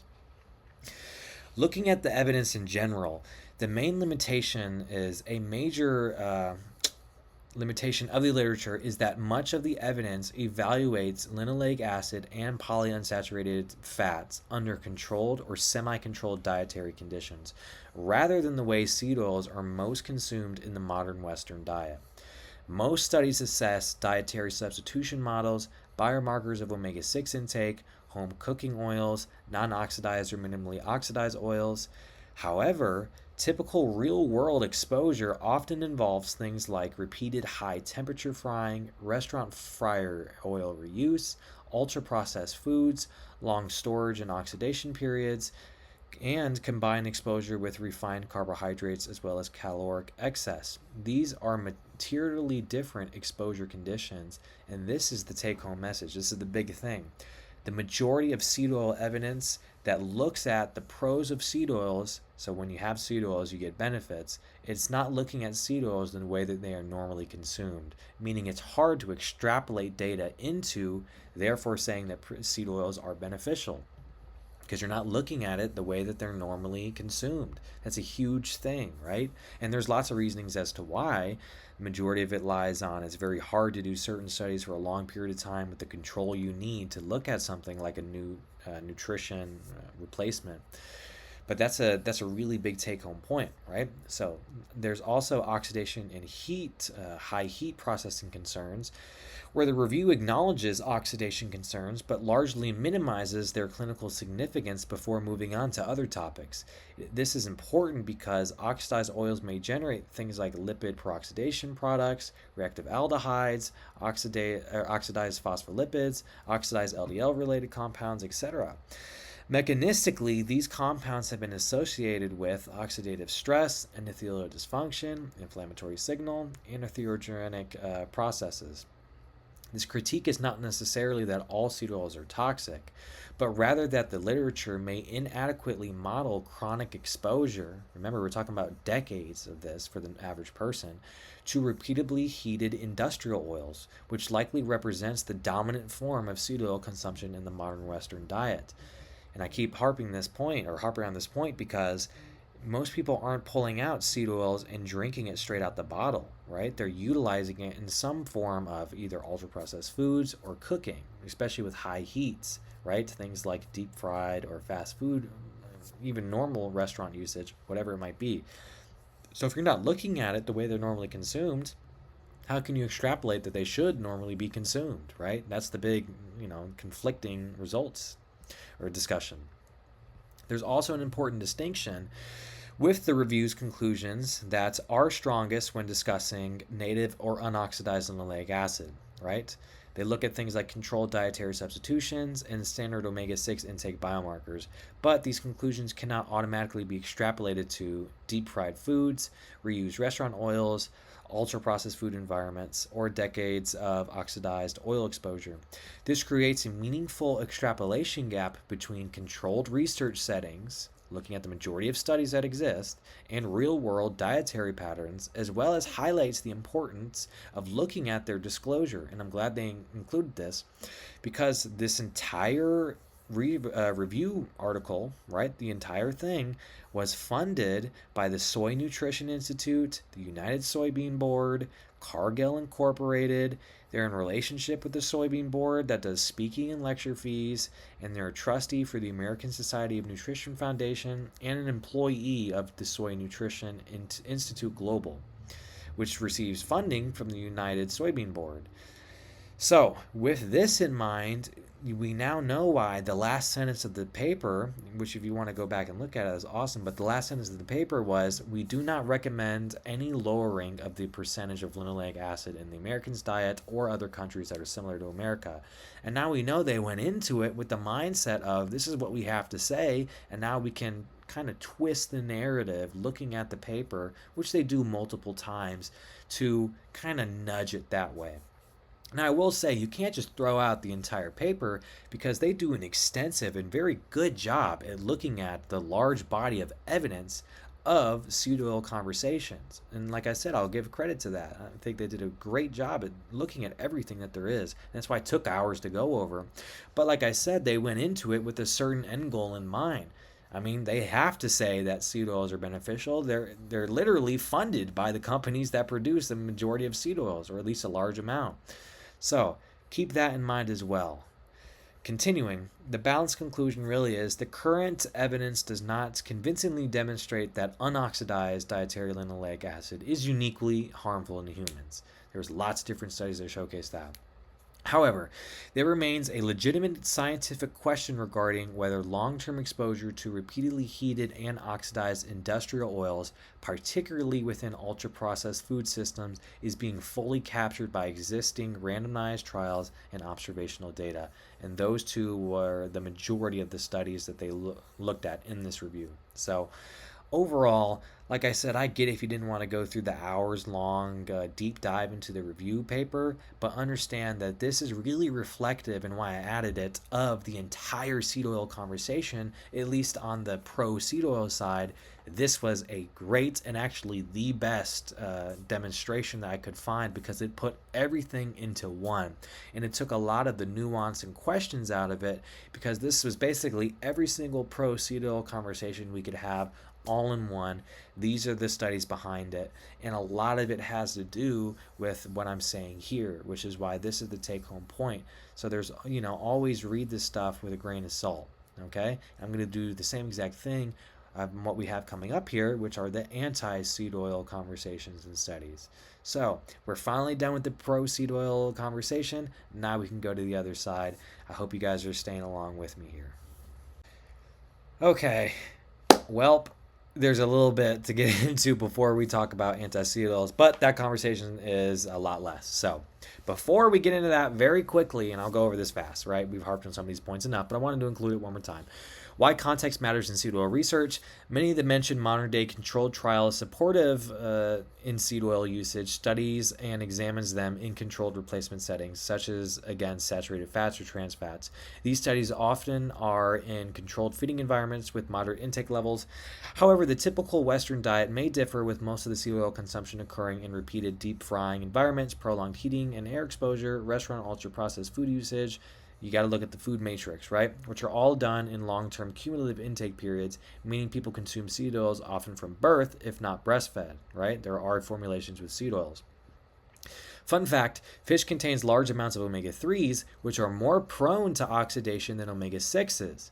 The difference, however, is when fish is consumed is the food matrix surrounding these omega-3s, such as lean tissue, natural antioxidants, the dosage, cooking methods, etc. This is a great example of how context can directly influence mechanisms. The big question is, do the mechanisms align with the real-world context? I'll go into that in the next slide. This is crucial because many studies do not and cannot directly test heavily oxidized seed oil consumption, the emphasis being on heavily oxidized, over decades in the natural way these oils are typically consumed in the modern food environments. This puts a direct contradiction to dismissing the plausibility of mechanistic concerns, because most anti-seed oil conversations, as we'll see, are mechanistic concerns, as these, which we'll get into, depend heavily on preparation method, dose, processing, timing, and overall diet context. This does not automatically prove harm, but it allows a large amount of speculation in terms of areas where long-term evidence is limited. A great example is the inflammation conversation, which we talked about if you made it to that section in the big old review, where most studies are under a year and don't show increased inflammation with seed oil use. But the question is this enough time for long-term low-grade inflammation to overcome naturally body defenses as well as other conflicting issues, right? The absence of definitive long-term evidence is not the same thing as proof of safety or harm, but it opens the door to further speculation or for further speculation to scientifically be warranted, meaning we just don't have the whole story. So just because we have this doesn't mean to say, oh, now seed oils are just automatically dangerous because we have these mechanistic concerns. Basically, what it is saying is now we can actually give plausible credibility to these mechanisms. And that's what we're going to look at after this next slide, where we have here very quickly now, more of the fun fact, omega-3 versus omega-6 mechanism and context clarification. I just want to throw this in here. Both omega-3s and omega-6 fats are susceptible to oxidation. Omega-3 fats are intrinsically more chemically reactive due to higher unsaturation, more double bonds. However, real-world exposure conditions differ. Seed oils are often subjected to high heat, prolonged cooking, and repeated use, which can increase total oxidation product formation. In contrast, fish fats, so like if you actually cook up some salmon, right, you're utilizing heat and there's oxygen, so there's potential for oxidation. Fish fats are typically consumed within the whole food matrices and are under less extreme processing conditions, which can reduce overall oxidation exposure despite the higher intrinsic susceptibility. So this is a big thing because it's saying the mechanism would say that omega-3s are more dangerous, but in real world context, we're not seeing that because of all the other conflicting variables, right? This is vital when it comes to looking at studies as it can influence decisions or outcomes. Nuance allows decisions to be made without having to pick one side versus the other based solely on mechanism, a study, etc. In an example, do we just avoid fish and seed oils both now due to both of their fat mechanisms in terms of oxidation? Or do we look at the context of their consumption to see if the predisposed mechanisms align?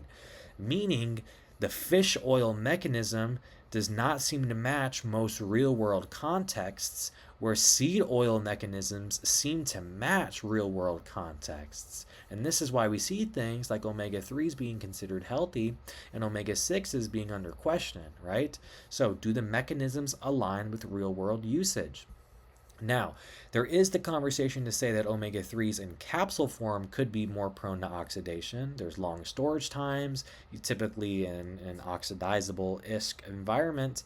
And what I'll say with that is omega-3s in terms of supplementation usually are because of cardiovascular benefits. Typically, it's lowering triglycerides via enzymic processing as well as altering your liver metabolism of triglycerides, so TG levels that you can get in your blood work. It tends to lower inflammation in certain studies via looking at eicosanoid process. We talked about that before in the big review, so I won't go into that. It tends to help with certain heart rhythm problems, and it can also help with the endothelial environment. So those are typically the big four things that omega-3 supplements are seen to do.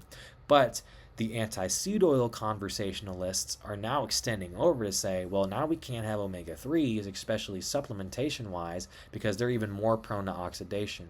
What I'll say with that is, do the mechanisms align with real-world use? The mechanisms of omega-3 supplementation could align with more oxidation if the supplement is low quality, if it doesn't have added things like antioxidants, which within the study that we just looked at, added antioxidants are a huge thing that decrease oxidation potential, as well as storage conditions. So if you have a high quality omega-3, looking at things higher in EPA and DHA, and that's really what you want, not ALA. We talked about all this before in terms of looking at the research paper. If you have higher amounts of a high quality fish oil stored properly, if you can get quick enough to your doorstep, right? And it has things like antioxidants, those could override the mechanistic concerns. It's better to get them through natural diet, of course, but then you have things like, oh, what about mercury exposure if you have fish every day, things like that. So there's always something that you can critique on, and that's why overall moderation and a typical variety in the diet is looked at as the gold standard, because you can really get in the weeds with things like that. But I wanted to bring this up. Do the mechanisms align with real world context? In terms of fish consumption, it does not seem that omega 3s line up the mechanism with real world context. Omega 6s, typically the mechanism does align with real world context, and omega 3 supplementations, the mechanism sometimes can align with context, but there's nuance to the style of supplementation of omega 3s. That was just fun fact. Now we can actually talk on the anti-seed oil conversation, but I thought it was important to throw in. So let's go ahead and get started for real. So we're now going to look at the strongest cases against seed oils, and the theme that I want to showcase before we even get into this is typically what happens is there are mechanistic studies. So there are studies that showcase a lot of different things that can happen potentially upon the consumption of seed oils. The real issue is when we extrapolate these items, which I'll talk on, but when you try to extrapolate these to human trial end results, just like in the review that I spent an extensive time going over, you don't tend to see the same outcomes. Now, I also went into the reasonings as to potentially why those research articles and studies, etc., didn't showcase what these mechanisms are saying. But what I'm trying to present here is typically that's where the seed oil conversation in terms of being against it starts and ends. It's with these mechanistic studies which are plausible, but to extrapolate it onto humans is where it gets difficult for a variety of reasons, depending upon what study, what kind of study you're doing, so on and so forth from there. Now, there are some studies that do showcase anti-seed oils, but let's go ahead and get started. So, the mechanistic studies, which are scientific investigations designed to uncover the specific underlying processes, pathways, or causes by which an intervention, in this case seed oils, produces a particular effect, are the hallmark of anti-seed oil debates, as well as their uncertainty. In terms of what is mechanistically known, it is known that polyunsaturated fats are chemically unstable. Because seed oils contain a large amount of omega-6 polyunsaturated fats with their double bonds, they are more susceptible to oxidation, more reactive under heat exposure, capable of forming lipid peroxidation byproducts such as aldehydes, oxidized LDL, and we talk about why that's so important, and reactive compounds.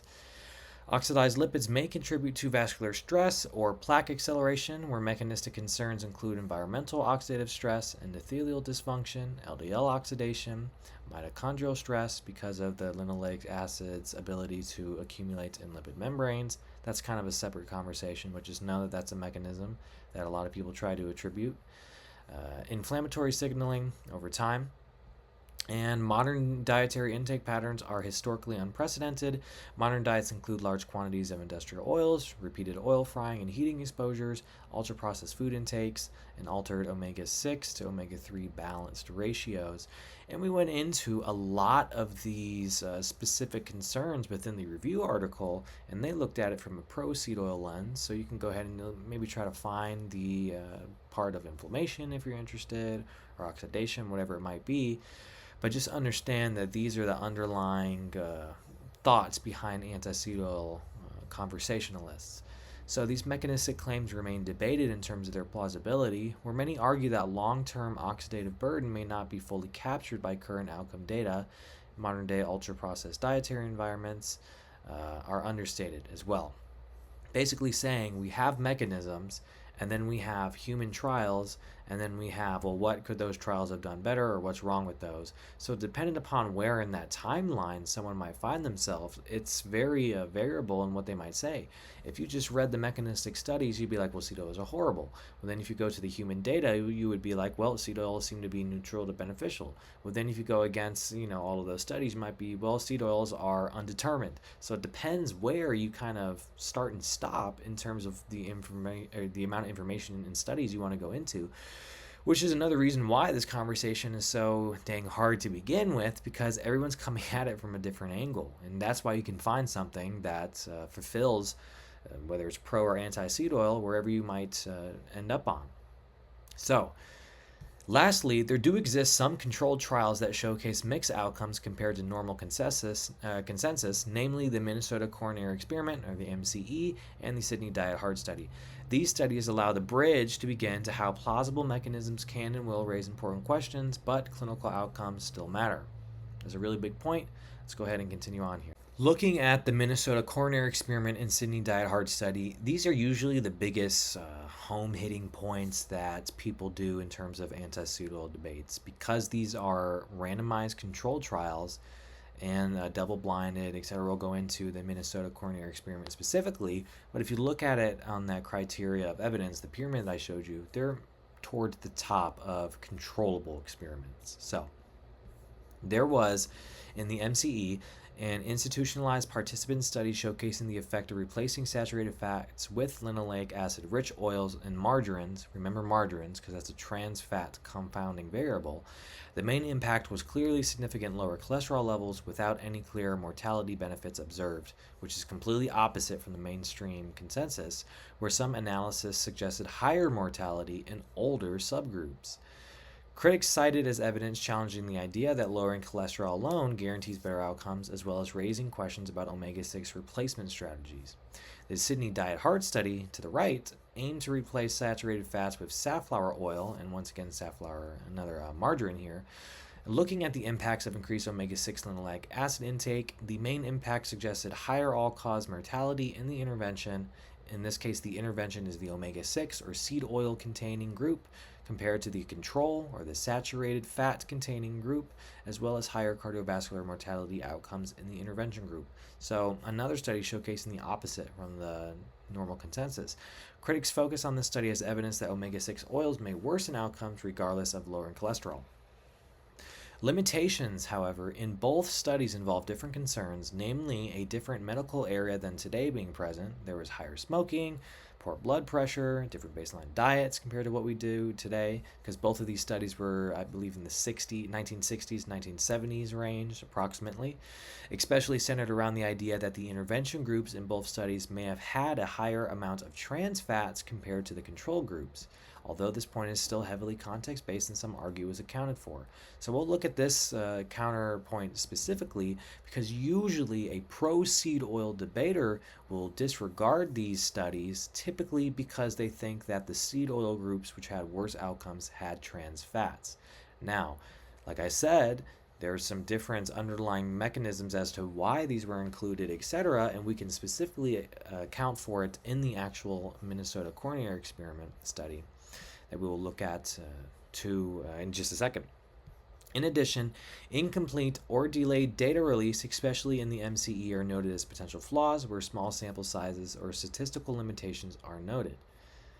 Overall, these trials are valuable not because they settle the debates, which is important, but because they complicate simplistic conclusions, and I'll say that twice. These studies should not automatically outweigh the totality of evidence, but instead they should be seen as valuable not because they settle the debate, but because they complicate simplistic conclusions. And I said that twice on purpose, because a lot of people might see these studies, see the pretty legitimate criteria that they underdid these studies on, and then take it and run home with it, saying, okay, well, seed oils will decrease your health because these people had worse outcomes. Just know, it's just saying, hey, there's more to it than we think, and these are just examples as to why. With this, then, the question becomes, how do we settle these differing mechanistic concerns, conflicting trials, and broader population data? We will touch on that in just a second. I'm going to look at the MCE. We're going to open that up, go through it, not too extensively. I'll kind of do a summary of it, but just so you can see some of the behind-the-scenes aspects of it, because there's some controversy. And then just know that it's very similar for the Sydney Diet Heart Study, but let's go ahead and open that up. What we have here is the re-evaluation of the traditional diet heart hypothesis, which is analysis of recovered data from the MCE.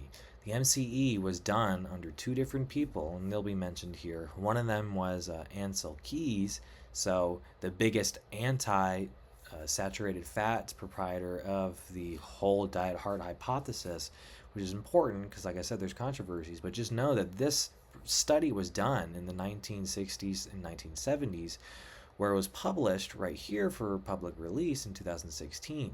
There's reasons behind that. They speak on it towards the tail end of this section, but basically there's lots of controversy, and because this differs from the typical opinion, it's another important thing to look at. So like I said, I was trying to find the best way to go about this, And a lot of it is basically looking at how they did this study. It was a double-blind, randomized control trial, which is very high in the criteria of evidence, designed to test whether the replacement of saturated fat with vegetable oil rich in linoleic acid reduces coronary heart disease and death by lowering serum cholesterol.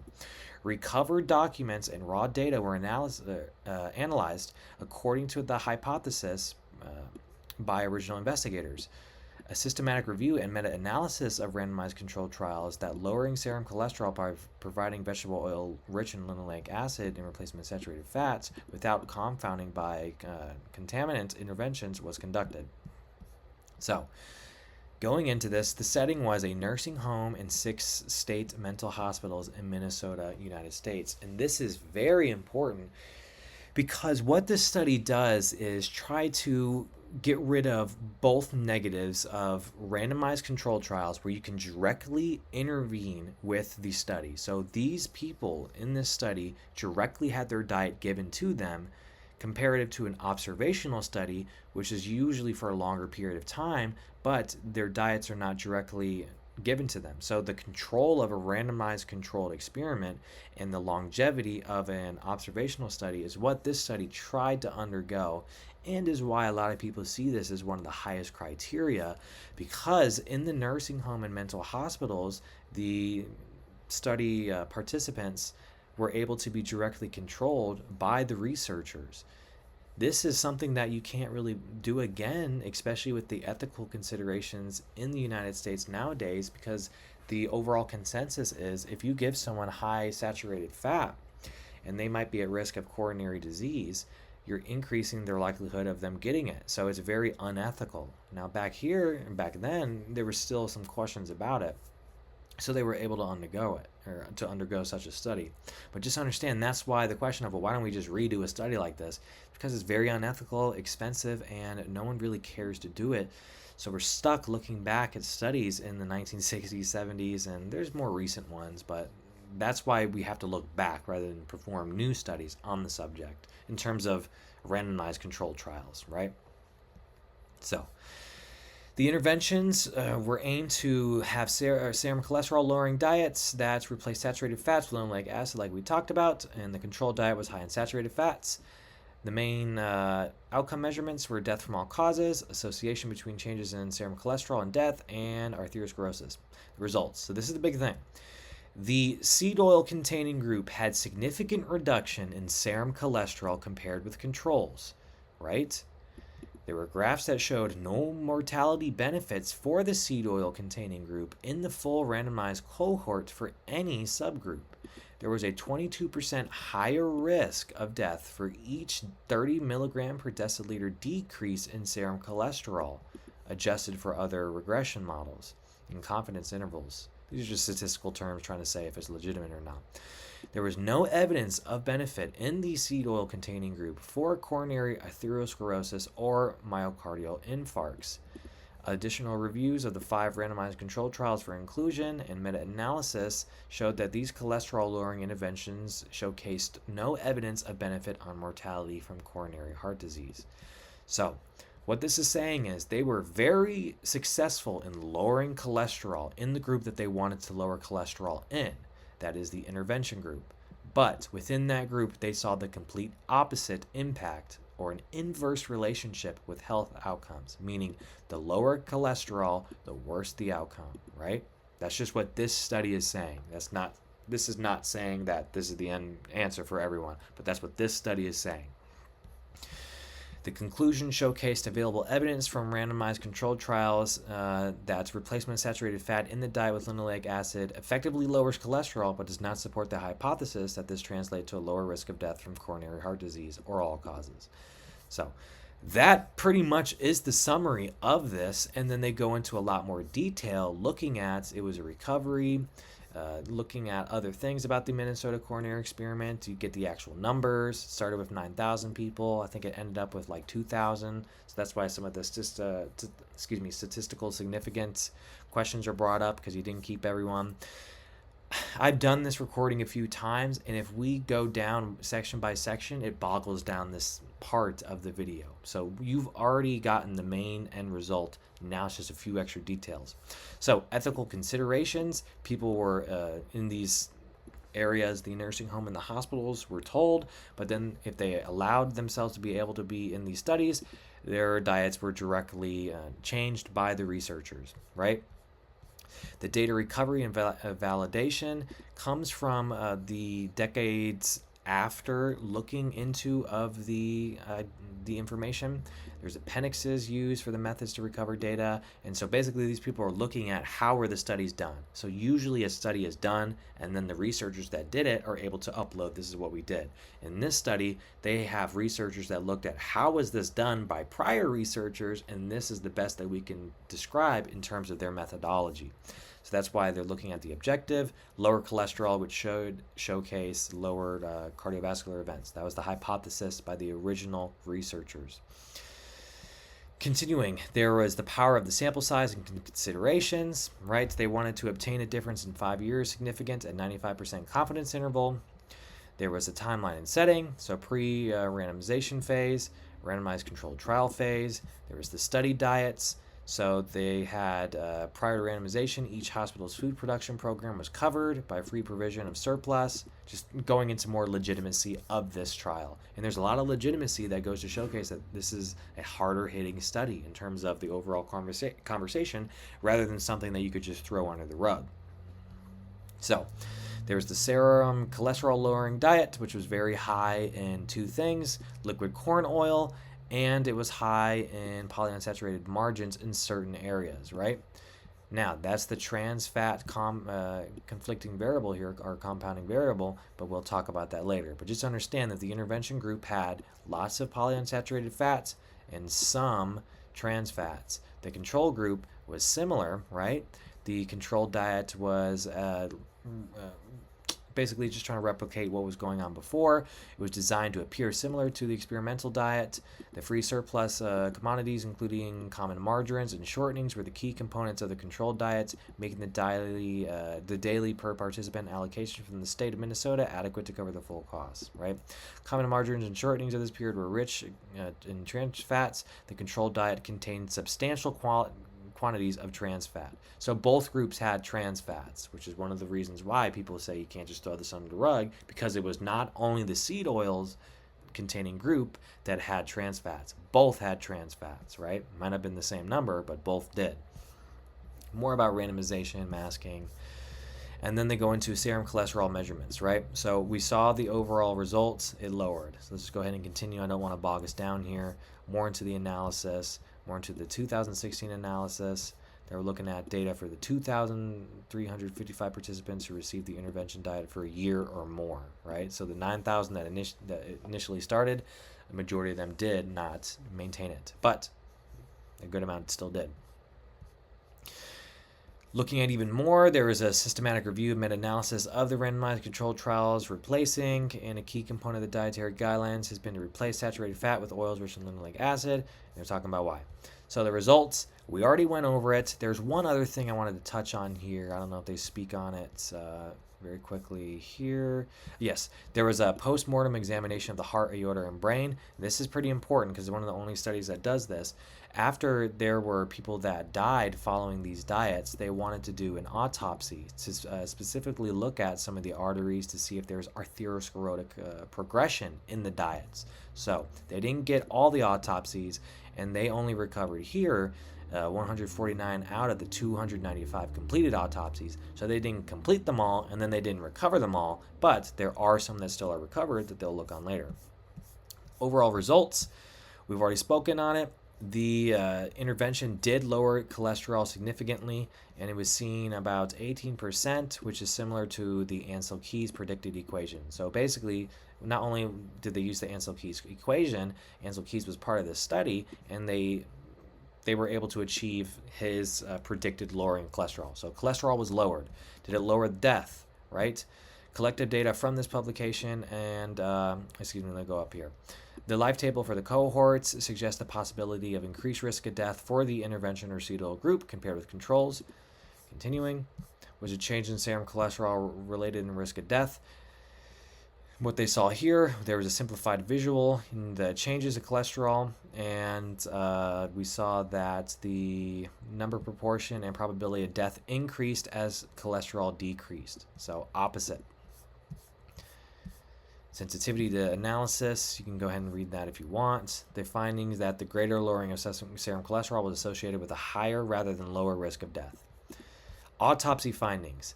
In the partially recovered autopsy cohorts, the intervention and the control groups were well balanced at baseline, with no evident differences in any demographic, clinical, or laboratory variables. The mean age was 69 and a half. I'll throw this in here. Some critics argue that because people were older, especially the people that died, they were always older, they might have had heart disease to begin with. So the diet itself did not induce the heart disease. They already had it, and maybe it just made it a little bit worse. There's some points to that, but just understand that some of that, in terms of confounding variables, they tried to put into different cohorts. So that's just getting too much in the weeds of the sample, but just understand the mean age was a little bit older, right, in terms of these autopsy findings. They hypothesized that the people in the cetyl group would have fewer heart attacks confirmed by autopsy and less advanced plaque buildup. In the autopsy, however, 41% of people in the cetyl group had at least one heart attack, where only 22% of people in the animal fat group did. So, completely opposite. Also, participants in the cetyl group did not have less coronary plaque or aortic plaque. These are completely opposite from what was hypothesized, but take these in caution because these are only partially recovered of the partially conducted overall autopsies. Now they go into, does the available body of evidence from randomized control trials support the traditional diet hypothesis? And they say that typically it does, but this one seems to show an opposite, right? They look at non-fatal endpoints. This was some of the conversation we talked about before. So, although limited, available evidence from randomized controlled trials provides no indication of benefit of coronary heart disease or all-cause mortality from replacing saturated fat with linoleic acid-rich vegetable oils. Discussion. This is the tail end here. The traditional diet heart hypothesis predicts that replacing saturated fat with vegetable oil rich in these other acids will reduce coronary heart disease. They did not see that, right? They did lower cholesterol. They did not lower the incidence of heart disease and end results. That's the big take-home message. So collective findings from these trials did not provide or support the essential diet heart tenet that the serum cholesterol lowering effects replacing saturated fat translate to lower risk.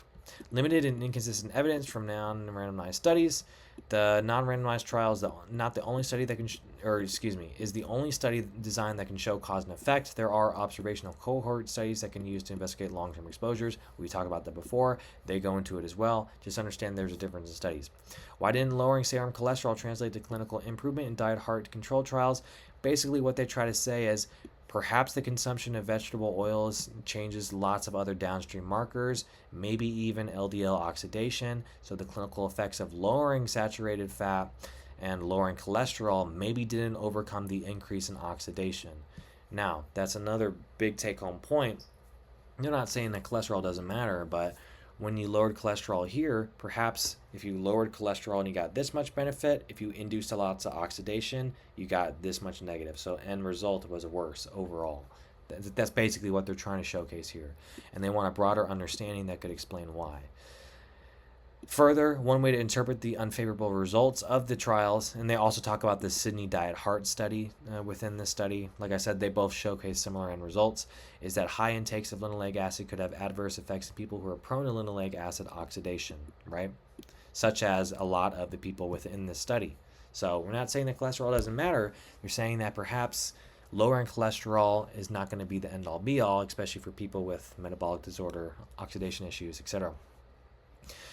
They go into other conversations about the high intake of linoleic acid recently. We've already spoken on that.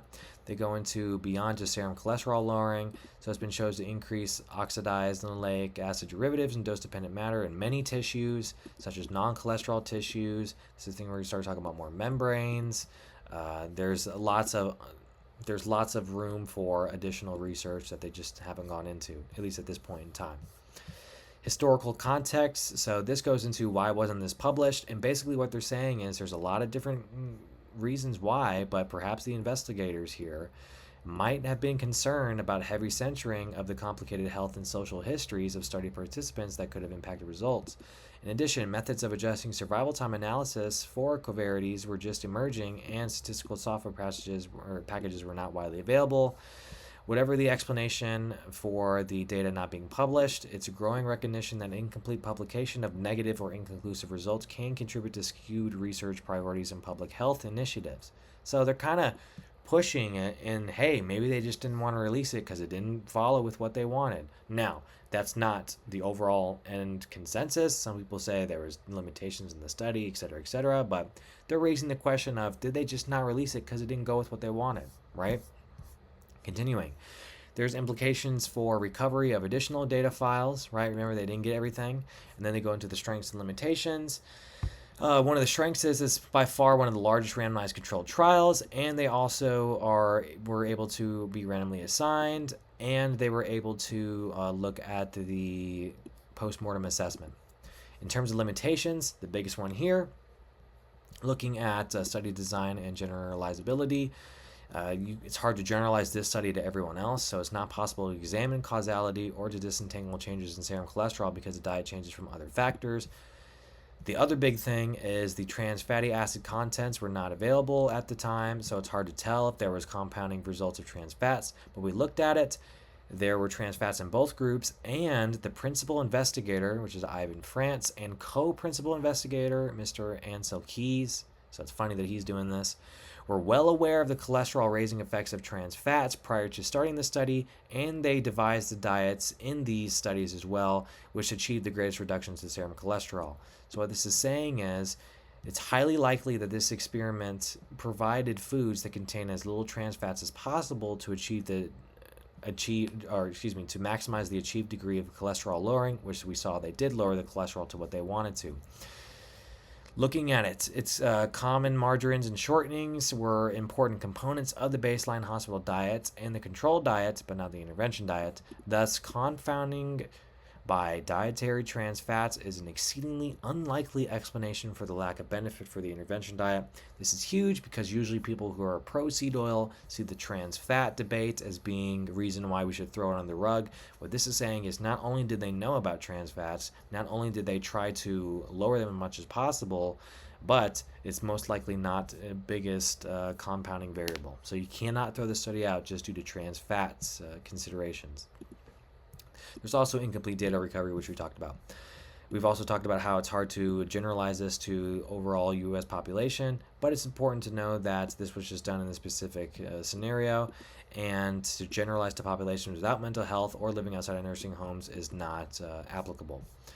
The big picture, so this is it. The molecules that we eat every day as food act as substrates which enter and regulate numerous biochemical processes. So although the story of traditional diet hard hypothesis did not unfold as predicted, the foods that we eat likely play critical roles in the pathogenesis of many diseases. Given the complexity of biological systems and limitations of our research methods, however, current understanding of the biochemical and clinical efforts of food is rudimentary. The history of traditional diet hard hypothesis suggests that nutrition research could be improved not by overemphasizing intermediate biomarkers, cautious of interpretation of non-randomized studies, and ensuring timely and complete publication of all randomized controlled trials. This is the big take-home sentence that I love. Given the limitations of current evidence, the best approach might be one of humility, highlighting limitations of current knowledge and setting a bar high for advising intakes beyond what can be provided by natural diets. So it's basically trying to say perhaps there's a middle ground, and we know we don't know everything, and perhaps going so strong on one end versus the other is not the correct way to look at things, right? You can go ahead and look at available evidence, what they know about the topic, etc. But that was the MCE in a nutshell. And the Sydney diet hypothesis, or the Sydney diet heart study, is very, very similar in terms of the end results and lots of the conversations surrounding that one. Here we are. We're at the tail end of everything. 3 more slides to go with a couple links. And we are left with the question of why seed oil evidence appears contradictory. The truth is, different types of evidence answer different questions. There are mechanistic studies that showcase biological plausibility, oxidative potential, and lipid chemistry, whereas observational studies and randomized controlled trials show long-term associations in populations, difficulties in confounding variables, stronger interventions, and historically limited insights, right? Different people often prefer to prioritize different evidence types, creating differing conclusions, biased narratives, and different levels of certainty. Conflicting evidence does not necessarily imply one side is lying, but it may reflect the limitation of nutrition science itself, which is what that last sentence in the MCE review was saying. Nutrition science is difficult because controlled lifelong dietary trials are nearly impossible. As a result, researchers combine mechanistic evidence, observational data, and intervention studies to build broader conclusions. Different weighing of these evidences, different weighing of these evidence types often explains why the seed oil debate becomes so polarized, right? Basically, where in that timeline do you want to start and stop? And you can get a different end result depending upon what you want to look at. With this, we can now look at a research paper that we looked at before, and I'll go through it very fast, but now we look at it with a different lens, okay? So we've looked at this before. It's the omega-6 vegetable oils as a driver of coronary heart disease, the oxidized linoleic acid hypothesis, and I hope after everything you can now look at just the title and say, this is number one, a hypothesis, and is most likely going to be based upon the oxidized mechanism. So we're looking at a potential mechanism that could lead to increased coronary heart disease. But this is not a humanistic trial that showcases end human results. Automatically off the title, I hope this is why I make these videos, is you're able to develop these skills, and now you can look at it with the lens of, okay, it's going to follow a mechanism, most likely will be anti-seed oils, but it can't be you can't just pull this up and say the debate's done, seed oils are bad. So just, I hope those are the skills you're building when we spend so much time looking at stuff like this, right? So, very fast. The intake of omega-6 oils, particularly the oils we looked at, started early. Systematic review of studies measuring the changes in linoleic acid concentration has seen it's gone high. But we know after everything that really doesn't say much. People are just eating more.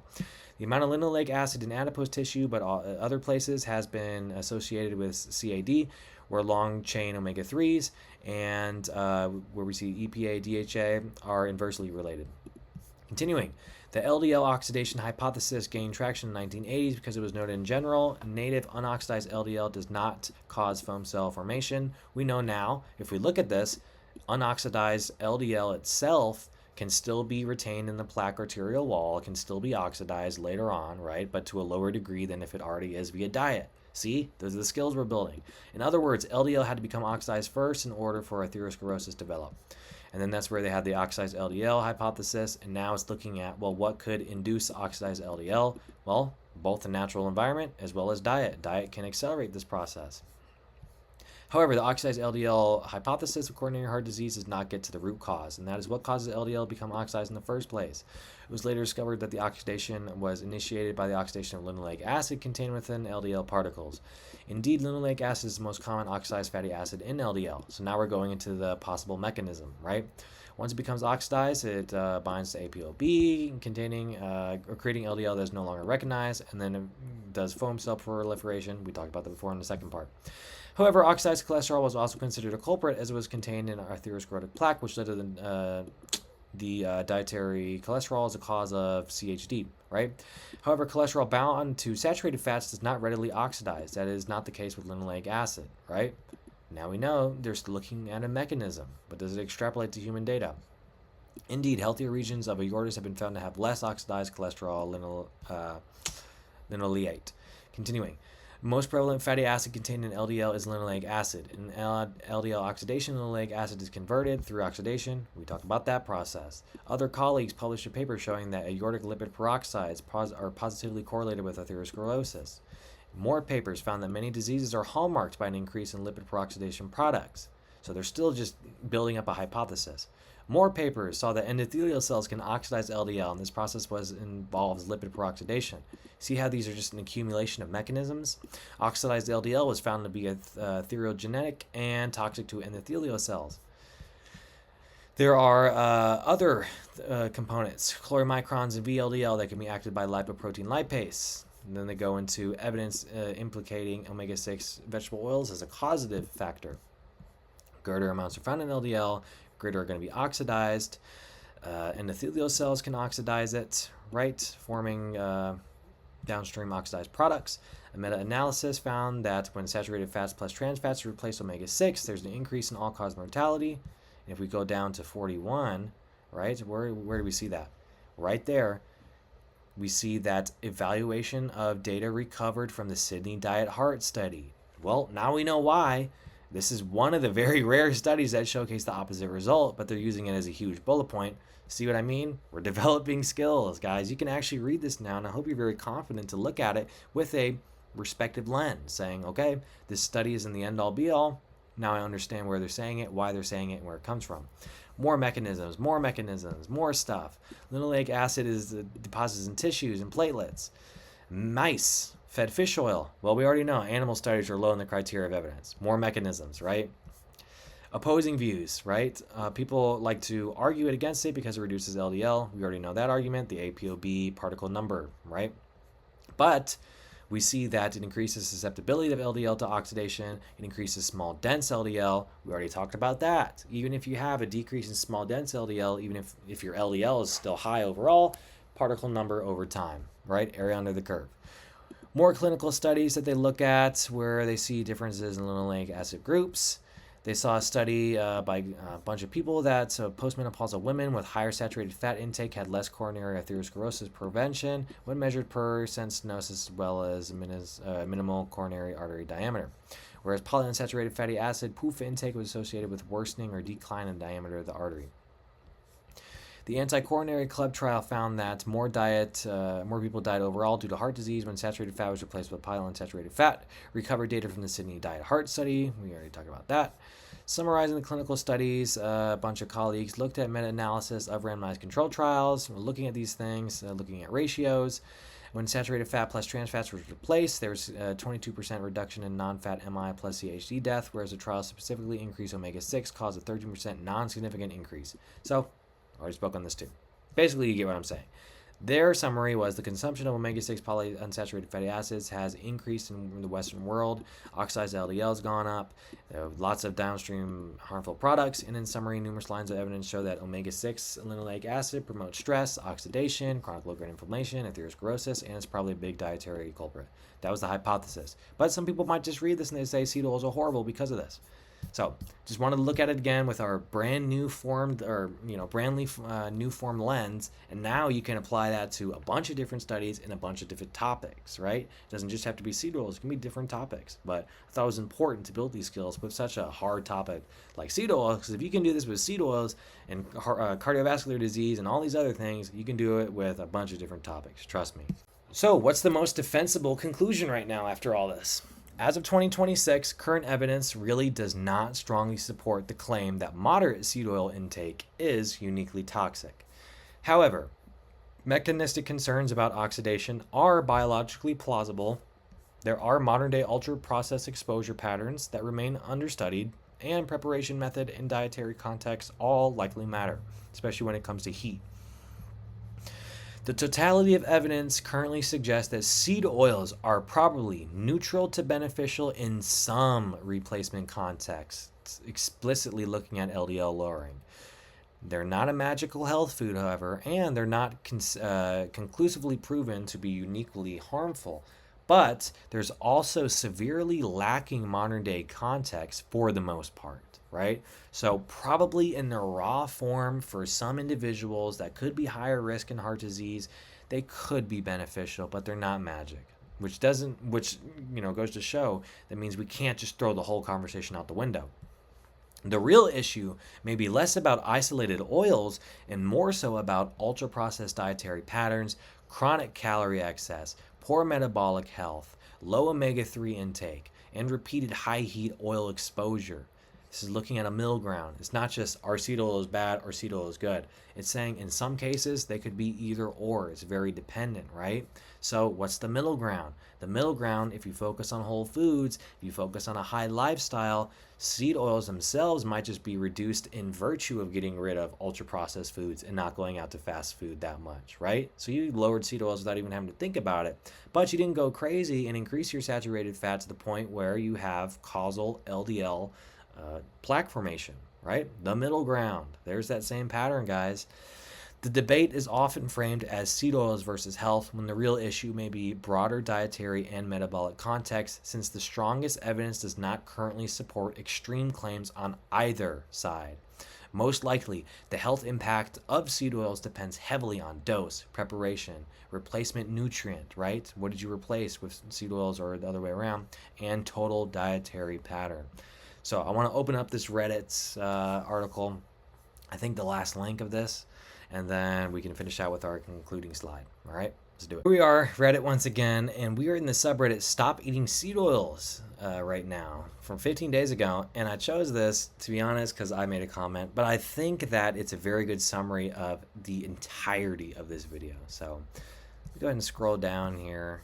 I'll know it'll be mine because it is a huge one in terms of a comment. And basically someone was asking, it got downvoted to heck, so it was, couldn't even see it unless you clicked on it, which kind of sucks. But someone's asking, I didn't know, people thought that you should avoid red meat and animal fat. And then someone said, if you avoid seed oils due to stuff like inflammation or the major reasons that are usually given, I can't imagine why that you would not run from animal fats. So maybe someone here can explain it for both of us. So they have a legitimate question, why are there conflicting conversations? I don't get why people avoiding seed oils are not more afraid of animal fats based on new available data we have from human trials, or choose animal fats instead of unsaturated non-seed oil sources. So they're talking about like MUFAs, right? First explanation, seed oils are polyunsaturated, so they oxidize much easier than animal fats, which are saturated. Automatically, what does your new lens say? Mechanism. This is a mechanism, right? Which are saturated. This means that when you consume seed oils, you're putting more oxidative stress on your body, which is extremely inflammatory. What do our new eyes say? Studies don't showcase that, right? Like that's the stuff we're building up. But here we go. The trainer Trent, that's my Reddit. So I'm going to read this out. This is a good summary, and I think it really expresses a lot of what is, to answer these questions, what's going on. So I said, that is a very valid question, and I don't think that they should have been downvoted like that. That I oftentimes see pop up, especially in other communities with their own biases. With all the available research we have, why is the overwhelming majority showcase that polyunsaturated fat replacement has benefits comparative to saturated fat? That's what they're asking. I think a good way to visualize the question is looking at the arguments for and against seed oils. Usually these are in the context of heart disease, specifically within the context of LDL and ApoB, so I'll base my discussion there. But there's always nuance to other topics which deserve their own attention.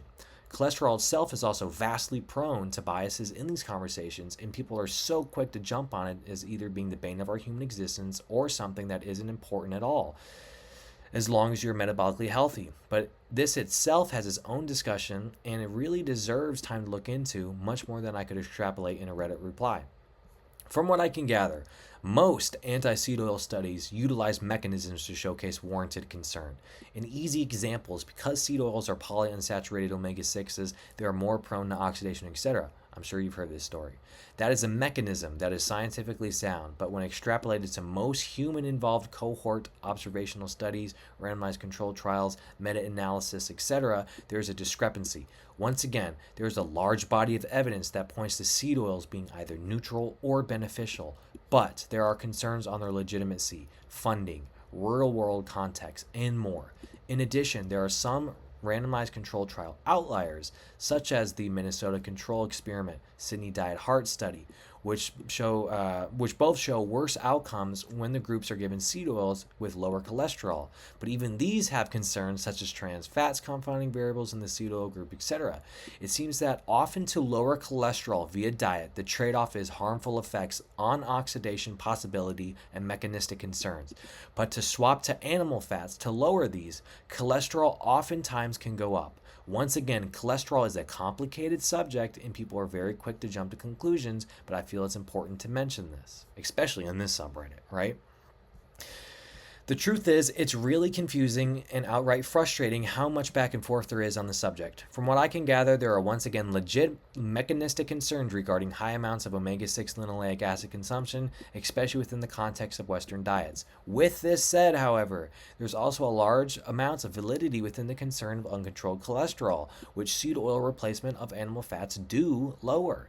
I believe the real answer is in the nuance, and there has to be a fine line of both controlling the intake of these highly processed oils due to their mechanistic plausible concerns as of now, but also not going hog wild with unlimited animal fats without a care in the world without markers like ApoB. If you are also right in the, or excuse me, you are also right in the monounsaturated fat idea, that is, both sides seem to agree that olive oil and avocado oil, similar sources, are not harmful in the most part. So this is also something to keep in mind. For myself, I try to limit seed oils due to my belief that the science that they can and will oxidize, cause downstream and negative cascades that I care to avoid. So here's my, I don't want to call it a prescription, right? But this is typically what I find myself believing. So here it is, my answer in terms of myself. I try to limit seed oils because of the belief of their mechanistic concerns on oxidizability and downstream negative cascades that I care to avoid. I also cook in limited tallow, ghee, butter, as well as now olive oil and avocado oil. I've increased in my cooking regimens. I eat eggs, and I use a whole source of dairy alongside skim. I eat lean ground meat with organs daily in the ground meat, as well as have olive oil and avocado daily. And like I said, I even cook in olive oil and avocado oil sparingly, right? Depending upon what I want to cook in, the taste, etc. I also track my own blood markers of ApoB, inflammation, hormones, etc. on a very frequent basis. Typically, it's monthly or bi-monthly. I test my blood markers at home and via normal blood different places you can go to, like Quest, as well as to see if what I'm consuming actually pushes my markers in a direction I deem dangerous. For example, and this is true, my LDL and ApoB were skyrocketing when I changed my diet to include much more saturated fat. So to combat this, I swapped out certain sources and I added much more soluble fiber, etc. And now I'm going to test again. I've seen a decrease. I'm going to continuously test until I see an area that is deemed low enough that I feel comfortable with. But always talk to your healthcare professional. Don't listen to this as advice. This is not professional advice. Talk to a healthcare professional. I'll end with a great quote that I read at the MCE, which I hope we will see a push towards instead of constant negative back and forth. And then I gave the last sentence of the MCE, which we already read. And then responded very quickly. This is a high quality response. Thank you. They highlighted a point in my conversation and they're asking, is this what most people who identify as anti-seed oil typically land on? To be honest, that's not really the case, right? I said don't go crazy with animal fats. I don't have seed oils if I can avoid it. Middle ground. They're asking, are most people in the middle? And here's my last response. No, you're right to question it, and from what I've gathered, most anti-seed oil conversations stop and end with elimination of them based on whatever predisposed notion that one might have. A lot of times being based on bold, they can oxidize, inflammation can go up, they cause or ruin, blah, blah, blah. So most people start and stop with mechanisms, at least in this anti-seed oil area, or whatever the case might be. It is actually gaining some traction even in a commercialized sense, and I've noticed many food products and companies hopping on the train as of recently. I've also seen the tendency to lean into the carnivore or keto camp, usually because of its influence online and ability to demonize seed oils from some of the previously stated points. I myself has continuously sought after the science, which I hope I've at least showcased somewhat here, and I've had my own opinion shifted, modified when legitimate sources or concerns arise. So I oftentimes get a lot of flack from both sides depending on the specific subject at hand. It's awesome that you're looking into this, and I always try to find time to continuously revisit the subject. It's one of my biggest passions, and that's true, and that's why I'm doing this to begin with, guys. Look at all these links, everything. So yeah, in my case, you saw that I changed my diet. I believe in the mechanisms. Now at the point in time, I didn't know they were just mechanisms. I didn't know about the human extrapolated data, etc. But when I saw things going the other way with a skyrocketed LDL, ApoB going up, I really had to reflect, and I came to the conclusion that there is validity in that, right? And listening to certain people that say cholesterol doesn't matter as long as you're not oxidized, or as long as they're not oxidized in small dents and all these things, I realized that they were looking at it from a very limited view, the same way that other people on the other side might do as well. So I hope that this is an example, not as something just to follow like that. Always listen to your healthcare provider, but to open up the conversation about finding that middle ground, especially with this subject. especially concerning cardiovascular disease. So I thought that was fun to look at. This is actually me, and it's actually the way that I think, and it's taken a long time to get here. And like I said, I'm not just saying this so you can think like me. Come to your own conclusions, but this is how I came to mine, and it's based on a lot of time. So hope you guys have enjoyed this, and we're going to end here with the last slide. So let's finish up, guys. What are the better questions about seed oils? Instead of asking, are seed oils poison or are they heart healthy, whatever it might be, you should ask, what are they replacing? How are they prepared? Are they repeatedly heated? What is the total diet quality surrounding seed oils? What is the person's metabolic health? What is the omega-3 balance? What does the totality of evidence show? In addition, the health benefits of monounsaturated fatty acid containing oils, olive, avocado, etc., are widely accepted by both sides and can even be seen to outperform both saturated fats and polyunsaturated fats in certain categories. Antioxidant content is huge, especially concerning cooking. And I'm smiling because I forgot I added this, so it's the last link. The sourcing of these oils also matters for maximum polyphenol protective benefits. The single source, cold pressed, early harvest olive oil is going to give you the most benefits, especially when considering cooking. Dang, I guess I'll order this up. I'll open this up. We'll go very quickly here, but let's finish up this PowerPoint. Nutrition debates improve when mechanisms, outcomes, and contexts are all considered together. The goal of nutrition science shouldn't be to pick teams, it should be to reduce disease risk while honestly acknowledging uncertainty and pushing towards uncovering this uncertainty whilst accepting the current state of evidence in individualized context. Thank you. All right, and on the right, I have here extra virgin olive oil is remarkably stable during cooking. Because basically, anti-seed oil people would say you only have to cook in animal fats. That is way, way, way incorrect in terms of modern day information. And they see here that saturated fats are structurally most resistant to oxidation. So because of the structure, saturated fats you can cook with. That's what people say. But because of the qualities within olive oil, although it has a double bond, one monounsaturated double bond, because of everything surrounding olive oil, it offers a superior balance of oxidative stability and heart health benefits. So if you're arguing about what's the best thing you could cook in that for the most part decreases oxidation and won't raise your cholesterol, technically it's things like avocado and olive oil, high quality ones, right? So they found key findings. It was mainly monounsaturated fats, which is still stable under heat. Saturated fat itself have no double bonds, so they're theoretically most stable. And then there's comparisons. We'll open this up. We'll finish it up. I hope you guys enjoyed this PowerPoint. You don't even have to watch this next part if you don't want to, but just more fun fact about cooking, and then we'll be done. So thank you.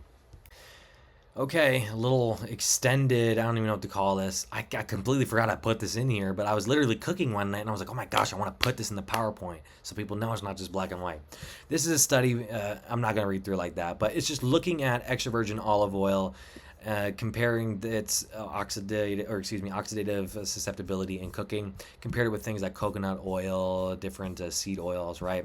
So they were looking at the extra virgin olive oil oxidation during cooking, and this is just normal cooking, nothing crazy, right? So look at the bonds. I mean, we talked about all this before. I want to go to the conclusions. I'm tired. I'm sure you guys are tired too, but this is just, like I said, extra. In conclusion, extra virgin olive oil, rich in monounsaturated fatty acids, phenolinic compounds, and other antioxidants, undergoes less degradation during cooking than other edible oils. Fatty acid oxidation is further inhibited by the phenolic trapping of reactive groups, which impedes the formation of toxic oxidized lipid products. However, these antioxidant compounds also degrade during cooking, right? So that's important. You can't just sit there with it on the heat forever. It's going to be the same. No, some do degrade, some more readily than others, according to their chemical structure. And this is the case for some diphenols, whereas lignans are less prone to oxidation. The degradation of EVOO varies with the cooking technique. The use of innovative methods such as vacuum pot cooking can reduce the formation of oxidative products, while others saw similar results to traditional techniques. Additionally, during cooking, some compounds migrate from EVOO to food and vice versa, producing different compounds. Once enriched with EVOO antioxidants, food is less prone to oxidation and the formation of undesirable products is diminished. Finally, beneficial food compounds may be preserved by transfer EVOO and their bioaccessibility improved. And I want to say one of the things they did, I'll command, oops, I cannot spell. One of the things they compared it against was coconut oils, right? So we'll go down here. Oops, go back up here. All right, so due to its lipid profile, EBOO improves carotenoid bioaccessibility, greater extent. The hydrolysis of long-chain triglycerides and digestion results in swollen micelles that facilitate carotenoid absorption, where other medium-chain triglycerides, such as those in coconut oil, led to similar micelles. This importance of the degree of unsaturation fatty acids for carotenoid bioaccessibility has still not been clarified, right? So they did compare it to, oh wow, it was right above. They did compare it to things like coconut oil in specific specific degrees, right? So overall, that's what they found. This thing's blanking out. We're done. We talked about it. You can go look in more research, but olive oil is good and it's very comparable, if not better, in certain circumstances than even things like coconut oil, which go against the typical anti-seed oil debate. But like I said, guys, I'm exhausted. I don't know how long it took you to watch this if you even made it this far. I hope you did enjoy it. I hope it was an extensive dive. Hopefully we don't ever have to bring this up again unless something crazy comes out, right? But we're done here, okay? My computer's done. We're all done. Thanks, guys. Have a good one. I'll see you in the next one.